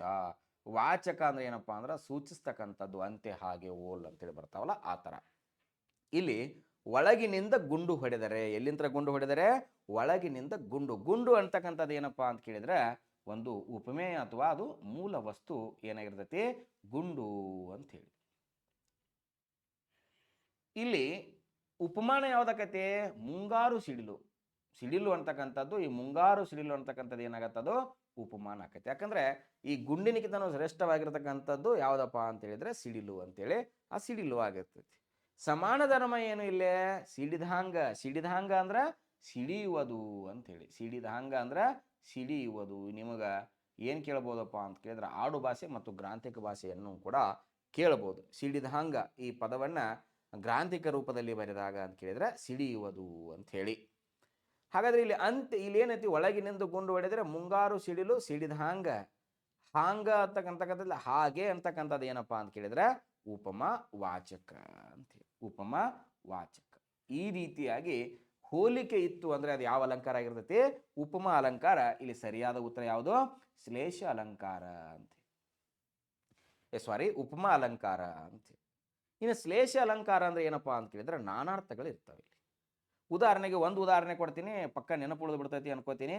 ಮುತ್ತುಗಾರ ಬಂದ, ಮುತ್ತುಗಾರ ಬಂದ, ಮುತ್ತು ಕೊಟ್ಟು ಹೋದ ಅಂತೇಳಿ. ಮುತ್ತು ಕೊಟ್ಟು ಹೋದ. ಯಾವ ಮುತ್ತು ಅಂತಕ್ಕಂಥದ್ದು ಗೊಂದಲಾಕತ್ತಿಲ್ಲ, ಅಂದರೆ ನಾನಾರ್ಥಗಳದಾವು. ಮುತ್ತು ಅಂತಕ್ಕಂಥದ್ದು ಒಂದು ಮುತ್ತು ಆಕತಿ, ಇನ್ನೊಂದು ಕಿಸ್ ಅಂತಕ್ಕಂಥದ್ದು ಕೂಡ ಆಗತ್ತೆ, ಚುಂಬನ ಅಂತಕ್ಕಂಥದ್ದು ಆಗತ್ತೆ. ಹಿಂಗೆ ನಾನಾರ್ಥಗಳಿದ್ದು ಅಂದರೆ ಅದು ಯಾವ ಅಲಂಕಾರ ಆಗಿರ್ತದಪ್ಪ ಅಂತ ಕೇಳಿದರೆ ಶ್ಲೇಷ ಅಲಂಕಾರ ಆಗಿರ್ತದೆ. ಇನ್ನು ಉತ್ಪ್ರೇಕ್ಷ ಅಲಂಕಾರ ಅಂದರೆ ಏನಂದ್ರೆ ಭಾಳ ಹೊಗಳಿ ಅಟ್ಟಕ್ಕೆ ಏರಿಸ್ತಕ್ಕಂಥದಕ್ಕೆ ನಾವೇನಂತ ಕರಿತೀವಿ, ಉತ್ಪ್ರೇಕ್ಷ ಅನ್ನಿಸ್ತೀವಿ. ಮರಗಳು ಮುಗಿಲಿಗೆ ಮುತ್ತಿಡುತ್ತಿವೆ. ಮರಗಳೇನಾದರೂ ಮುಗಿಲಿಗೆ ಮುತ್ತಿಡಕ್ಕೆ ಸಾಧ್ಯತೆಯೇ ಇಲ್ಲ, ಅಷ್ಟು ಎತ್ತರ ಆಗಿದೆ ಅಂಥೇಳಿ. ದಿಟವಾದ ಮುಖವಿದು ಭೂಮಿಗೆ ಬಿದ್ದ ಚಂದ್ರಬಿಂಬ.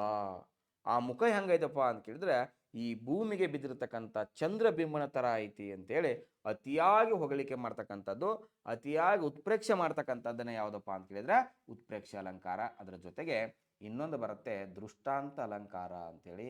ಇದು ಕೂಡ ಭಾಳ ಇಂಪಾರ್ಟೆಂಟು, ದೃಷ್ಟಾಂತ ಅಲಂಕಾರ. ಈ ದೃಷ್ಟಾಂತ ಅಲಂಕಾರ ಯಾಕೆ ಇಂಪಾರ್ಟೆಂಟಪ್ಪ ಅಂತ ಕೇಳಿದರೆ, ಈ ದೃಷ್ಟಾಂತ ಅಲಂಕಾರದಲ್ಲಿ ವಿಶೇಷವಾಗಿ ಬಿಂಬ ಮತ್ತು ಪ್ರತಿಬಿಂಬ ಅಂತೇಳಿ ಐತಿ. ಬಿಂಬ ಮತ್ತು ಪ್ರತಿಬಿಂಬ. ಬಿಂಬ ಪ್ರತಿಬಿಂಬ ಏನಂದ್ರೆ ಏನಪ್ಪ ಅಂತ ಕೇಳಿದ್ರೆ ಒಂದು ಛಾಯೆ, ಅದಕ್ಕೆ ಇನ್ನೊಂದು ಪ್ರತಿಛಾಯೆ ಅಂತೇಳಿ. ಉದಾಹರಣೆಗೆ ಏನಪ್ಪ ಅಂತ ಕೇಳಿದ್ರೆ ಇಲ್ಲಿ ಗಾದೆ ಮಾತುಗಳು ಪ್ರಧಾನ ಆಗಿರ್ತಾವೆ. ಏನು ಪ್ರಧಾನ ಆಗಿರ್ತಾವೆ? ಇಲ್ಲಿ ಗಾದೆ ಮಾತುಗಳು ಪ್ರಧಾನ ಆಗಿರ್ತಾವೆ. ಗಾದೆ ಮಾತು ಉದಾಹರಣೆಗೆ ಊರು ಉಪಕಾರ ಅರಿಯದು, ಉಪಕಾರ ಅರಿಯದು, ಹೆಣ ಶೃಂಗಾರ ಅರಿಯದು ಅಂತೇಳಿ. ಶೃಂಗಾರ ಅರಿಯದು. ನೀ ಊರಿಗೆ ಏನಾರು ಉಪಕಾರ ಮಾಡೋ ಅವ್ರು ಒಂದು ಹೇಳ್ತಾರ, ಹೆಣಕ್ಕೆ ನೀ ಎಷ್ಟನಾರ ಶೃಂಗಾರ ಮಾಡೋದು ಏನಾದರೂ ನಮಗೆ ಎದ್ದು ಕುಂತು ಕಣ್ಣು ತೆಗೆದು ಇವರು ಜೀವಂತವಾಗಿದಾರ ಸತ್ತಾರ ಅಂತೇಳಿ ಏನಾದರೂ ನೋಡತ್ತಾ? ಇಲ್ಲ, ಸಾಧ್ಯ ಇಲ್ಲ. ಅದಕ್ಕಾಗಿ ಅಟ್ಟ ಮೇಲೆ ಒಲೆ ಉರಿಯಿತು, ಕೆಟ್ಟ ಮೇಲೆ ಬುದ್ಧಿ ಬಂದಿತು, ಮಾತು ಆಡಿದರೆ ಹೋಯಿತು, ಮುತ್ತು ಒಡಿದರೆ ಹೋಯಿತು. ಈ ರೀತಿಯಾಗಿ ಗಾದೆ ಮಾತುಗಳು ಪ್ರಧಾನವಾಗಿದ್ದು ಅಂದರೆ ಅದು ಯಾವ ಅಲಂಕಾರ ಆಗಿರ್ತೈತಪ್ಪ ಅಂತ ಕೇಳಿದ್ರೆ ದೃಷ್ಟಾಂತ ಅಲಂಕಾರ ಆಗಿರ್ತೈತಿ ಸ್ನೇಹಿತರೆ. ಓಕೆ, ಮುಂದೆ ಹೋಗೋಣ. ಆದಿಪ್ರಾಸದ ಹಿಂದಿನ ಅಕ್ಷರವು ಹೃಸ್ವ ಸ್ವರದಿಂದ ಕೂಡಿದರೆ, ಯಾವ ಸ್ವರದಿಂದ ಕೂಡಿದರೆ? ಹೃಸ್ವ ಸ್ವರದಿಂದ ಕೂಡಿದರೆ ಅದನ್ನು ನಾವು ಏನೆನ್ನುತ್ತೇವೆ ಅಂತ ಹೇಳಿ. ಆದಿಪ್ರಾಸದ ಹಿಂದಿನ ಅಕ್ಷರವು ಹೃಸ್ವ ಸ್ವರದಿಂದ ಕೂಡಿದರೆ, ಇಲ್ಲಿ ನೋಡ್ರಿ, ಪ್ರಾಸ ಅಂದ್ರೆ ಏನು? ಅಕ್ಷರಗಳ ನಿಯಮಬದ್ಧ ಪುನರಾವರ್ತನೆನೇ ಪ್ರಾಸ. ಅಕ್ಷರಗಳ ನಿಯಮಬದ್ಧ ಪುನರಾವರ್ತನೆಗೆ ನಾವೇನಂತ ಕರಿತೀವಪ್ಪ ಅಂತ ಕೇಳಿದ್ರೆ ಪುನರಾವರ್ತನೆ. ವರ್ತನೆಗೆ ನಾವೇನಂತ ಕರಿತೀವಿ? ಪ್ರಾಸ ಅಂತ ಹೇಳಿ ಕರಿತೀವಿ. ಅದರೊಳಗೆ ಏನು ಮಾಡ್ತೀವಪ್ಪ ಅಂತ ಕೇಳಿದ್ರೆ ಆದಿಪ್ರಾಸ, ಮಧ್ಯಪ್ರಾಸ, ಅಂತ್ಯಪ್ರಾಸ. ಆದಿಪ್ರಾಸ, ಅಂತ್ಯಪ್ರಾಸ, ಮಧ್ಯಪ್ರಾಸ ಅಂತ ಕರಿತೀವಿ. ಇಲ್ಲಿ ಆದಿಪ್ರಾಸದೊಳಗೆ ನಾವು ಏನು ಮಾಡ್ತೀವಪ್ಪ ಅಂತ ಕೇಳಿದ್ರೆ 6 ಪ್ರಕಾರಗಳನ್ನು ಮಾಡ್ತೀವಿ. ಎಷ್ಟು ಪ್ರಕಾರಗಳನ್ನು ಮಾಡ್ತೀವಿ? 6 ಪ್ರಕಾರ. 1 ಸಿಂಹಪ್ರಾಸ, 2 ಗಜಪ್ರಾಸ, 3 ಹಯಪ್ರಾಸ, ಆನಂತರ ಋಷಭಪ್ರಾಸ, ಶರಭಪ್ರಾಸ, ಅಜಪ್ರಾಸ. ಈ ರೀತಿಯಾಗಿ ವಿಂಗಡಣೆ ಮಾಡ್ತಕ್ಕಂಥ ಸಂದರ್ಭದೊಳಗೆ ನಮಗೆ ಪ್ರಶ್ನೆ ಏನು ಕೇಳಿದಾರಪ್ಪ ಅಂತ ಕೇಳಿದ್ರೆ ಅವರು, ಆದಿಪ್ರಾಸದ ಹಿಂದಿನ ಅಕ್ಷರವು ಹೃಸ್ವದಿಂದ ಕೂಡಿದ್ದರೆ ಅದನ್ನು ನಾವೇನಂತ ಕರಿತೀವಿ? ಸಿಂಹಪ್ರಾಸ ಅಂಥೇಳಿ ಕರಿತೀವಿ. ಹೆಂಗಪ್ಪ ಅಂತಂದ್ರೆ ಉದಾಹರಣೆಗೆ ಹೃಸ್ವ ಸ್ವರದಿಂದ ಕೂಡಬೇಕು. ಆದಿಪ್ರಾಸದ ಹಿಂದಿನ ಅಕ್ಷರ ಎದರಿಂದ ಕೂಡಿರಬೇಕು? ಹೃಸ್ವ ಸ್ವರದಿಂದ. ಉದಾಹರಣೆಗೆ ಪ್ರಾಸದ ಹಿಂದಿನ ಅಕ್ಷರವು ಹೃಸ್ವ ಸ್ವರದಿಂದ ಕೂಡಿದರೆ ಅದು ಯಾವ ಪ್ರಾಸ ಅಂತೇಳಿ ಕೇಳಿದಾರೆ ಸ್ನೇಹಿತರೆ. ಆದಿಪ್ರಾಸದ ಹಿಂದಿನ ಅಕ್ಷರ ಹೃಸ್ವ ಸ್ವರದಿಂದ ಕೂಡಿದರೆ ಅದು ಸರಿಯಾದ ಉತ್ತರ ಸಿಂಹಪ್ರಾಸ ಅಂಥೇಳಿ. ಯಾವುದು ಸರಿಯಾಗಿರ್ತಕ್ಕಂಥದ್ದು? ಸಿಂಹಪ್ರಾಸ ಅಂಥೇಳಿ. ಇಲ್ಲಿ ನಾವು ಏನು ಮಾಡ್ತೀವಪ್ಪ ಅಂತ ಕೇಳಿದ್ರೆ ಭಾಗಗಳನ್ನು ಮಾಡ್ಕೋತೀವಿ. ಇದರಲ್ಲಿ ಆದಿಪ್ರಾಸದೊಳಗೆ ಒಟ್ಟು 6 ಪ್ರಾಸಗಳನ್ನು ಮಾಡ್ತೀವಿ. 1 ಸಿಂಹ ಅಂಥೇಳಿ, ಇನ್ನೊಂದು ಗಜಪ್ರಾಸ ಅಂಥೇಳಿ. ಇಲ್ಲಿ ಮೊದಲು ಸಿಂಹ ಅಂದರೆ ಏನು, ಗಜ ಅಂದರೆ ಏನು ತಿಳ್ಕೋಬೇಕು. ಆದಿಪ್ರಾಸದ ಹಿಂದಿನ ಅಕ್ಷರ ಹೃಸ್ವ ಸ್ವರದಿಂದ ಕೂಡಿದರೆ ಅದನ್ನು ನಾವೇನಂತ ಕರಿತೀವಿ? ಸಿಂಹಪ್ರಾಸ ಅಂತ ಕರಿತೀವಿ. ದೀರ್ಘ ಸ್ವರದಿಂದ ಕೂಡಿದರೆ ಅದನ್ನು ನಾವೇನಂತ ಕರಿತೀವಪ್ಪ ಅಂತ ಹೇಳಿದರೆ ಗಜಪ್ರಾಸ ಅಂತ ಕರಿತೀವಿ. ಉದಾಹರಣೆ 1 ಏನಪ್ಪ ಅಂತ ಕೇಳಿದರೆ ಮದುವೆಯಾದ ಹೊಸತನದಲ್ಲಿ, ಹೆಂಡತಿ ಚಂದ್ರಮುಖಿ, ಮದುವೆಯಾದ ಕೆಲ ವರ್ಷಗಳ ನಂತರ, ಮದುವೆಯಾದ. ಇಲ್ಲಿ ನೋಡ್ರಿ, ಆದಿಪ್ರಾಸ ಅಂದರೆ ಯಾವುದು? ಪ್ರತಿ ಪಾದದ 2ನೇ ಅಕ್ಷರ. ಅದರ ಹಿಂದಿನ ಅಕ್ಷರ ಎದರಿಂದ ಕೂಡಿರ್ಬೇಕಂತ ಹೇಳ್ಯಾರ ಅವರು? ಹೃಸ್ವ ಸ್ವರ. ಈ ಮ ಅಂತಕ್ಕಂಥ ಅಕ್ಷರಗಳಲ್ಲಿ ಯಾವ ಸ್ವರ ಸೇರಿದೆ? ಅ ಅಂತಕ್ಕಂಥ ಸ್ವರ ಇದೆ.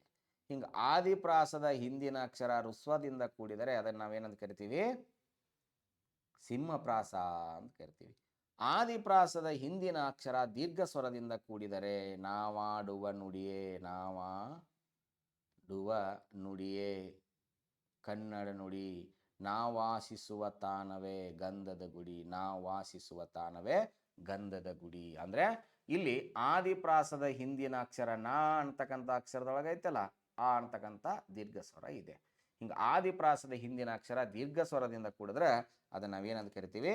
ಗಜಪ್ರಾಸ ಅಂಥೇಳಿ ಕರಿತೀವಿ. ಇನ್ನು ಋಷಭ ಪ್ರಾಸ ಅಂತೇಳಿ, ಯಾವ ಪ್ರಾಸ? ಋಷಭ ಪ್ರಾಸ. ಇನ್ನೊಂದು ಯಾವುದಪ್ಪ ಅಂತ ಕೇಳಿದ್ರೆ ಅಜಪ್ರಾಸ ಅಂತೇಳಿ.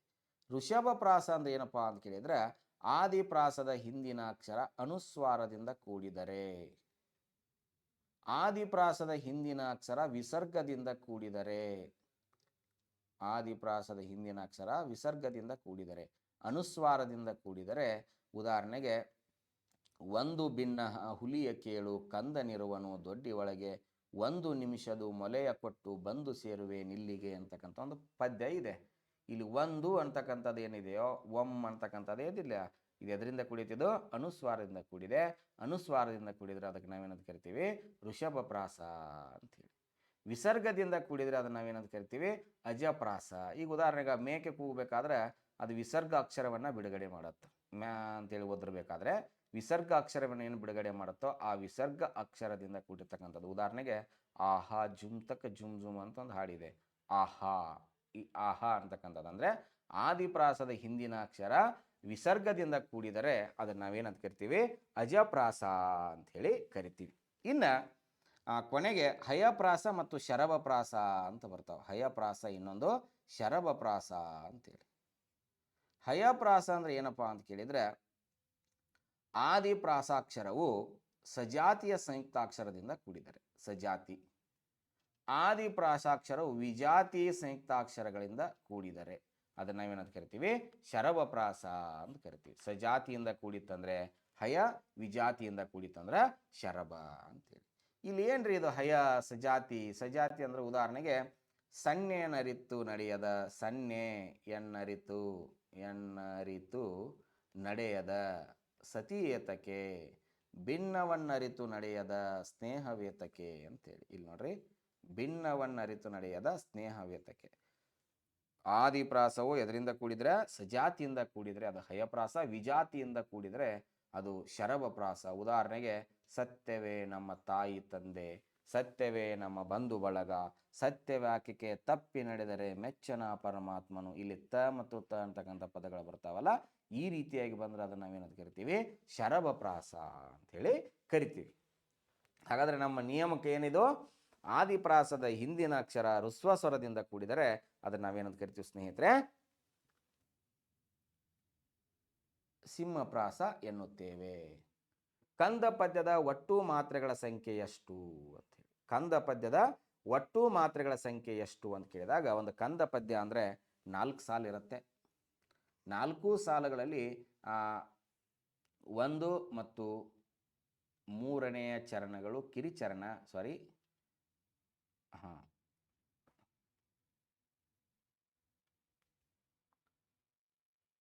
1 2 3 4 ಹಿಂಗಿರ್ತಾವೆ.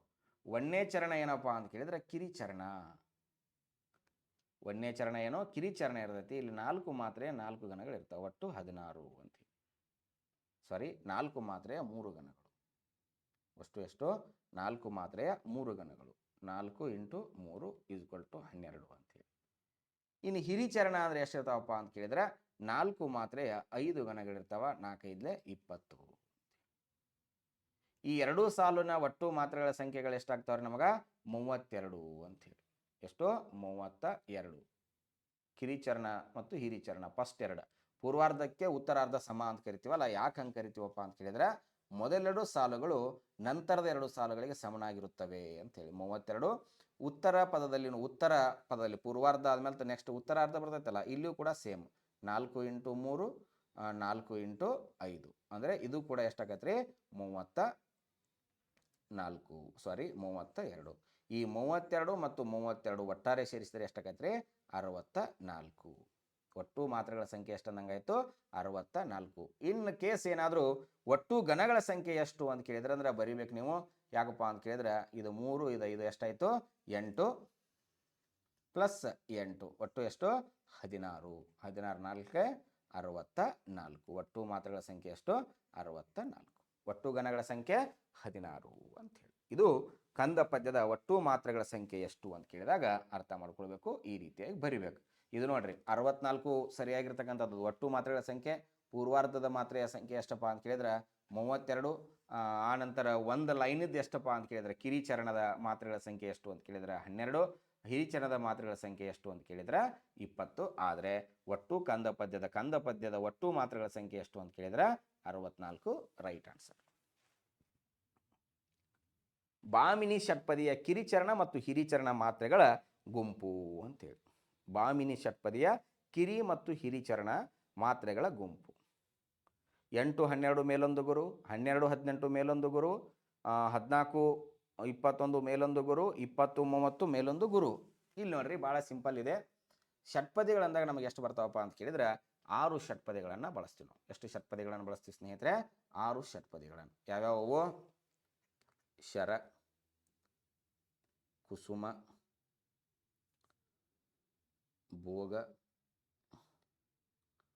ಬಾಮಿನಿ, ಪರಿವರ್ಧಿನಿ, ವಾರ್ಧಕ ಅಂತೇಳಿ. ಶರಷಟ್ಪದಿ ಹೆಂಗಿರ್ತೈತಪ್ಪ ಅಂತ ಕೇಳಿದ್ರೆ 8 ಕಿರಿಚರಣದಲ್ಲಿ ಮಾತ್ರೆ, 12 ಹಿರಿಚರಣದಲ್ಲಿ ಮೇಲೊಂದು ಗುರು. ಕುಸುಮ ಇದನ್ನ ಏನು ಮಾಡ್ಕೋಬೇಕಂದ್ರೆ ಈ ಲೈನನ್ನು ಎರಡೆರಡು ಜಾಸ್ತಿ ಮಾಡ್ಕೊತ ಹೋಗ್ಬೇಕು. 8 ಇದ್ದದ್ದು ಇಲ್ಲಿ ಏನಾಯ್ತು 10, ಇಲ್ಲಿ ಸೇಮ್, ಇಲ್ಲಿ ಮತ್ತೆ 2 ಜಾಸ್ತಿ ಮಾಡಬೇಕು, ಇಲ್ಲೂ ಮತ್ತೆ 2 ಜಾಸ್ತಿ ಮಾಡಬೇಕು, ಇಲ್ಲೂ ಮತ್ತೆ 2 ಜಾಸ್ತಿ ಮಾಡಬೇಕು. ಇಲ್ಲಿ ಲಾಸ್ಟ್ ಒಮ್ಮೆ ಏನು ಮಾಡಬೇಕಪ್ಪ ಅಂತ ಕೇಳಿದ್ರೆ 4 ಜಾಸ್ತಿ ಮಾಡಬೇಕು. ಲಾಸ್ಟ್ ಅತ್ಯಂತ ದೊಡ್ಡದಾಗಿರೋದ್ರಿಂದ 4 ಜಾಸ್ತಿ ಮಾಡಬೇಕು. ಇಲ್ಲಿ ನೋಡ್ರಿ 3 ಜಾಸ್ತಿ ಮಾಡ್ಕೊತ ಬರ್ಬೇಕು. ಇಲ್ಲಿ ಹಿರಿಚರಣಗಳಲ್ಲಿ ಎಷ್ಟೆಷ್ಟು ಜಾಸ್ತಿ ಮಾಡ್ಕೊತ ಬರಬೇಕು? 3 ಜಾಸ್ತಿ ಮಾಡ್ತಾ ಬರಬೇಕು. ಇಲ್ಲಿ 12 ಇದೆ, ನೆಕ್ಸ್ಟ್ ಎಷ್ಟು ಹಾಕಬೇಕು? 15 ಮೇಲೊಂದು ಗುರು, ನೆಕ್ಸ್ಟ್ 3 ಅಂದರೆ 18 ಮೇಲೊಂದು ಗುರುವು, ನೆಕ್ಸ್ಟ್ 3 ಅಂದರೆ 21 ಮೇಲೊಂದು ಗುರುವು, ನೆಕ್ಸ್ಟ್ ಪರಿವರ್ಧನೆ ಮತ್ತು ಇದಕ್ಕೆ 3 ಅಂದರೆ 24 ಮೇಲೊಂದು ಗುರುವು. ಇಲ್ಲಿ 4 ಹೆಚ್ಚು ಮಾಡಿದ್ದೀವಲ್ಲ, ಇಲ್ಲಿ ಎಷ್ಟು ಹೆಚ್ಚು ಮಾಡ್ಬೇಕಪ್ಪ ಅಂತ ಕೇಳಿದ್ರೆ 6 ಹೆಚ್ಚು ಮಾಡ್ಬೇಕು. ಅಂದರೆ 30 ಮೇಲೊಂದು ಗುರುವು ಅಂಥೇಳಿ. ಹಾಗಾದರೆ ಇಲ್ಲಿ ನಮ್ಮ ಬಾಮಿನಿ ಅಂತ ಬಂದಾಗ ಯಾವ ರೀತಿಯಾಗಿ ನೋಡ್ಕೋಬೇಕು ನಾವು? ಸರಿಯಾಗಿರ್ತಕ್ಕಂಥ ಉತ್ತರ 14, 21 ಸಿ ಅಂತೇಳಿ. ಇದನ್ನು ನೆನಪಿಡ್ಕೋಬೇಕು. ಶರ, ಕುಸುಮ, ಭೋಗ, ಬಾಮಿನಿ, ಪರಿವರ್ತಿನಿ, ವಾರ್ಧಕ ಅಂತೇಳಿ ಈ ರೀತಿಯಾಗಿಯೂ ಕೂಡ ನಮಗೇನು ಮಾಡ್ಬೋದು? ಪ್ರಶ್ನೆಯನ್ನು ಕೇಳ್ಬೋದು. ಅದಕ್ಕಾಗಿ ನಿಮಗೆ ಕಿರಿಚರಣನೂ ಗೊತ್ತಿರಬೇಕು, ಹಿರಿಚರಣನೂ ಕೂಡ ಗೊತ್ತಿರಬೇಕು. ಇದು ಎಷ್ಟು ಸಾಲು ಅನ್ನೋದು ಗೊತ್ತಿರ್ಬೋದು. ಟೋಟಲ್ ಕೇಳಿದರೆ ಟೋಟಲ್ ಲೆಕ್ಕ ಮಾಡಿ ಹಾಕ್ಬೋದು, ಇಂಡಿವಿಜುವಲ್ ಆಗಿ ಕೇಳಿದರೆ ಇಂಡಿವಿಜುವಲ್ ಆದರೂ ಲೆಕ್ಕ ಮಾಡಿ ಹಾಕ್ಬೋದು. ಯಾವ ರೀತಿ ಆದರೂ ಪ್ರಶ್ನೆ ಕೇಳಿ ನಾವು ಸರಿಯಾಗಿ ಹಾಕ್ಬೋದು. ಶರ, ಕುಸುಮ, ಭೋಗ, ಬಾಮಿನಿ, ಪರಿವರ್ತಿನಿ, ವಾರ್ಧಕ ಅಂತಕ್ಕಂಥದ್ದನ್ನು ನೆನಪಿಟ್ಕೊಳ್ಬೇಕು ಸ್ನೇಹಿತರೆ. ನೆಕ್ಸ್ಟ್, ಯಮತ ರಾಜ ಬಾನಸಲ್ಗಂ ಎಂಬುವುದು ಯಾವ ಗಣಕ್ಕೆ ಸಂಬಂಧಿಸಿದೆ ಅಂತ ಹೇಳಿ. ಇದು ಕೂಡ ನಮಗೆ ಇತ್ತೀಚೆಗೆ ಕೇಳ್ಬೋದು. ಇದು ಯಾವ ಗಣ ಅಂತೂ ಕೇಳ್ಬೋದು, ಇದು ಯಾವ ಗಣಕ್ಕೆ ಸಂಬಂಧಿಸಿದೆ ಅಂತೂ ಕೂಡ ಏನು ಮಾಡ್ಬೋದು? ನಮಗೆ ಪ್ರಶ್ನೆಯನ್ನು ಕೇಳ್ಬೋದು. ಆದರೆ ಇಲ್ಲಿ ಯಮತ ರಾಜ ಬನ ಸಲಗಂ ಅಂತಕ್ಕಂಥವು 8 ಅಕ್ಷರಗಳದಾವ ಸ್ನೇಹಿತರೆ. ಇವು ಎ ಅಂತಕ್ಕಂಥ ಅಕ್ಷರ, ಎ ಇರ್ಬೋದು, ಮ ಇರ್ಬೋದು, ತ, ರ, ಜ, ಬ, ನ, ಸ, ಲ, ಗಮ್. ಈ 8 ಅಕ್ಷರಗಳೇನದಾವೋ ಈ 8 ಅಕ್ಷರಗಳಿಗೆ ನಾವು ಲಘು ಗುರುಗಳನ್ನು ಹಾಕ್ಕೊಂಡಿವಿ ಅಂದ್ರೆ ಈಜಿಯಾಗಿದ್ದು ಯಾವ ಗಣ? ಯ ಗಣ ಅಂದರೆ ಹೆಂಗಿರ್ತೈತಿ, ಮ ಗಣ ಅಂದರೆ ಹೆಂಗಿರ್ತೈತಿ ಅನ್ನೋದು ತಿಳ್ಕೊಬೋದು. ಯಾಕೆ ನಾವು ಈ ಥರ ಲಘು ಹಾಕ್ಬೋದಾ? ಗುರು, ತಾ ಮಹಾಪ್ರಾಣಾಕ್ಷರ ಇರೋದರಿಂದ ದೀರ್ಘ ಸ್ವರ ಇರೋದ್ರಿಂದ ಗುರು, ಇದ್ರಾಗೂ ದೀರ್ಘ ಸ್ವರ ಇರೋದ್ರಿಂದ ಗುರುವು, ಇದು ಋಸ್ವ ಸ್ವರ ಇರೋದರಿಂದ ಲಘು, ಇದ್ರಾಗೂ ಕೂಡ ದೀರ್ಘ ಸ್ವರ ಇರುವುದರಿಂದ ಗುರು, ಇದು ಋಸ್ವ ಸ್ವರ ಇರೋದರಿಂದ ಲಘು, ಋಸ್ವ ಸ್ವರ ಇರುವುದರಿಂದ ಲಘು, ಲ ಅಂತಕ್ಕಂಥ ಅಕ್ಷರ ಋಸ್ವ ಸ್ವರ ಆಗಿರುವುದರಿಂದ ಲಘು, ಲಾಸ್ಟ್ ಗಮ್ ಅಂತಕ್ಕಂಥದ್ದು ಏನಪ್ಪ ಅಂತ ಕೇಳಿದ್ರೆ ಅನುಸ್ವಾರ ಇರುವುದರಿಂದ ಅದಕ್ಕೆ ಗುರು. ಇಲ್ಲಿ ಅಕ್ಷರಗಣಗಳು ಅಂತ ಕೇಳಿದ್ರೆ ಅಕ್ಷರಗಣಕ್ಕೆ ಇವೆಲ್ಲ ಅಕ್ಷರಗಣಕ್ಕೆ ಸಂಬಂಧಪಟ್ಟರಾಗಿರುವುದರಿಂದ ಇಲ್ಲಿ ಸರಿಯಾದ ಉತ್ತರ ಎ. ಆದರೆ ಇದ್ರ ಜೊತೆಗೆ ಇನ್ನೊಂದು ಚೂರು ಮಾಹಿತಿಯನ್ನು ತಿಳ್ಕೋಬೇಕು. ಅಂಶಗಣಕ್ಕೆ ಅಂತ ಕೇಳಿದಾಗ ಇಲ್ಲಿ ಏನಿರ್ತಾವಕ್ಕ ಅಂತ ಕೇಳಿದ್ರೆ ಇಲ್ಲಿ ಅಂಶಗಳು ಬರ್ತಾವೆ, 3 ಬರ್ತಾವೆ. ಒಂದು ಬ್ರಹ್ಮಗಣ, ವಿಷ್ಣುಗಣ, ರುದ್ರಗಣ ಅಂತೇಳಿ. ಬ್ರಹ್ಮಗಣ ಅಂದರೆ ಎಷ್ಟು ಅಂಶದಿಂದ ಕೂಡಿರ್ತದಪ್ಪ ಅಂದರೆ 2 ಅಂಶ, ವಿಷ್ಣುಗಣ ಅಂದರೆ 3 ಅಂಶ, ರುದ್ರಗಣ ಅಂದರೆ 4 ಅಂಶ. ನಿಮ್ಮನ್ನ ಪ್ರಶ್ನೆ ಹಿಂಗೂ ಕೇಳ್ಬೋದು, ಬ್ರಹ್ಮಗಣವನ್ನು ಎಷ್ಟು ವಿಧದಲ್ಲಿ ಬರೆಯಬಹುದು ಅಂತ ಕೇಳಿದರೆ 4 ವಿಧದಲ್ಲಿ. ವಿಷ್ಣುಗಣವನ್ನು ಎಷ್ಟು ವಿಧದಲ್ಲಿ ಬರಿಬಹುದು ಅಂದರೆ 8 ವಿಧದಲ್ಲಿ. ರುದ್ರಗಣವನ್ನು ಎಷ್ಟು ವಿಧದಲ್ಲಿ ಬರಿಬೋದಪ್ಪ ಅಂತ ಕೇಳಿದರೆ ಇದನ್ನು 16 ವಿಧದಲ್ಲಿ ನಾವೇನು ಮಾಡ್ಬೋದು ರೀ? ಬರಿಬೋದು ಅಂತಕ್ಕಂಥದ್ದು ನೆನಪಿರಬೇಕು. ಈ ಅಂಶಗಣ ಎದಕ್ಕೆ ಸಂಬಂಧಪಡ್ತಾವಪ್ಪ ಅಂತ ಕೇಳಿದರೆ ಸಾಂಗತ್ಯ ಆಗಿರ್ಬೋದು, ತ್ರಿಪದಿ ಆಗಿರ್ಬೋದು,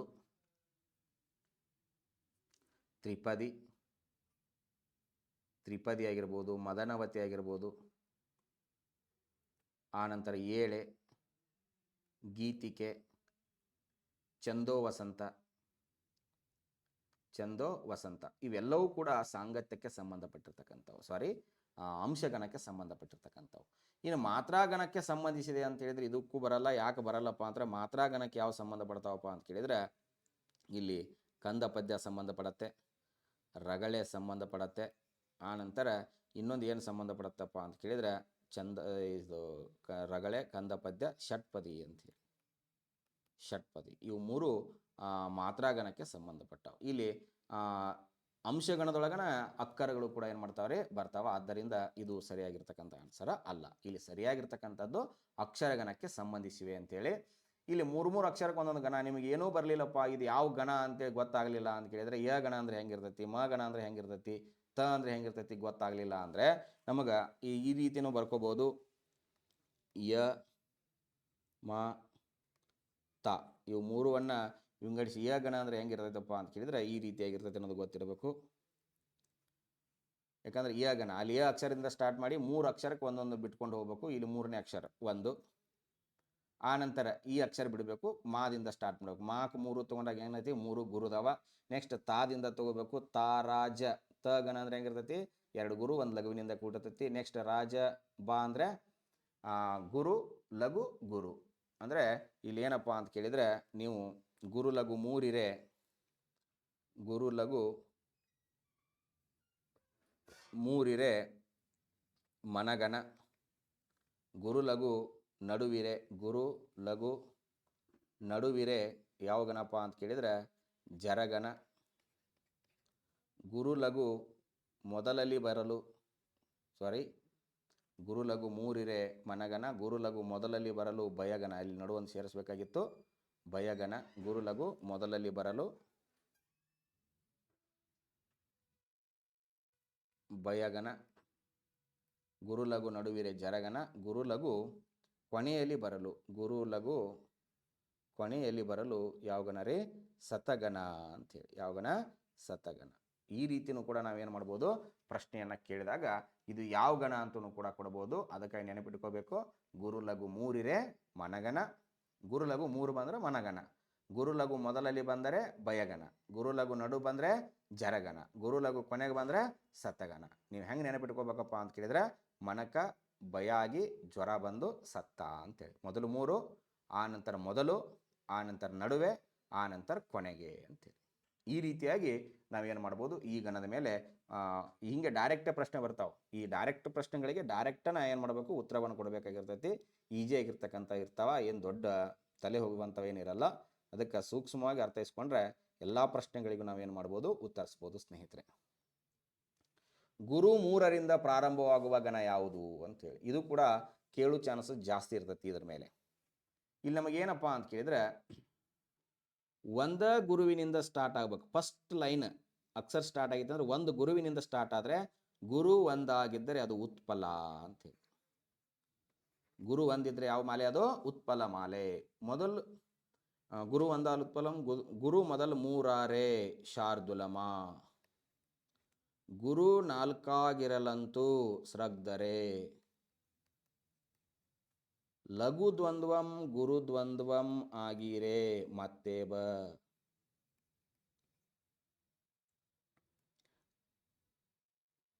ಲಘು ದ್ವಯ ತ್ರಿಗುರುವಿಂದ ಕಂ ಮಹಾಸ್ರಗ್ಧರ, ಲಘು 4 ಆಗಿರೆ ಚಂಪಕ ಅಂತ ನೆನಪಿಟ್ಕೊಳ್ಬೇಕು. ನೀವು ಒಂದು ಗುರುವಿನಿಂದ ಏನಾದರೂ ನಿಮ್ಗೆ ಲೈನ್ ಇದನ್ನು ನೆನಪಿಟ್ಕೊಂಡ್ರೆ ಅಂದರೆ ನಿಮ್ಗೆ ಇದಕ್ಕೆ ಲಘು ಗುರು ಹಾಕಿದ್ದು ಯಾವ ವೃತ್ತ ಅಂತ ಕೇಳ್ಬೋದು. ಗುರು 1 ಇದ್ರೆ ಉತ್ಪಲ ಮಾಲೆ, ಗುರು ಮೊದಲು 3 ಇದ್ರೆ ಶಾರ್ದುಲಮ, ಗುರು 4 ಇದ್ರೆ ಚಂಪಕ, 2 ಗುರು 2 ಲಘು ಇದ್ರೆ ಮತ್ತೇಬ, 2 ಗುರು 3 ಲಘು ಇದ್ದು ಅಂದರೆ 2 ಲಘು 3 ಗುರು ಇದ್ವು ಅಂದರೆ ಮಹಾಸ್ರಗ್ಧರ ಅಂತಕ್ಕಂಥದ್ದು ನೆನಪಿಟ್ಕೋಬೇಕು. ಇಲ್ಲಿ ಗುರು 3ರಿಂದ ಪ್ರಾರಂಭವಾಗುವ ಗಣ ಯಾವುದು ಅಂತ ಕೇಳಿದರೆ ಶಾರ್ದುಲ ವಿಕ್ರೀಡಿತ ವೃತ್ತ ಅಂತೇಳಿ ಸರಿಯಾಗಿರ್ತಕ್ಕಂಥದ್ದು. ಓಕೆ. ಬ್ರಹ್ಮಗಣವನ್ನು ಎಷ್ಟು ವಿಧದಲ್ಲಿ ವಿಂಗಡಿಸಿ ಬರೆಯಬಹುದು? ಈಗಾಗಲೇ ಮಾತಾಡಿದ್ದೀನಿ ನಾನು. ಬ್ರಹ್ಮಗಣವನ್ನು 4 ವಿಧದಲ್ಲಿ ವಿಂಗಡಿಸಿ ಬರೆಯಬಹುದು ಅಂತೇಳಿ. ಬ್ರಹ್ಮಗಣವನ್ನು 4 ವಿಧದಲ್ಲಿ, ವಿಷ್ಣು ಗಣವನ್ನು 8 ವಿಧದಲ್ಲಿ, ರುದ್ರಗಣವನ್ನು 16 ವಿಧದಲ್ಲಿ ವಿಂಗಡಿಸಿ ಬರೀಬೋದು. ಇದು ಯಾವುದಕ್ಕೆ ವಿಧ ಅಲ್ಲ. ಸರಿಯಾಗಿರ್ತಕ್ಕಂಥ ಉತ್ತರ ಆಪ್ಷನ್ ಎ, 4 ವಿಧದಲ್ಲಿ ವಿಂಗಡಿಸಿ ಬರೀಬೋದು. ಒಂದು ವಿಧ ಇದನ್ನು ಬರೀತೀನಿ ನೋಡ್ರಿ, ಯಾಕಂದರೆ ಗೊತ್ತಾಗತ್ತೆ ನಿಮಗೆ. ಒಂದು ಬ್ರಹ್ಮಗಣ ಸ್ಟಾರ್ಟ್ ಆಗಬೇಕಾದ್ರೆ ಅಥವಾ ಒಂದು ಗಣ, ಅಂಶಗಣದಲ್ಲಿ ಒಂದು ಗಣ ಸ್ಟಾರ್ಟ್ ಆಗಬೇಕಾದ್ರೆ ಮೊದಲು 2 ಲಘುವಿನಿಂದ ಆದರೂ ಸ್ಟಾರ್ಟ್ ಆಗಬೇಕು, ಇಲ್ಲ ಅಂದರೆ ಒಂದು ಗುರುವಿನಿಂದ ಸ್ಟಾರ್ಟ್ ಆಗಬೇಕು. ಇದು ಎರಡನ್ನೂ ಸೇರಿ ಒಂದು ಅಂಶ ಅಂತೀವಿ, ಇದನ್ನು ಒಂದು ಅಂಶ ಅಂತೀವಿ. ಆದ್ದರಿಂದ ಇದು 2 ಅಂಶ ಟೋಟಲ್. ಇಲ್ಲಾಂದರೆ ಈ ರೀತಿಯಾಗಿ ಆದರೂ ಬರಿಬೋದು, ಇಲ್ಲಾಂದರೆ ಈ ರೀತಿ ಬರೆದು ಈ ರೀತಿಯೂ ಬರಿಬೋದು, ಇಲ್ಲ ಈ ರೀತಿ ಬರೆದು ಈ ರೀತಿಯೂ ಬರಿಬೋದು. ಅದಕ್ಕಾಗಿ ನಾವು ಎಷ್ಟು ವಿಧದಲ್ಲಿ ಬರಿಬೋದು ಅಂತ ಹೇಳ್ತೀವಿ? ಇದನ್ನು 4 ವಿಧದಲ್ಲಿ ಬರೆಯಬಹುದು. ಬ್ರಹ್ಮಗಣವನ್ನು ಎಷ್ಟು ವಿಧದಲ್ಲಿ ಬರೆಯಬಹುದು? 4 ವಿಧ. ಇದೇ ರೀತಿಯಾಗಿ ವಿಷ್ಣು ಗಣವನ್ನು 8 ವಿಧದಲ್ಲಿ ಬರಿಬೋದು.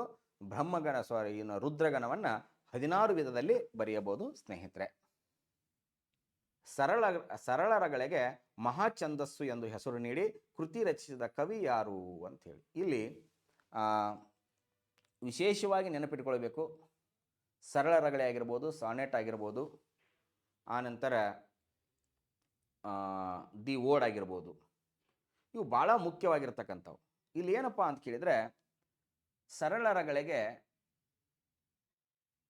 ನಮ್ಮ ಕನ್ನಡದಲ್ಲಿ ಮಹಾಛಂದಸ್ಸು ಅಂತೇಳಿ ಯಾರು ಹೆಸರು ಕೊಡ್ತಾರೋ ಅಂತ ಕೇಳಿದರೆ, ಇದಕ್ಕೆ ಕುವೆಂಪುರವರು ಮಹಾಛಂದಸ್ಸು ಅಂತ ಹೆಸರು ಕೊಡ್ತಾರ. ಆ ಮಹಾಛಂದಸ್ಸು ಅಂತ ಹೆಸರು ಕೊಟ್ಟ ಅಲ್ಲೊಂದು ಕೃತಿಯನ್ನು ಬರೀತಾರೆ ಅವರು, ಶ್ರೀ ರಾಮಾಯಣ ದರ್ಶನಂ ಅಂತೇಳಿ. ಯಾವ ದರ್ಶನಂ? ಶ್ರೀ ರಾಮಾಯಣ ದರ್ಶನಂ ಅಂತಕ್ಕಂಥ ಕೃತಿಯನ್ನು ಬರೀತಾರೆ. ಇಲ್ಲಿ ಕವಿತಾವತಾರ ಅಂತಕ್ಕಂಥದ್ದು ಏನಪ್ಪ ಅಂತ ಕೇಳಿದರೆ, ಇದು ಗೋವಿಂದ ಪೈರವರ ಪ್ರಥಮ ಸುನೀತ ಕೃತಿ ಅಂಥೇಳಿ, ಅಥವಾ ಸೋನೆಟ್ನ ಕೃತಿ ಅಂಥೇಳಿ. ರಜತ ಮಹೋತ್ಸವ ಅಂತಕ್ಕಂಥದ್ದು BM ಶ್ರೀಕಂಠಯ್ಯನವರ ಪ್ರಘಾತದ ಮೊದಲ ಕೃತಿ. ಹಾಗಾದರೆ ಇದಕ್ಕೆ ಸುನೀತ ಅಂತೇಳಿ, ಸೋನೆಟ್ಗೆ ಸುನೀತ ಅಂತೇಳಿ ಕರೆದವ್ರು ಯಾರಪ್ಪ ಅಂತ ಕೇಳಿದರೆ, ನಮ್ಮ ವಿಕ್ರು ಗೋಕಾಕ್ರವರು ಅದಕ್ಕೆ ಏನಂತ ಕರೆದ್ರು? ಸುನೀತ ಅಂಥೇಳಿ ಕರೆದ್ರು ಅಂಥೇಳಿ. ಇನ್ನು ಇಲ್ಲೊಂದು ನೃತ್ಯ ಪ್ರಕಾರದ ಮೇಲೆ ಒಂದು ಪ್ರಶ್ನೆ ಇದೆ ಸ್ನೇಹಿತರೆ. ಸಾದಿರ್ ಆಟಂ ಎಂದು ಯಾವ ನೃತ್ಯ ಪ್ರಕಾರಕ್ಕೆ ಕರೆಯುತ್ತಾರೆ ಅಂಥೇಳಿ. ಸಾದಿರ್ ಆಟಂ ಎಂದು ಯಾವ ನೃತ್ಯ ಪ್ರಕಾರಕ್ಕೆ ಕರೆಯುತ್ತಾರೆ ಅಂತ ಕೇಳಿದರೆ, ಭರತನಾಟ್ಯ ಕರೀತಾರ. ರದೇಶಿ ಆಗೈತೆ, ಅದು ಹರದೇಶಿ ಅಂತ ಆಗಬೇಕು. ಹರದೇಶಿ ಮತ್ತು ನಾಗೇಶಿ ಅಂಥೇಳಿ, ಚೌಡಿಕೆಯವರು ಅಂಥೇಳಿ, ದೊಡ್ಡಾಟ ಅಂಥೇಳಿ. ಇದರ ಇತಿಹಾಸವನ್ನು ನೋಡ್ಕೊಂಡು ಹೋದರೆ ಭಾಳ ಆಳಕ್ಕೆ ಹೋಗಬೇಕಾಗತ್ತೆ. ಈಗ ಪರೀಕ್ಷೆಗೆ ನೇರವಾಗಿರೋದ್ರಿಂದ ನಾವು ಸಿಂಪಲ್ಲಾಗಿ ಮಾತಾಡೋಣ. ಇಲ್ಲಿ ಏನಂದರೆ, ವಿಶೇಷವಾಗಿ ಭರತನಾಟ್ಯವನ್ನು ನಾವು ಮೊದಲು ಏನಂತ ಕರಿತಿದ್ವಿ ಅಂದರೆ, ಮೂಲ ಹೆಸರು ಸಾದಿರ್ ಆಟಂ ಅಂಥೇಳಿ ಕರಿತಿದ್ವಿ. ಅದಕ್ಕೆ ಈ ಸಾದಿರ್ ಆಟಂ ಅಂತಕ್ಕಂಥ ಹೆಸರನ್ನು ಭರತನಾಟ್ಯ ಅಂತೇಳಿ ಕರೆದವರು ರುಕ್ಮಿಣಿ ದೇವಿ ಅರುಂಡಾಲೆ ಅವರು ಮತ್ತು ಯಾಮಿನಿ ಕೃಷ್ಣಮೂರ್ತಿ ಅವರು ಏನು ಮಾಡ್ತಾರಪ್ಪ ಅಂತ ಕೇಳಿದರೆ, ಅದಕ್ಕೆ ಹೆಸರು ಚೇಂಜ್ ಮಾಡ್ತಾರೆ, ಭರತನಾಟ್ಯ ಅಂತೇಳಿ. ಸಾದಿರ್ ಆಟಂ, ಸಾದಿರ್ ಅಂದರೆ ನೃತ್ಯ, ಸಾದಿರ್ ಅಂದರೆ ಸಂಸ್ಕೃತದ ಭಾಷೆಯಲ್ಲಿ ನಾಟ್ಯ ಅಥವಾ ನೃತ್ಯ, ಆಟಂ ಅಂದರೆ ನಾಟ್ಯ ಅಂಥೇಳಿ. ಆ ಸಾದಿರ್ ಆಟಂ ಅಂತಕ್ಕಂಥದ್ದನ್ನು ನಮ್ಮ ಕನ್ನಡದಲ್ಲಿ ಅನ್ನೋಕ್ಕಿಂತ ಭರತನಾಟ್ಯ ಅಂತಕ್ಕಂಥದ್ದು ತಮಿಳುನಾಡಿನಲ್ಲಿ ಮೂಲವಾಗಿ ಬೆಳೆದು ಬಂದಿರತಕ್ಕಂಥದ್ದು. ಅದನ್ನೇ ಪರ್ಟಿಕ್ಯುಲರಾಗಿ ಅದನ್ನ ಹೆಸರು ಬಳಸಿದರೆ, ಸಾದಿರ್ ಆಟಂ ಅಂತಕ್ಕಂಥದ್ದು ದೇವದಾಸಿಯರು ಮಾಡ್ತಕ್ಕಂಥ ನೃತ್ಯ ಪ್ರಕಾರ ಆಗಿತ್ತಿದು. ಮುಂದೆ ಅದನ್ನು ಏನು ಮಾಡ್ತಾರಪ್ಪ ಅಂತ ಕೇಳಿದ್ರೆ, ಎಲ್ಲ ಜನರು ನಾಟ್ಯ ಮಾಡೋದರಿಂದ ಇದಕ್ಕೆ ಭರತನಾಟ್ಯ ಅಂತೇಳಿ ಹೆಸರು ಕರೆದ್ರು. ಇನ್ನು ಹರದೇಶಿ ಮತ್ತು ನಾಗೇಶಿ ಅಂತಕ್ಕಂತಹ ಇದು ಮಹಾರಾಷ್ಟ್ರ ರಾಜ್ಯದಲ್ಲಿ ಕಂಡುಬರ್ತಕ್ಕಂಥ ಒಂದು ಲಾವಣಿ ರೂಪದ ಹಾಡುಗಾರಿಕೆಯಾಗಿರ್ತಕ್ಕಂಥದ್ದು. ಈ ಲಾವಣಿ ರೂಪದ ಹಾಡುಗಾರಿಕೆಯನ್ನು ಗಂಡು ಹೆಚ್ಚೋ ಹೆಣ್ಣು ಹೆಚ್ಚೋ ಅಂತಕ್ಕಂತಹ ಒಂದು ಉತ್ಪ್ರೇಕ್ಷದ ಮೂಲಕ ಹಾಡ್ತಕ್ಕಂತಹ ಗೀತೆಗಳಿಗೆ ನಾವು ಏನಂತ ಕರಿತೀವಿ ಅಂದರೆ ಹರದೇಶಿ ಮತ್ತು ನಾಗೇಶಿ ಅಂಥೇಳಿ ಕರಿತೀವಿ. ಜೊತೆಗೆ ಚೌಡಿಕೆಯವರು ಅಂತ ಕೇಳಿದರೆ, ಇವರು ಯಲ್ಲಮ್ಮನ ಗುಡ್ಡದಲ್ಲಿ ಕಂಡು ಬರ್ತಕ್ಕಂತಹ ಜೋಗತಿಯರಿಗೆ ನಾವು ಜೋಗತಿಯರು ಬಾರಿಸ್ತಕ್ಕಂಥ ವಾದ್ಯವನ್ನು ಚೌಡಿಕೆ ವಾದ್ಯವನ್ನು ಇಟ್ಕೊಂಡು ಏನು ಬಳಸ್ತಾರಲ್ಲ, ಅವರಿಗೆ ಚೌಡಿಕೆಯವರು ಅಂತೇಳಿ ಕರಿತೀವಿ. ಈ ದೊಡ್ಡಾಟ ಮತ್ತು ಸಣ್ಣಾಟ ಅಂತಕ್ಕಂಥವು ಈ ಯಕ್ಷಗಾನದಲ್ಲಿ ನಂತರ ಬದಲಾವಣೆ ಹೊಂದಿ ಆಗಿರ್ತಕ್ಕಂಥ ದೊಡ್ಡಾಟ ಮತ್ತು ಸಣ್ಣಾಟ ಬರ್ತಾವೆ. ಆ ದೊಡ್ಡಾಟ ಅಂತಕ್ಕಂಥದ್ದು ರಾತ್ರಿ ಪೂರ್ಣ ನಾಟಕವನ್ನು ಆಡ್ತಕ್ಕಂಥ ದೊಡ್ಡ ಒಂದು ಸ್ಟೇಜ್ ಹಾಕ್ಕೊಂಡು ಮಂತನ್ನು ರೆಡಿ ಮಾಡಿ ಆ ಮಂತದ ಮೇಲೆ ಎಲ್ಲ ರೀತಿಯ ಪಾತ್ರಗಳನ್ನು ಮಾಡ್ತಕ್ಕಂತಹ ಒಂದು ಕಲಾ ಪ್ರಕಾರಕ್ಕೆ ನಾವೇನಂತ ಕರಿತೀವಿ ಅಂದರೆ ದೊಡ್ಡಾಟ ಅಂತ ಕರಿತೀವಿ. ಈ ಚೌಡಿಕೆಯವರಾಗಿರಲಿ, ಈ ಹರದೇಶಿ ನಾಗೇಶಿ ಆಗಿರಲಿ, ದೊಡ್ಡಾಟ ಆಗಿರಲಿ, ಇವು ಕರ್ನಾಟಕದ ಪ್ರಮುಖ ಜಾನಪದ ಕಲೆಗಳಲ್ಲಿ ಕಂಡು ಬರ್ತಕ್ಕಂಥವು. ಭರತನಾಟ್ಯ ಅಂತಕ್ಕಂಥದ್ದು ಇದೊಂದು ಶಾಸ್ತ್ರೀಯ ನೃತ್ಯವಾಗಿರ್ತಕ್ಕಂಥದ್ದು.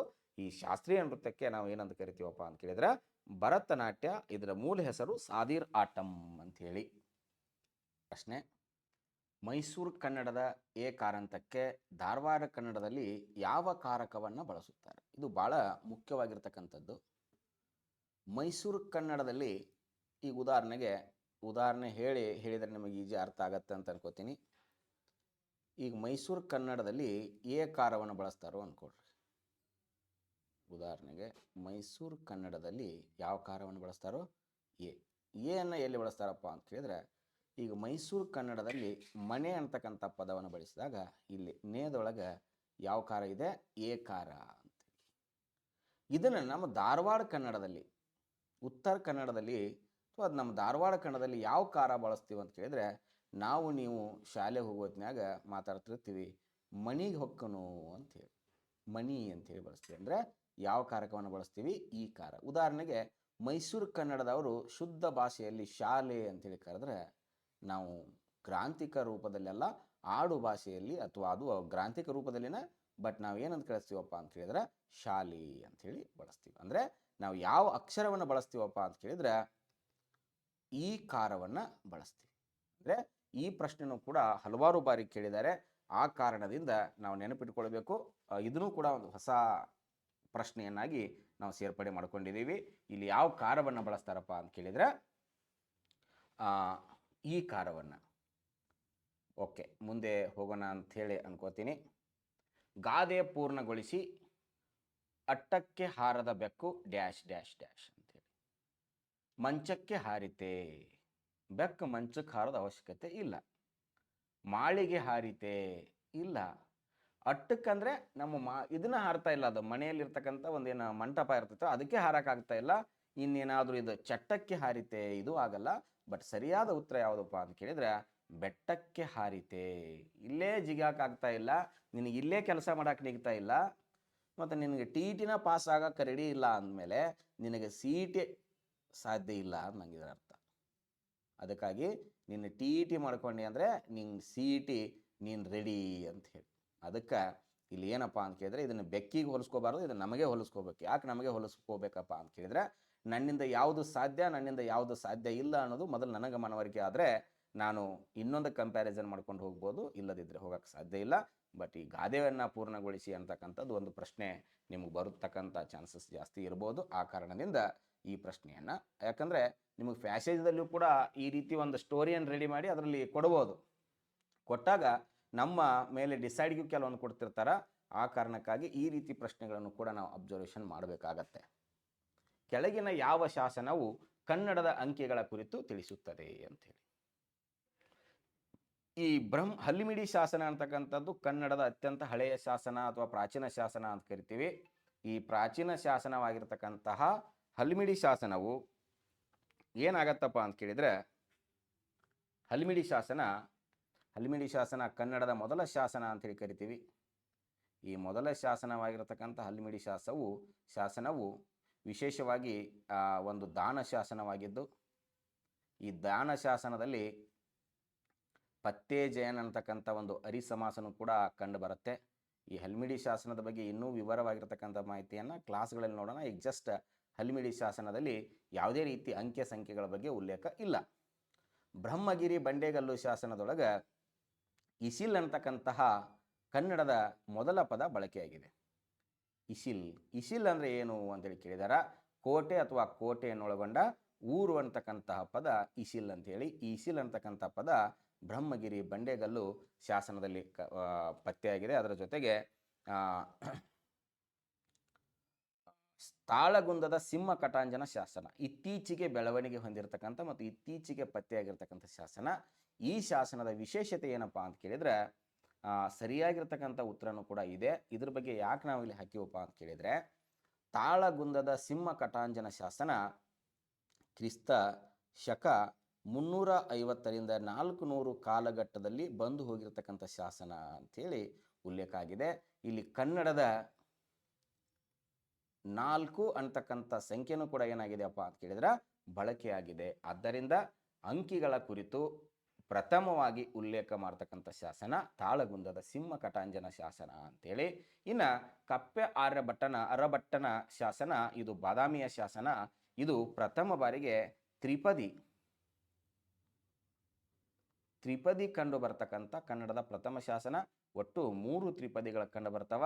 ಈ 3 ತ್ರಿಪದಿಗಳು ಈಗೇನು ನಾವು ಅಂಶಗಣದ ಬಂಧ ಅಂತ ಏನು ಕರಿತೀವಲ್ಲ, ಈ ಅಂಶಗಣದ ಬಂಧವಾಗಿರ್ತಕ್ಕಂಥ ತ್ರಿಪದಿಯನ್ನು ನಾವೇನಂತ ಕರಿತೀವಿ, ವೃತ್ತಗಳ ಗಾಯತ್ರಿ ಅಂಥೇಳಿ ಕರಿತೀವಿ. ವೃತ್ತಗಳ ಗಾಯತ್ರಿ. ಈ ವೃತ್ತಗಳ ಗಾಯತ್ರಿ ಅಂಥೇಳಿ ತ್ರಿಪದಿಯನ್ನು ಯಾರು ಕರೆದಾರು ಅಂತ ಕೇಳಿದರೆ, ನಿಮ್ಮೆಲ್ಲರ ಶಬ್ದಗಾರುಡಿಗನಾಗಿರ್ತಕ್ಕಂತಹ ದ.ರಾ ಬೇಂದ್ರೆಯವರು ಏನಂತ ಹೇಳಿ ಕರೀತಾರಪ್ಪ ಅಂತ ಕೇಳಿದ್ರೆ, ತ್ರಿಪದಿಯನ್ನು ವೃತ್ತಗಳ ಗಾಯತ್ರಿ ಅಂಥೇಳಿ ಕರೀತಾರೆ. ವೃತ್ತಗಳ ಗಾಯತ್ರಿ ಏನನ್ನು ಕರೀತಾರೆ ಅವರು? ತ್ರಿಪದಿಯನ್ನು ವೃತ್ತಗಳ ಗಾಯತ್ರಿ ಅಂಥೇಳಿ. ಈ ರೀತಿಯಾಗಿ ಈ 4 ಶಾಸನ ವಿಶೇಷವಾಗಿರ್ತಕ್ಕಂಥದ್ದು. ಈ ಕಪ್ಪೆ ಆರ್ಯಭಟನ ಶಾಸನ ಇದು ಕೂಡ ವಿಶೇಷವಾಗಿರ್ತಕ್ಕಂಥ ಶಾಸನ, ತ್ರಿಪದಿಯಲ್ಲಿರ್ತಕ್ಕಂಥ ಶಾಸನ. ತ್ರಿಪದಿ ಅಂದಾಗ ನಿಮ್ಮ ನೆನಪಿರಬೇಕು, ನಮ್ಮ ಕನ್ನಡ ಸಾಹಿತ್ಯದ ತಾಯಿ ಬೇರು ಅಂತೂ ಕೂಡ ಕರಿತೀವಿ.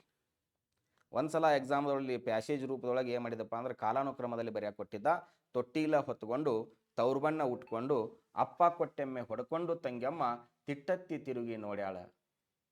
ಅಪ್ಪ ಕೊಟ್ಟೆಮ್ಮೆ ಹೊಡ್ಕೊಂಡು ತಂಗ್ಯಮ್ಮ ತಿಟ್ಟತ್ತಿ ತಿರುಗಿ ನೋಡ್ಯಾಳ ಅಂತೇಳಿ. ತಿಟ್ಟತ್ತಿ ಅಂತೂ ಕೇಳ್ಬೋದು, ತೌರ್ಬಣ್ಣ ಅಂದರೆ ಅಂತೂ ಕೇಳ್ಬೋದು, ಏನಾದರೂ ಕೇಳ್ಬೋದು. ಯಾಕಂದರೆ ನಮ್ಮ TET ಮತ್ತು CET ಅಂದರೆ ವಿಶೇಷವಾಗಿ ನಮ್ಮ ಸ್ಪರ್ಧಾರ್ಥಿಗಳನ್ನೇ, ಅದರಲ್ಲಿ ವಿಶೇಷವಾಗಿ ಪ್ರಶಿಕ್ಷಣಾರ್ಥಿಗಳು ಭವಿಷ್ಯವನ್ನು ಬೆಳಗತಕ್ಕಂತಹ ಫ್ಯೂಚರ್ ಬ್ರೈಟ್ ಮಾಡ್ತಕ್ಕಂತಹ ಶಿಕ್ಷಕರೇ ಆಗಿರುವುದರಿಂದ ಪ್ರಶ್ನೆಗಳು ಯಾವುದ್ಯಾವುದೋ ರೂಪದಾಗೂ ಕೂಡ ಇರ್ಬೋದು. ಅವುಗಳನ್ನು ಗಡಿಬಿಡಿ ಮಾಡದೆ, ಗೊಂದಲ ಮಾಡಿಕೊಳ್ಳಾರ್ದೆ, ನೀಟಾಗಿ ತಾಳ್ಮೆಯಿಂದ ನಾವು ಪ್ರಶ್ನೆಗಳಿಗೆ ಉತ್ತರಿಸಿದ್ದೇ ಆದರೆ ಕನ್ನಡ ವಿಷಯದಲ್ಲಿ 30ಕ್ಕೆ 30 ಕೂಡ ನಾವೇನು ಮಾಡ್ಬೋದು, ಪಡ್ಕೊಳ್ಬೋದು ಸ್ನೇಹಿತರೆ.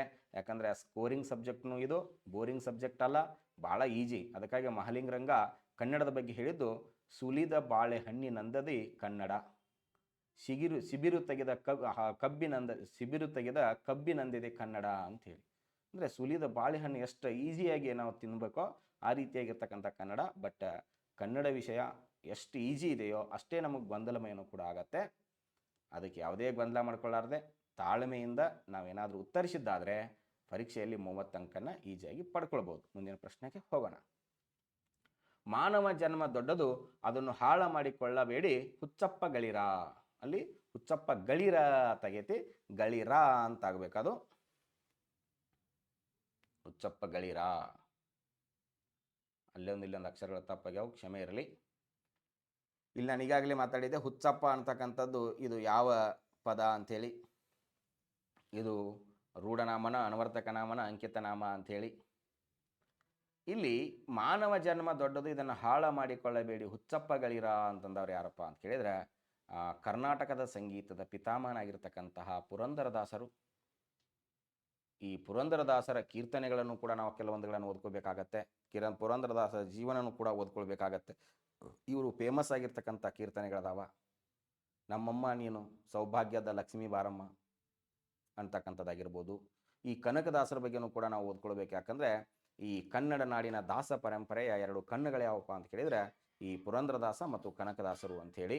ಈ ಪುರಂದರದಾಸರು ಕನಕದಾಸರು ಭಾಳ ವಿಶಿಷ್ಟವಾಗಿರ್ತಕ್ಕಂಥದ್ದು. ಕುಲ ಎಂದು ಹೊಡೆದಾಡದಿರಿ ಆಗಿರ್ಬೋದು, ತಲ್ಲನಿಸದಿರು ಕಂಡ್ಯ ಆಗಿರ್ಬೋದು, ಈ ಜಗನ್ನಾಥ ದಾಸರಾಗಿರ್ಬೋದು, ವಿಜಯದಾಸರಾಗಿರ್ಬೋದು. ಇಲ್ಲಿ ದಾಸಕೂಟ ಮತ್ತು ವ್ಯಾಸಕೂಟ ಅಂಥೇಳಿ ಸುಳಾದಿ ಅಂತ ಬರುತ್ತೆ, ಕೀರ್ತನೆ ಅಂತ ಬರ್ತೈತೆ, ಉಗಾಭೋಗ ಅಂತ ಬರ್ತೈತಿ, ದಂಡಕ ಅಂತ ಬರ್ತೈತಿ, ಮಂಡಿಗೆಗಳಂತ ಬರ್ತಾವ. ಇವುಗಳ ಬಗ್ಗೆನೂ ಕೂಡ ನಾವೇನು ಮಾಡಬೇಕಾಗತ್ತೆ, ನೋಡಬೇಕಾಗತ್ತೆ. ಅದರ ಜೊತೆಗೆ ಹೆಚ್ಚಿನ ಮಾಹಿತಿಗಾಗಿ ಬೇಕಾದರೆ ನೀವು ಸ್ಪರ್ಧಾ ಕನ್ನಡ ಕಸ್ತೂರಿ ಪುಸ್ತಕವನ್ನು ಏನು ಮಾಡ್ಬೋದು, ರೆಫರ್ ಮಾಡ್ಬೋದು ಸ್ನೇಹಿತರೆ. ನೆಕ್ಸ್ಟ್, ಈ ಕೆಳಗಿನವುಗಳಲ್ಲಿ ಯಾರು ನವೋದಯ ಕಾಲಘಟ್ಟದ ಕವಿಗಳು ಅಂಥೇಳಿ. ಇಲ್ಲಿ ಏನಪ್ಪ ಅಂತ ಕೇಳಿದ್ರೆ, ಈ ನವೋದಯ ಅಂತಕ್ಕಂಥದ್ದು ಯಾಕೆ ಸೃಷ್ಟಿ ಆಯಿತು?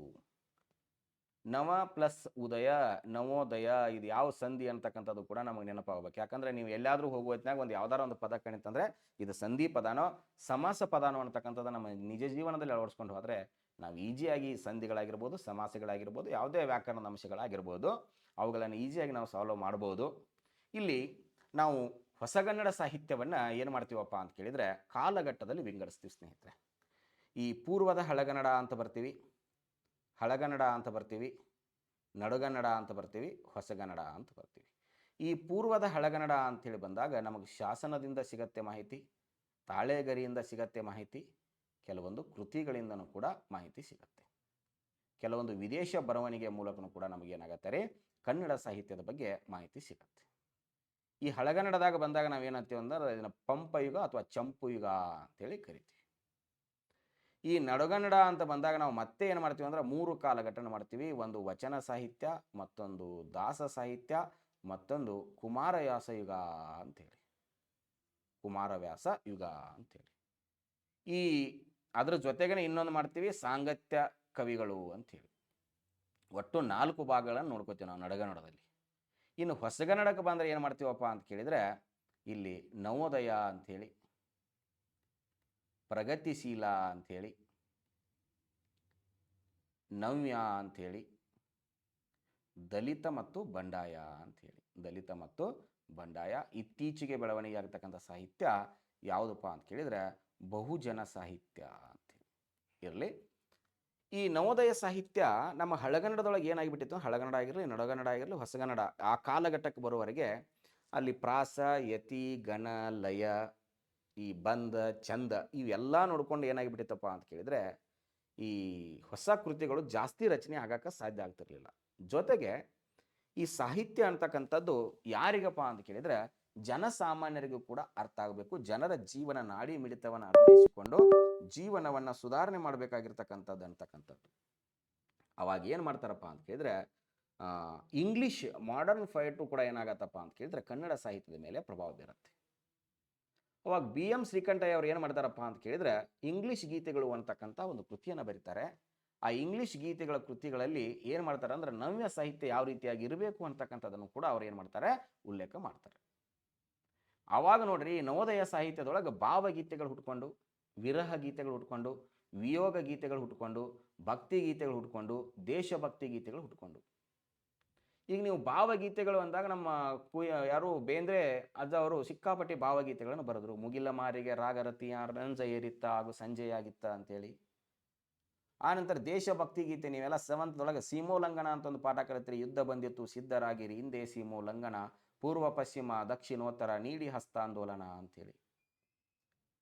ಅದರ ಜೊತೆಗೆ ಭಕ್ತಿಗೀತೆ ತಾಯಿ ಗೀತೆಗಳನ್ನು ಹಾಡಾಕತ್ತೀವಿ. ಮೊದಲ ತಾಯ ಹಾಲ ಕುಡಿದು ಲಲ್ಲೆಯಿಂದ ತೊದಲು ನುಡಿದು ಗೆಳೆಯರೊಡನೆ ಬೆಳೆದು ಬಂದ ಮಾತದಾವುದು ಅಂತೇಳಿ. ವಿರಹ ಗೀತೆಗಳು ಸ್ಟಾರ್ಟ್ ಆದವು ಅಲ್ಲಿ. ವಿಯೋಗ ಗೀತೆ ನಮ್ಮ ದರಾ ಬೇಂದ್ರೆ ಅಜ್ಜನವರು ಒಂದು ವಿಯೋಗ ಗೀತೆಯನ್ನು ಹಾಡ್ತಾರ. ಮಗು ಸತ್ತಾಗ ನೀ ಹಿಂಗ ನೋಡಬೇಡ ನನ್ನ, ನೀ ಹಿಂಗ ನೋಡಿದರ ತಿರುಗಿ ನಾ ಹೆಂಗ ನೋಡಲೇ ನಿನ್ನ ಅಂತಕ್ಕಂಥದ್ದಾಗಿರ್ಬೋದು. ಅದರ ಜೊತೆಗೆ BM ಶ್ರೀಕಂಠಯ್ಯನವರು ಒಂದು ವಿರಹ ಗೀತೆಯನ್ನು ಬರೀತಾರೆ. ಇಟ್ಟಿದ್ದೇ ಎದೆ ತುಂಬ ಕನಸುಗಳ ನಕ್ಷತ್ರ, ಪ್ರೀತಿಯ ಗೆರೆ ಹಿಡಿದು ಬಿಡಿಸಿದ್ದೇ ನಿನ್ನ ಚಿತ್ರ, ಅಪ್ಪ ನಾಣತೆಯಂತೆ ನೀನೆದ್ದು ನಡೆದೆ, ಪುಟ್ಟ ಮಗುವಿನಂತೆ ನಾನತ್ತು ಕರೆದೆ ಅಂತೇಳಿ. ಈ ರೀತಿಯಾಗಿ ನವೋದಯ ಕಾಲಘಟ್ಟ ಏನಾಯ್ತಪ್ಪ ಅಂದ್ರೆ ಬಹು ವಿಧದಲ್ಲಿ ಸಾಹಿತಿ. ಅದಕ್ಕಾಗೆ ಓ ಸಾಹಿತಿ, ನಿನ್ನ ಕಲೆಗೆ ಬೆಲೆ ಸಿಕ್ಕರೆ ನೀನು ಸಾಹಿತಿ, ಇಲ್ಲದಿದ್ದರೆ ನಿಜವಾಗ್ಲೂ ನೀ ಸಾಹಿತಿ ಅಂತೇಳಿ. ಈ ಕಾಲಘಟ್ಟದಲ್ಲಿ ಸಾಹಿತಿಗಳಿಗೆ ಏನಾಯ್ತಪ್ಪ ಅಂತ ಕೇಳಿದ್ರೆ ತಮ್ಮ ತಮ್ಮ ವಿಚಾರವನ್ನು ಜನಸಾಮಾನ್ಯರಿಗೆ ಹಂಚಬೇಕು ಅನ್ನೋ ಒಂದು ಕಾರಣದಿಂದ ನಮ್ಮ ನವೋದಯ ಸಾಹಿತ್ಯ ಹುಟ್ಕೋತು. ಈ ನವೋದಯ ಸಾಹಿತ್ಯ ಆದ ನಂತರ ಏನು ಮಾಡಿತಪ್ಪ ಅಂತ ಕೇಳಿದ್ರೆ ಈ ಕಮ್ಯುನಿಸ್ಟ್ ಪದ್ಧತಿಯ ಒಂದು ಪ್ರಭಾವದಿಂದ ಭಾರತ ದೇಶದಲ್ಲಿಯೂ ಕೂಡ ಏನಾಗತ್ತಪ್ಪ ಅಂದ್ರೆ ಕಮ್ಯುನಿಸ್ಟ್ ಸಾಹಿತ್ಯ ಹುಡ್ಕೋತೈತೆ. ಅದರ ಜೊತೆಗೆ ನಮ್ಮ ಕರ್ನಾಟಕಕ್ಕೂ ಬರುತ್ತೆ. ಅದರ ಜೊತೆಗಲ್ಲೇ ಮತ್ತೊಂದು ಬಂದಿರತಕ್ಕಂಥ ಸಾಹಿತ್ಯ ನವ್ಯ ಸಾಹಿತ್ಯ ಅಂಥೇಳಿ. ಅದಾದ ಮೇಲೆ ಮತ್ತೆ ಅದರ ಜೊತೆಗೇನೆ ಅಂಟುಕೊಂಡು ಬಂದಿರತಕ್ಕಂಥದ್ದು ಈ ದಲಿತ ಮತ್ತು ಬಂಡಾಯ ಸಾಹಿತ್ಯ. ಕೆಲವರ್ಗದ ಜನರ ಮೇಲೆ ಆಗ್ತಕ್ಕಂಥ ಅನ್ಯಾಯಗಳಾಗಿರ್ಬೋದು, ಬಲಾತ್ಕಾರಗಳಾಗಿರ್ಬೋದು, ಅತ್ಯಾಚಾರಗಳಾಗಿರ್ಬೋದು, ಅವರಿಗೆ ನಡೀತಕ್ಕಂಥ ಹಿಂಸೆಗಳಾಗಿರ್ಬೋದು, ಅವುಗಳ ವಿರುದ್ಧ ಧ್ವನಿ ಎತ್ತಿ ನಿಂತಿರುವ ಸಾಹಿತ್ಯ ಯಾವುದಪ್ಪ ಅಂತ ಕೇಳಿದ್ರೆ ದಲಿತ ಬಂಡಾಯ ಸಾಹಿತ್ಯ. ಇದು ನಿಮಗೆ ಕಾಲಾನುಕ್ರಮದಲ್ಲೂ ಕೂಡ ಕೇಳ್ಬೋದು. ನವೋದಯ, ಪ್ರಗತಿಶೀಲ, ನವ್ಯ, ದಲಿತ, ಬಂಡಾಯ. ಇದನ್ನು ಕಾಲಾನುಕ್ರಮದಲ್ಲಿ ಅಂತ ಕೇಳಿದ್ರೆ ನಾನು ಕರೆಕ್ಟ್ ಹೇಳಿನಿ. ನವೋದಯ, ಪ್ರಗತಿಶೀಲ, ನವ್ಯ, ದಲಿತ, ಬಂಡಾಯ ಅಂಥೇಳಿ. ಈ ಕವಿಗಳ ಲಿಸ್ಟನ್ನು ಕೂಡ ನಾನು ಕಾಲಾನುಕ್ರಮದಲ್ಲೇ ಕೊಟ್ಟಿನಿ. ಈ ಪ್ರಥಮ ಗುಂಪಿನ ಕವಿಗಳು ಯಾವ ಕಾಲಘಟ್ಟದ ಕವಿಗಳಪ್ಪ ಅಂತ ಕೇಳಿದ್ರೆ ಇವರು ನವೋದಯ ಕಾಲಘಟ್ಟದ ಕವಿಗಳು. ನವೋದಯ ಕಾಲಘಟ್ಟದ ಕವಿಗಳು ಇವರು ಏನದಾರಲ್ಲ ಸೆಕೆಂಡ್ ಒನ್ನು ಬಸವರಾಜ್ ಕಟ್ಟಿಮನಿ ಆಗಿರ್ಬೋದು, ಗೋಪಾಲ ಕೃಷ್ಣ ಅಡಿಗರಾಗಿರ್ಬೋದು, ನಿರಂಜನ್ ಆಗಿರ್ಬೋದು, ಇವರು ಪ್ರಗತಿಶೀಲ ಕಾಲಘಟ್ಟದ ಪ್ರಮುಖ ಕವಿಗಳು. ಪ್ರಗತಿಶೀಲ ಇವರ ಕೃತಿಗಳನ್ನು ಕೂಡ ನೋಡ್ಕೋಬೇಕು. ಇವ್ರನ್ನ ಯಾಕೆ ಹಿಂಗೆ ವಿಂಗಡಿಸಿಕೊಟ್ಟಿವಪ್ಪ ಅಂತ ಕೇಳಿದರೆ ಇತ್ತೀಚಿನ ಪ್ರಶ್ನೆ ಪತ್ರಿಕೆಗಳಲ್ಲಿ ಈ ರೀತಿಯೂ ಕೂಡ ಪ್ರಶ್ನೆ ಕೇಳ್ತಾರೆ. ಲಿಸ್ಟ್ ಕೊಟ್ಟು ಕೇಳ್ಬೋದು, ಜೊತೆಗೆ ಅವ್ರದ್ದೊಂದು ಯಾವುದೋ ಕೃತಿ ಕೊಟ್ಟು ಕೇಳ್ಬೋದು. ಆ ಕೃತಿಗಳ ಇದು ಯಾವ ಕಾಲಘಟ್ಟಕ್ಕೆ ಬರ್ತೈತೆ ಅಂತಲೂ ಕೂಡ ಏನು ಮಾಡ್ಬೋದು, ಕೇಳ್ಬೋದು. ನೆಕ್ಸ್ಟ್ UR ಅನಂತಮೂರ್ತಿ ಇರಲಿ, ಗಿರೀಶ್ ಕಾರ್ನಾಡ್ ಇರಲಿ, ಗೋವಿಂದರಾಜು ಇರಲಿ, ಶಾಂತಿನಾಥ್ ದೇಸಾಯಿ ಇರಲಿ, ಇವರು ನವ್ಯ ಕಾಲಘಟ್ಟದ ಕವಿಗಳು. ಇನ್ನು ದೇವನೂರು ಮಹಾದೇವ, ಸಿದ್ಧಲಿಂಗಯ್ಯ, ಅರವಿಂದ್ ಮಾಲಗತ್ತಿ ಇವರು ಯಾವ ಕಾಲಘಟ್ಟದ ಕವಿಗಳಪ್ಪ ಅಂತ ಕೇಳಿದ್ರೆ ದಲಿತ ಮತ್ತು ಬಂಡಾಯ ಕಾಲಘಟ್ಟದ ಪ್ರಮುಖ ಕವಿಗಳು. ಇಲ್ಲಿ ನಮಗೆ ಅತಿ ಹೆಚ್ಚು ಬಾರಿ ದೇವನೂರು ಮಾದೇವ ಆಗಿರ್ಬೋದು, ಸಿದ್ಧಲಿಂಗಯ್ಯ ಆಗಿರ್ಬೋದು, ಅರವಿಂದ ಮಾಲಗತ್ತಿ ಆಗಿರ್ಬೋದು, ಇವರ ಮೇಲೇನೂ ಕೂಡ ಪ್ರಶ್ನೆ ಆಗ್ಯಾವ. ಈ ಇಷ್ಟು ಕವಿಗಳೇನೇನಲ್ಲ, ಇಷ್ಟು ಕವಿಗಳಲ್ಲಿ ಯಾವುದಾದ್ರೂ ಒಂದು ಕವಿಯ ಮೇಲೆ ಒಂದು ಪ್ರಶ್ನೆ ಇದ್ದೇ ಇರುತ್ತೆ ಸ್ನೇಹಿತರೆ. ಆ ಕವಿಗಳ ಪರಿಚಯಗಳನ್ನು ಕೂಡ ನಾವೇನು ಮಾಡಬೇಕಾಗತ್ತೆ, ಅಧ್ಯಯನ ಮಾಡಬೇಕಾಗತ್ತೆ. ಈ ಎಲ್ಲ ಅಂಶಗಳನ್ನು ಆದರ್ಶವಾಗಿ ಇಟ್ಕೊಂಡೆ ನಾವೊಂದು ಕ್ವಶನ್ ಪೇಪರ್ಗಳನ್ನು ರೆಡಿ ಮಾಡಿದ್ದು. ಇದು ಮಾಡೆಲ್ ಕ್ವಶನ್ ಪೇಪರ್ ಅನ್ನೋರು ಅನ್ಕೊಳ್ರಿ, ಅಥವಾ ವಿಶೇಷ ಪತ್ರಿಕೆ ಆದ್ರೂ ಅನ್ಕೊಳ್ಬೋದು. ಮುಂದಿನ ಪ್ರಶ್ನೆಗೆ ಹೋಗೋಣ ಸ್ನೇಹಿತರೆ.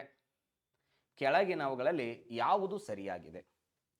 ನಿಮ್ಮ ತಲೆಯಲ್ಲಿ ಸರಿಯಾದದ್ದು ಯಾವುದು ಅಂತೇಳಿ ಕೇಳಿದಾಗ ನಿಮ್ಮ ತಲೆಯಲ್ಲಿ ಫಸ್ಟ್ ಬಂದಿದ್ದ ಆನ್ಸರ್ನೇ ನನ್ನ ಅನಿಸಿಕೆ ಪ್ರಕಾರ ವಿಠ್ಠಲ ಆಗಿರಬಹುದು ಅಂತೇಳಿ.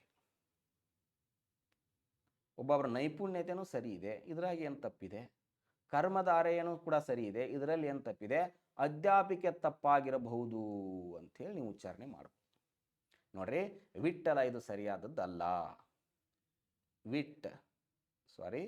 ವಿಟ್ ಪ್ಲಸ್ ತಲ ಅಂದ್ರೆ ಇಟ್ಟಿಗೆ ಮೇಲೆ ನಿಂತವನು ಯಾರೋ ಅವನೇ ವಿಠ್ಠಲ ಅಂತೇಳಿ. ಅದರ ಸರಿಯಾದ ರೂಪ ಹೆಂಗಪ್ಪ ಅಂತ ಕೇಳಿದರೆ ವಿಠ್ಠಲ ಅಂತ ಹಿಂಗೆ ಬರಿಬೇಕು.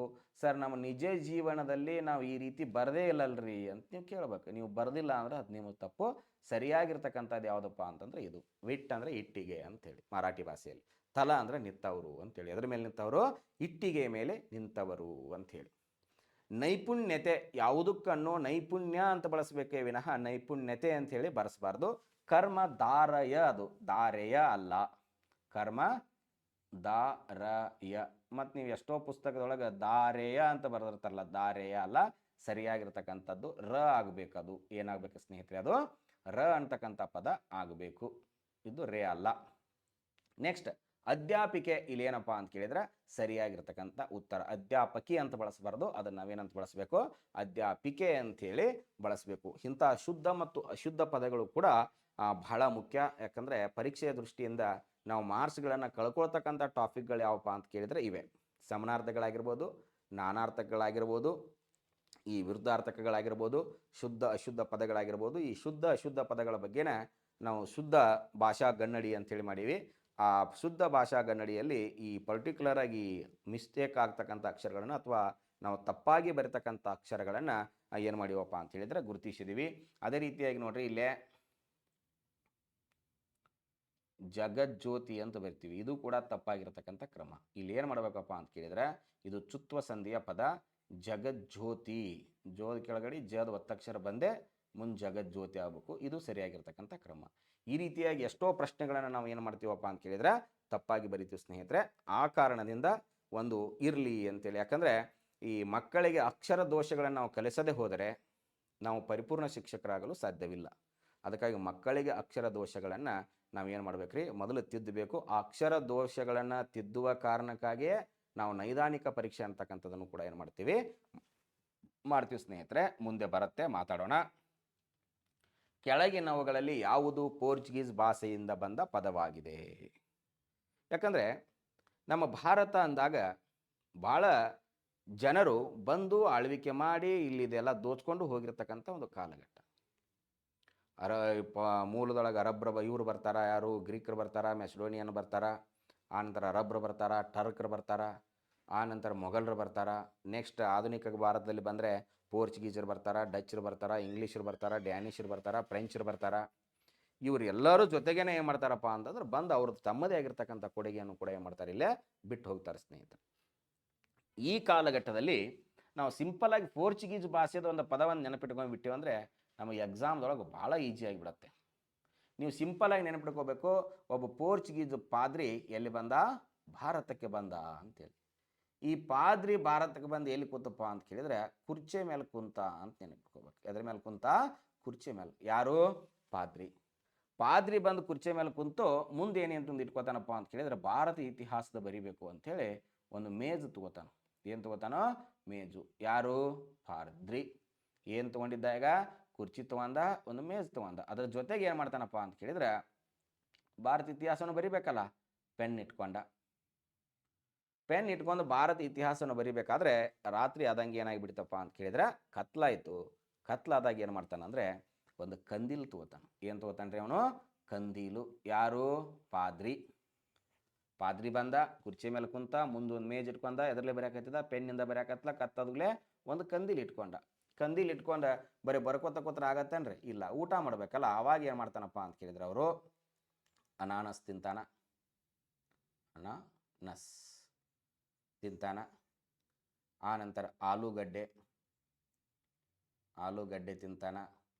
ಜೊತೆಗೆ ಏನು ಮಾಡ್ತಾನಪ್ಪ ಅಂತ ಕೇಳಿದರೆ ಈರುಳ್ಳಿ ಆಗಿರ್ಬೋದು, ಮೆಣಸಿನಕಾಯಿ ಆಗಿರ್ಬೋದು, ಇವನ್ನೆಲ್ಲ ತಿಂದು ಏನು ಮಾಡ್ತಾನಪ್ಪ ಅಂತ ಕೇಳಿದ್ರೆ ತಿನ್ನು ಹೊತ್ನ್ಯಾಗ ಒಗ್ಗರಣೆ ಹಾಕಿ ಬಟ್ಟೆ ಮೇಲೆ ಚೆಲ್ಕೋತಾನೆ. ಎಲ್ಲಿ ಚೆಲ್ಕೋತಾನ್ರಿ? ಬಟ್ಟೆ ಮೇಲೆ. ಯಾರು? ಪಾದ್ರಿ. ಎದ್ರ ಮೇಲೆ ಕೂತಿದ್ದ? ಕುರ್ಚಿ ಮೇಲೆ ಕುಂತಿದ್ದ, ಮೇಜ್ ಇಟ್ಕೊಂಡಿದ್ದ, ಮೇಜ್ ಮೇಲೆ ಪೆನ್ಲೆ ಬರಿತಾ ಇದ್ದ, ರಾತ್ರಿ ಅದಂಗೆ ಕಂದಿಲ್ ಇಟ್ಕೊಂಡ, ಇವುಗಳನ್ನೆಲ್ಲ ತಿಂದು ಬಟ್ಟೆ ಮೇಲೆ ಚೆಲ್ಕೊಂಡ. ಇವಾಗ ಬಟ್ಟೆ ಗಲೀಜಾತಲ್ಲ, ಈ ಗಲೀಜಾಗಿರ್ತಕ್ಕಂಥ ಬಟ್ಟೆಯನ್ನು ತೊಳ್ಕೋಗೋಸ್ಕರವಾಗಿ ಏನು ಮಾಡ್ತಾನಪ್ಪ ಅಂತ ಕೇಳಿದ್ರೆ ಸಾಬೂನು ತಗೋತಾನು. ಏನು ತಗೋತಾನೋ? ಸಾಬೂನು ತಗೋತಾನ. ಸಾಬೂನು ತಗೊಂಡು ಏನು ಮಾಡ್ತಾನಪ್ಪ ಅಂತ ಕೇಳಿದ್ರೆ ಬಟ್ಟೆಯನ್ನು ತೊಳೆದ ನಂತರ ಅದು ಸುಕ್ಕ ಕಟ್ತೈತಲ್ಲ, ಅದನ್ನು ನೀಟ್ ಮಾಡೋಕೆ ಏನು ಮಾಡ್ತಾನಪ್ಪ ಅಂತ ಕೇಳಿದ್ರೆ ಇಸ್ತ್ರಿ ಬಳಸ್ತಾನ. ಏನು ಬಳಸ್ತಾನ? ಇಸ್ತ್ರಿ ಬಳಸ್ತಾನ. ಇಸ್ತ್ರಿ ಬಳಸಿ ಏನು ಮಾಡ್ತಾನ? ಅದನ್ನು ಒಂದು ಅಲಮಾರದೊಳಗೆ ಇಡ್ತಾನ. ಎದರಲ್ಲಿ ಇಡ್ತಾನ? ಅಲಮಾರದೊಳಗೆ ಇಡ್ತಾನ. ಇವೆಲ್ಲವೂ ಕೂಡ ಯಾವ ಭಾಷೆಯಿಂದ ಬಂದಿರತಕ್ಕಂಥ ಪದಗಳಪ್ಪ ಅಂತ ಕೇಳಿದ್ರೆ ಪೋರ್ಚುಗೀಸ್ ಭಾಷೆಯಿಂದ ಬಂದಿರತಕ್ಕಂತಹ ಪದಗಳು. ಇಷ್ಟು ನೆನಪಿಟ್ಕೊಂಡ್ರೆ ಅಂದರೆ ಪೋರ್ಚುಗೀಸ್ ಭಾಷೆಯಿಂದ ಬಂದಿರತಕ್ಕಂಥ ಪದಗಳು ನಿಮಗೆ ಯಾವತ್ತೂ ಕೈ ಕೊಡಲ್ಲ ಅಂತ ಅನ್ಕೋತೀನಿ. ಸರಿಯಾಗಿರ್ತಕ್ಕಂಥ ಉತ್ತರ ಮೇಜು ಅಂಥೇಳಿ. ಈ ವೈನಿ ಅಂತಕ್ಕಂಥದ್ದು ಏನಪ್ಪ ಅಂತ ಕೇಳಿದರೆ ಇದು ಮರಾಠಿ ಭಾಷೆಯ ಪದ. ಇದು ಮರಾಠಿ ಭಾಷೆಯ ಪದ. ಲಾರ್ಜ್ ಅಂತಕ್ಕಂಥದ್ದು ಫ್ರೆಂಚ್ ಭಾಷೆಯ ಪದ. ಇನ್ನು ಹೊಟ್ಟೆ, ನಮ್ಮ ದೇಹದ ಅಂಗಾಂಗಕ್ಕೆ ಸಂಬಂಧಪಟ್ಟಿರ್ತಕ್ಕಂಥ ಹೊಟ್ಟೆ. ಉದರ ಅಂದರೆ ಸಂಸ್ಕೃತ, ಹೊಟ್ಟೆ ಅಂದರೆ ಕನ್ನಡ, ಕೈ ಅಂದರೆ ಕನ್ನಡ, ಕರ ಅಂದರೆ ಸಂಸ್ಕೃತ, ಬಾಯಿ ಅಂದರೆ ಕನ್ನಡ, ಕಣ್ಣು ಅಂದರೆ ಕನ್ನಡ, ಕಿವಿ ಅಂದರೆ ಕನ್ನಡ, ಅದೇ ನೇತ್ರ ಅಂದರೆ ಸಂಸ್ಕೃತ, ಕರ್ಣ ಅಂದರೆ ಸಂಸ್ಕೃತ. ಈ ರೀತಿಯಾಗಿ ಕನ್ನಡದ ಪದಗಳು ಮೂಲ ಬೇಸಿಕವಾಗಿ ಬಳಸ್ತಕ್ಕಂಥ ಪದಗಳಿಗೆ ನಾವೇನಂತ ಕರಿತೀವಿ? ಕನ್ನಡದ ಪದಗಳಂತ ಕರಿತೀವಿ. ಇದು ದೇಶೀಯ ಪದ ಮತ್ತು ಕನ್ನಡ ಪದ ಅಂತಕ್ಕಂಥದ್ದು ಕೂಡ ಏನಾಗಿರ್ಬೇಕು? ನಮಗೆ ನೆನಪ ಇರಬೇಕು. ಇಲಾಖೆ ಸಂಬಂಧಪಟ್ಟಿರ್ತಕ್ಕಂಥ ಎಲ್ಲ ಪದಗಳು ಏನಾಗಿರ್ತಾವಪ್ಪ ಅಂತ ಕೇಳಿದ್ರೆ ಹಿಂದೂಸ್ತಾನಿ ಪದಗಳಾಗಿರ್ತಾವೆ. ಹಿಂದೂಸ್ತಾನಿ ಪದಗಳು. ಸಂಸ್ಕೃತ ಭಾಷೆ ಅಂತ ಕೇಳಿದ್ರೆ ಎಲ್ಲ ದೇವರ ಹೆಸರುಗಳು ಕೂಡ ಸಂಸ್ಕೃತ ಭಾಷೆ ಒಳಗದಾವ. ಎಲ್ಲ ಆಕಾಶ ಕಾಯಗಳ ಹೆಸರು ಕೂಡ ಸಂಸ್ಕೃತದೊಳಗದಾವ. ಎಲ್ಲ ಮಹಾನ್ ಗ್ರಂಥಗಳ ಹೆಸರುಗಳು ಕೂಡ ಕನ್ನಡದಾಗದಾವ. ಎಲ್ಲ ನದಿಗಳ ಹೆಸರುಗಳು ಕೂಡ ಕನ್ನಡದೊಳಗದಾವ. ಸಂಸ್ಕೃತದಲ್ಲಿದ್ದಾವ. ಮಹಾನ್ ಹೆಸರುಗಳು ಕೂಡ ಸಂಸ್ಕೃತ, ನದಿಗಳ ಹೆಸರು ಕೂಡ ಸಂಸ್ಕೃತ, ಎಲ್ಲ ಆಕಾಶ ಕಾಯಗಳ ಹೆಸರುಗಳು ಕೂಡ ಸಂಸ್ಕೃತ, ಎಲ್ಲ ದೇವರುಗಳ ಹೆಸರುಗಳು ಕೂಡ ಸಂಸ್ಕೃತ. ಜೊತೆಗೇನಪ್ಪ ಅಂತ ಕೇಳಿದ್ರೆ ಮಹಾಪ್ರಾಣದಿಂದ ಪ್ರಾರಂಭ ಆಗ್ತಕ್ಕಂಥ ಅಕ್ಷರಗಳು ಕೂಡ ಸಂಸ್ಕೃತ ಆಗಿರ್ತಾವೆ. ಯಾವ ಪ್ರಾಣದಿಂದ? ಮಹಾಪ್ರಾಣದಿಂದ. ಈ ಸಂಧಿ ಪದಗಳ ಹೆಸರುಗಳು ಎಲ್ಲವೂ ಕೂಡ ಸಂಸ್ಕೃತ. ಸಮಾಸದ ಎಲ್ಲ ಹೆಸರುಗಳು ಕೂಡ ಸಂಸ್ಕೃತ. ಜೊತೆಗೇನಪ್ಪ ಅಂತ ಕೇಳಿದ್ರೆ ಈ ನಾವು ಬಳಸ್ತಕ್ಕಂಥ ಅಕ್ಷರ ಅಂತಕ್ಕಂಥದ್ದನ್ನು ಕೂಡ ಸಂಸ್ಕೃತ. ಹಾಗಾದರೆ ಕನ್ನಡದಲ್ಲಿ ನಾವು ಇದಕ್ಕೆ ಏನಂತ ಕರಿತೀವಿ? ಶುದ್ಧಿಗೆ ಅಂಥೇಳಿ ಬಳಸ್ತೀವಿ ಸ್ನೇಹಿತರೆ. ಈ ರೀತಿಯಾಗಿ ಏನು ಮಾಡ್ತೀವಪ್ಪ ಅಂತ ಕೇಳಿದ್ರೆ ದೇಶೀಯ ಮತ್ತು ಅನ್ಯ ದೇಶ ಇನ್ನೂ ಡೆಪ್ತಾಗಿ ನಾವು ಮುಂದಿನ ಕ್ಲಾಸ್ಗಳಲ್ಲಿ ಮಾತಾಡೋಣ. ಈಗಿಷ್ಟು ಸಾಕು ಅನ್ಕೋತೀನಿ. ಮತ್ತೆ ಮುಂದೆ ಹೋಗೋಣ. ಭಾಷಾ ಕಲಿಕಾ ವಿಧಾನವು ಪ್ರಾರಂಭಗೊಳ್ಳುವುದು ಅಂಥೇಳಿ. ಈಗ ಒಂದು ಮಗು ಹುಟ್ಟುತ್ತೆ. ಹುಟ್ಟಿದ ನಂತರನ ಅದು ಕೇಳಿಸ್ಕೊಳ್ಳಂಗಿಲ್ಲ. ಫಸ್ಟ್ ಅದು ಒಂದು ಧ್ವನಿಯನ್ನು ಮಾಡುತ್ತೆ. ಆ ಭಾಷೆಯ ಮೂಲ ಘಟಕ ಯಾವುದಪ್ಪ ಅಂತ ಕೇಳಿದ್ರೆ ಧ್ವನಿ. ಭಾಷೆಯ ಮೂಲ ಘಟಕ ಯಾವುದು? ಧ್ವನಿ. ಬಟ್ ಮಗು ಕಲಿತ್ಕೊಳ್ಳುವುದು ಎದರಿಂದಪ್ಪ ಅಂತ ಕೇಳಿದ್ರೆ ನೋಡಿ. ನೋಡಿ ಅಂದರೆ ಇದರ ಅರ್ಥ ಏನೋ? ಅನುಕರಣೆ ಮಾಡಿ. ಫಸ್ಟ್ ಅವನ ವಿಚಾರ ಸ್ಟಾರ್ಟ್ ಆಗೋದನ್ನ ಅನುಕರಣೆಯಿಂದ. ಭಾಷಾ ಕಲಿಕಾ ವಿಧಾನವು ಒಂದು ಮಗುವಿಂದ ಸ್ಟಾರ್ಟ್ ಆಗೋದು ಯಾವಾಗಪ್ಪ ಅಂತ ಕೇಳಿದ್ರೆ ಅನುಕರಣೆಯಿಂದ. ಈ ಅನುಕರಣೆ ನೀವು ಸಣ್ಣ ಮಕ್ಕಳನ್ನು ನೋಡಿರ್ಬೇಕಾದ್ರೆ ಸಣ್ಣ ಮಕ್ಕಳ ಜೊತೆಗೆ ಬೇರೆ ರೀ, ಅದು ನೀವು ಹೆಂಗೆ ಮಾಡ್ತೀರೋ ಹಂಗೆ ಮಾಡಕತ್ತೈತಿ ಫಸ್ಟ್. ಆ ನಂತರ ಏನು ಮಾಡಕತ್ತೈತಿ? ನಾನು ಆ ರೀತಿಯಾಗಿ ಮಾತಾಡಬೇಕಲ್ಲ ಅಂತ ತಿಳ್ಕೊಂಡು ಆಲಿಸಕ್ಕೆ ಪ್ರಾರಂಭ ಮಾಡ್ತೈತಿ. ಫಸ್ಟು ಅನುಕರಣೆ, ಆ ನಂತರ ಆಲಿಸುವುದು. ಆಲಿಸಿದಾದ್ಮೇಲೆ ಏನಾಗತ್ತೈತಪ್ಪ ಅಂತ ಕೇಳಿದ್ರೆ ಮಾತಾಡಕ್ಕೆ ಸ್ಟಾರ್ಟ್ ಮಾಡ್ತೈತಿ. ಯಾವಾಗ ಚೆನ್ನಾಗಿ ಕೇಳಿಸ್ಕೊತಾನೋ ಅವನು ಚೆನ್ನಾಗಿ ಮಾತಾಡಬಹುದು ಅಂತ ಹೇಳ್ತಾರಲ್ಲ. ಫಸ್ಟ್ ಏನು ಮಾಡಬೇಕು? ಅನುಕರಣೆ ಮಾಡುತ್ತೆ. ಆ ನಂತರ ಏನು ಮಾಡ್ತೈತಿ? ಕೇಳಿಸ್ಕೊತೈತಿ. ಇದೆರಡೂ ಆದ್ಮೇಲೆ ಏನಾಗತ್ತೆ? ಈಗ ಮಗು ಮಾತಾಡಕ್ಕೆ ಪ್ರಾರಂಭ ಆಗತ್ತೆ. ಇದೆಲ್ಲನೂ ಆದ್ಮೇಲೆ ಏನಾಗತ್ತಪ್ಪ ಅಂತ ಕೇಳಿದ್ರೆ ಬರವಣಿಗೆನೂ ಕೂಡ ಸ್ಟಾರ್ಟ್ ಆಗುತ್ತೆ. ಹಾಗಾದರೆ ಮಗುವಿನ ಭಾಷಾ ವಿಧಾನ ಅಥವಾ ಕಲಿಕಾ ವಿಧಾನ ಪ್ರಾರಂಭಗೊಳ್ಳುವುದು ಎದರಿಂದಪ್ಪ ಅಂತ ಕೇಳಿದರೆ ಅನುಕರಣೆಯಿಂದ ಅಂಥೇಳಿ ನಾವು ನೆನಪಿಟ್ಕೊಳ್ಬೇಕು ಸ್ನೇಹಿತರೆ. ನೆಕ್ಸ್ಟ್ ನೋಡ್ರಿ, ನಲಿ ಕಲಿ ಪದ್ಧತಿಯು ಈ ಬೋಧನಾ ಪದ್ಧತಿಯನ್ನು ಅನುಸರಿಸುತ್ತದೆ ಅಂತೇಳಿ. ಈ ಸರ್ವ ಶಿಕ್ಷಣ ಅಭಿಯಾನ ಅಂತಕ್ಕಂಥದ್ದು ಏನು 2001 ಸ್ಟಾರ್ಟ್ ಆಯಿತು, ಸರ್ವ ಶಿಕ್ಷಣ ಅಭಿಯಾನ SSA. ಈ ಸರ್ವ ಶಿಕ್ಷಣ ಅಭಿಯಾನ ಏನು ಸ್ಟಾರ್ಟ್ ಆತಲ್ಲ, ಈ ಪೆನ್ಸಿಲ್ ಚಿಹ್ನೆ ಇದೆ ನೋಡ್ರಿ, ಪೆನ್ಸಿಲ್ ಚಿಹ್ನೆ ಏನಿದೆಯೋ ಈ ಪೆನ್ಸಿಲ್ ಚಿಹ್ನೆ ಒಳಗೆ ಒಂದು ವಿದ್ಯಾರ್ಥಿ ಕೂತಿದೆ, ಒಬ್ಬ ಹುಡುಗಿ ಮತ್ತು ಹುಡುಗ ಕೂತಿದ್ದಾವೆ. ಅಂದರೆ ಮುಂದೆನೇ ಯಾಕೆ ಹುಡುಗಿ ಕೂತಿದೆಯಪ್ಪ ಅಂತಂದ್ರೆ ಕಲಿಕಾ ಗುಣಮಟ್ಟವನ್ನು ಹೆಣ್ಣು ಮಕ್ಕಳಲ್ಲಿ ಸಾಕ್ಷರತೆಯನ್ನು ಹೆಚ್ಚಿಸುವುದು, ಗಂಡು ಮಕ್ಕಳು ಆಟೋಮೆಟಿಕ್ ಸ್ಕೂಲಿಗೆ ಬರ್ತಾರೋ ಅಂತ ಹೇಳಿ. ಈ ಕಲಿಕಾ ಗುಣಮಟ್ಟವನ್ನು ಹೆಚ್ಚಿಸಬೇಕಾದ್ರೆ ಹೆಣ್ಣು ಮಕ್ಕಳ ಶಿಕ್ಷಣ ಕಡಿಮೆ ಆಗಬಾರ್ದು, ಜಾಸ್ತಿ ಆಗಬೇಕು ಅಂತೇಳಿ ಅದಕ್ಕಾಗಿನ ಇತ್ತೀಚಿನ ಎಲ್ಲ ಪರೀಕ್ಷೆಗಳಲ್ಲಿಯೂ ಕೂಡ ಹೆಣ್ಣು ಮಕ್ಕಳೇ ಮೇಲುಗೈ.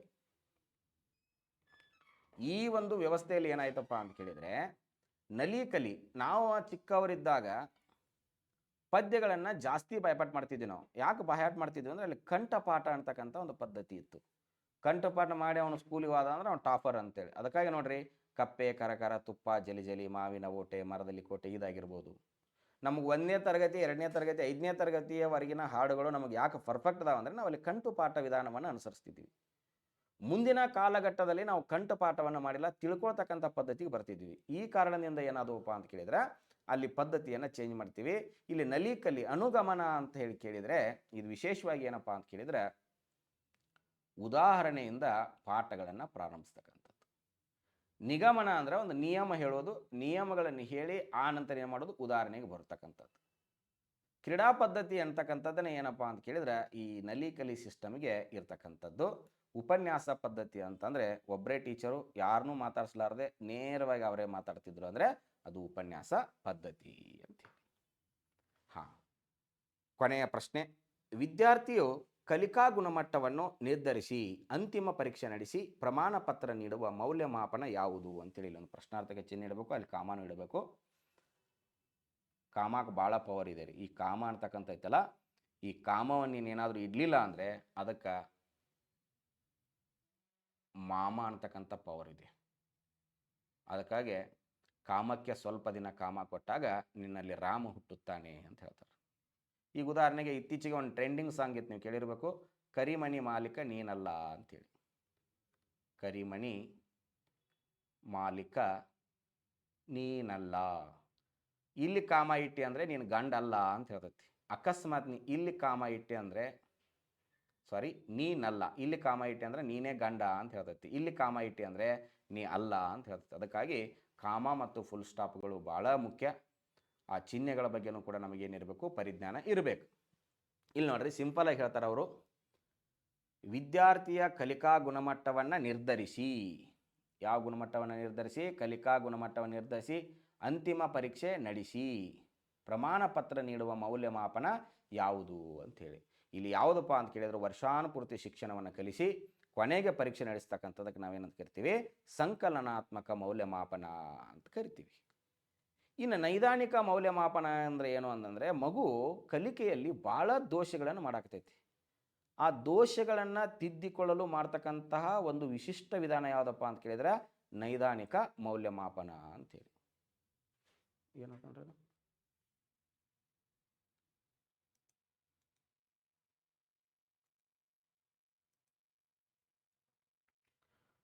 ನೈದಾನಿಕ ಮೌಲ್ಯಮಾಪನ ಅಂತಂದರೆ ಉದಾಹರಣೆಗೆ ಈಗ ಹ ಮತ್ತು ಅಕಾರಗಳಲ್ಲಿ ಭಾಳ ವ್ಯತ್ಯಾಸವನ್ನು ಗುರುತಿಸಾಕತೈತಿ, ಅದು ಭಾಳ ಮಿಸ್ಟೇಕ್ಸ್ ಮಾಡಾಕತೈತಿ. ಈಗ ಲ ಮತ್ತು ಳ ಕಾರದ ಬಗ್ಗೆ ಭಾಳ ಮಿಸ್ಟೇಕ್ಸನ್ನು ಮಾಡಾಕತೈತಿ ಅಂದ್ಕೊಡ್ರಿ. ಈ ಸಂದರ್ಭದಲ್ಲಿ ಏನು ಮಾಡ್ತಾರಪ್ಪ ಅಂತಂದರೆ ಶಿಕ್ಷಕರು ಪುನಃ ಅವನಿಗೆ ಪರೀಕ್ಷೆಯನ್ನು ಏರ್ಪಡಿಸಿ ಅವನಿಗೆ ಯಾಕೆ ತಪ್ಪು ಮಾಡಾಕತ್ತಾನೆ ಅಂತಕ್ಕಂಥದ್ದನ್ನು ಗುರುತಿಸ್ಕೊಳ್ತಕ್ಕಂಥದ್ದು ಯಾವುದಪ್ಪ ಅಂತ ಕೇಳಿದರೆ ನೈದಾನಿಕ ಮೌಲ್ಯಮಾಪನ ಅಂಥೇಳಿ. ಇನ್ನು ರೂಪನಾತ್ಮಕ ಮೌಲ್ಯಮಾಪನ ಅಂತ ಕೇಳಿದರೆ ಒಂದು ಟಾಪಿಕ್ ಆದ ತಕ್ಷಣ, ಒಂದು ಅಧ್ಯಾಯ ಮುಗಿದ ತಕ್ಷಣ ಹೊಸ ಅಧ್ಯಾಯಕ್ಕೆ ಹೋಗಬೇಕಾದ್ರೆ ಅಲ್ಲಿ ಮಗು ಎಷ್ಟು ಕಲ್ತಿದೆ, ನಾನು ಏನು ಕಲಿಸ್ಬೇಕು ಅಂತಕ್ಕಂಥ ತಿಳ್ಕೋದನೆ ಯಾವುದಪ್ಪ ಅಂತ ಕೇಳಿದ್ರೆ ರೂಪನಾತ್ಮಕ ಮೌಲ್ಯಮಾಪನ. ಈ ರೀತಿಯಾಗಿ ಮೌಲ್ಯಮಾಪನದ ವಿಶೇಷವಾಗಿ ಇದ್ರ ಮೇಲೂ ಕೂಡ ಒಂದು ಪ್ರಶ್ನೆ ಬರಬಹುದಾಗಿರ್ತಕ್ಕಂಥ ಚಾನ್ಸಸ್ ಇರುತ್ತೆ ಸ್ನೇಹಿತರೆ. ಏನೇ ಆಗಲಿ ಹೆಂಗೆ ಆಗಲಿ ಎಲ್ಲ ನನ್ನ ಸ್ಪರ್ಧಾ ಮಿತ್ರರು ಈ TET ಪರೀಕ್ಷೆಯಲ್ಲಿ ಉತ್ತಮ ಫಲಿತಾಂಶವನ್ನು ಪಡೆದು ಮುಂದಿನ CETಯಲ್ಲಿ ಆಯ್ಕೆಯಾಗಲಿ ಅಂತಕ್ಕಂತಹ ಒಂದು ಆಶಾಭಾವನೆಯೊಂದಿಗೆ ಯಾರೂ ನಿಮ್ಮ ಮನೆಗೆ ಹೊರೆಯಾಗಬೇಡ್ರಿ, ನಿಮ್ಮ ಮನೆಗೆ ದೊರೆಯಾಗ್ರಿ. ಯಾರೂ ನಿಮ್ಮ ಮನೆಗೆ ಬೇಸರಾಗಕ್ಕೆ ಹೋಗ್ಬೇಡ್ರಿ, ನಿಮ್ಮ ಮನೆಗೆ ಆಸರಾಗ್ರಿ. ಜೊತೆಗೆ ನಮ್ಮ ಕನ್ನಡ ಕಸ್ತೂರಿ ಪುಸ್ತಕವನ್ನು ಒಂದು ಸಲ ನೀವು ನೋಡಿ, ಅದರಲ್ಲಿ ಇರ್ತಕ್ಕಂತಹ ಲೋಪದೋಷಗಳನ್ನು ಏನಾದರೂ ಇದ್ದು ಅಂದರೆ ನಮಗೆ ಖುದ್ದಾಗಿ ಅದರ ಮಾಹಿತಿಯನ್ನು ನೀಡ್ರಿ ಅಂತಕ್ಕಂಥ ಮಾತನ್ನು ಹೇಳ್ತಾ, ಎಲ್ಲರಿಗೂ ಒಳ್ಳೆಯದಾಗಲಿ ಅಂತ ಹೇಳ್ತಾ ನನ್ನ ಮಾತನ್ನು ಮುಗಿಸ್ತೇನೆ. ನಮಸ್ಕಾರ.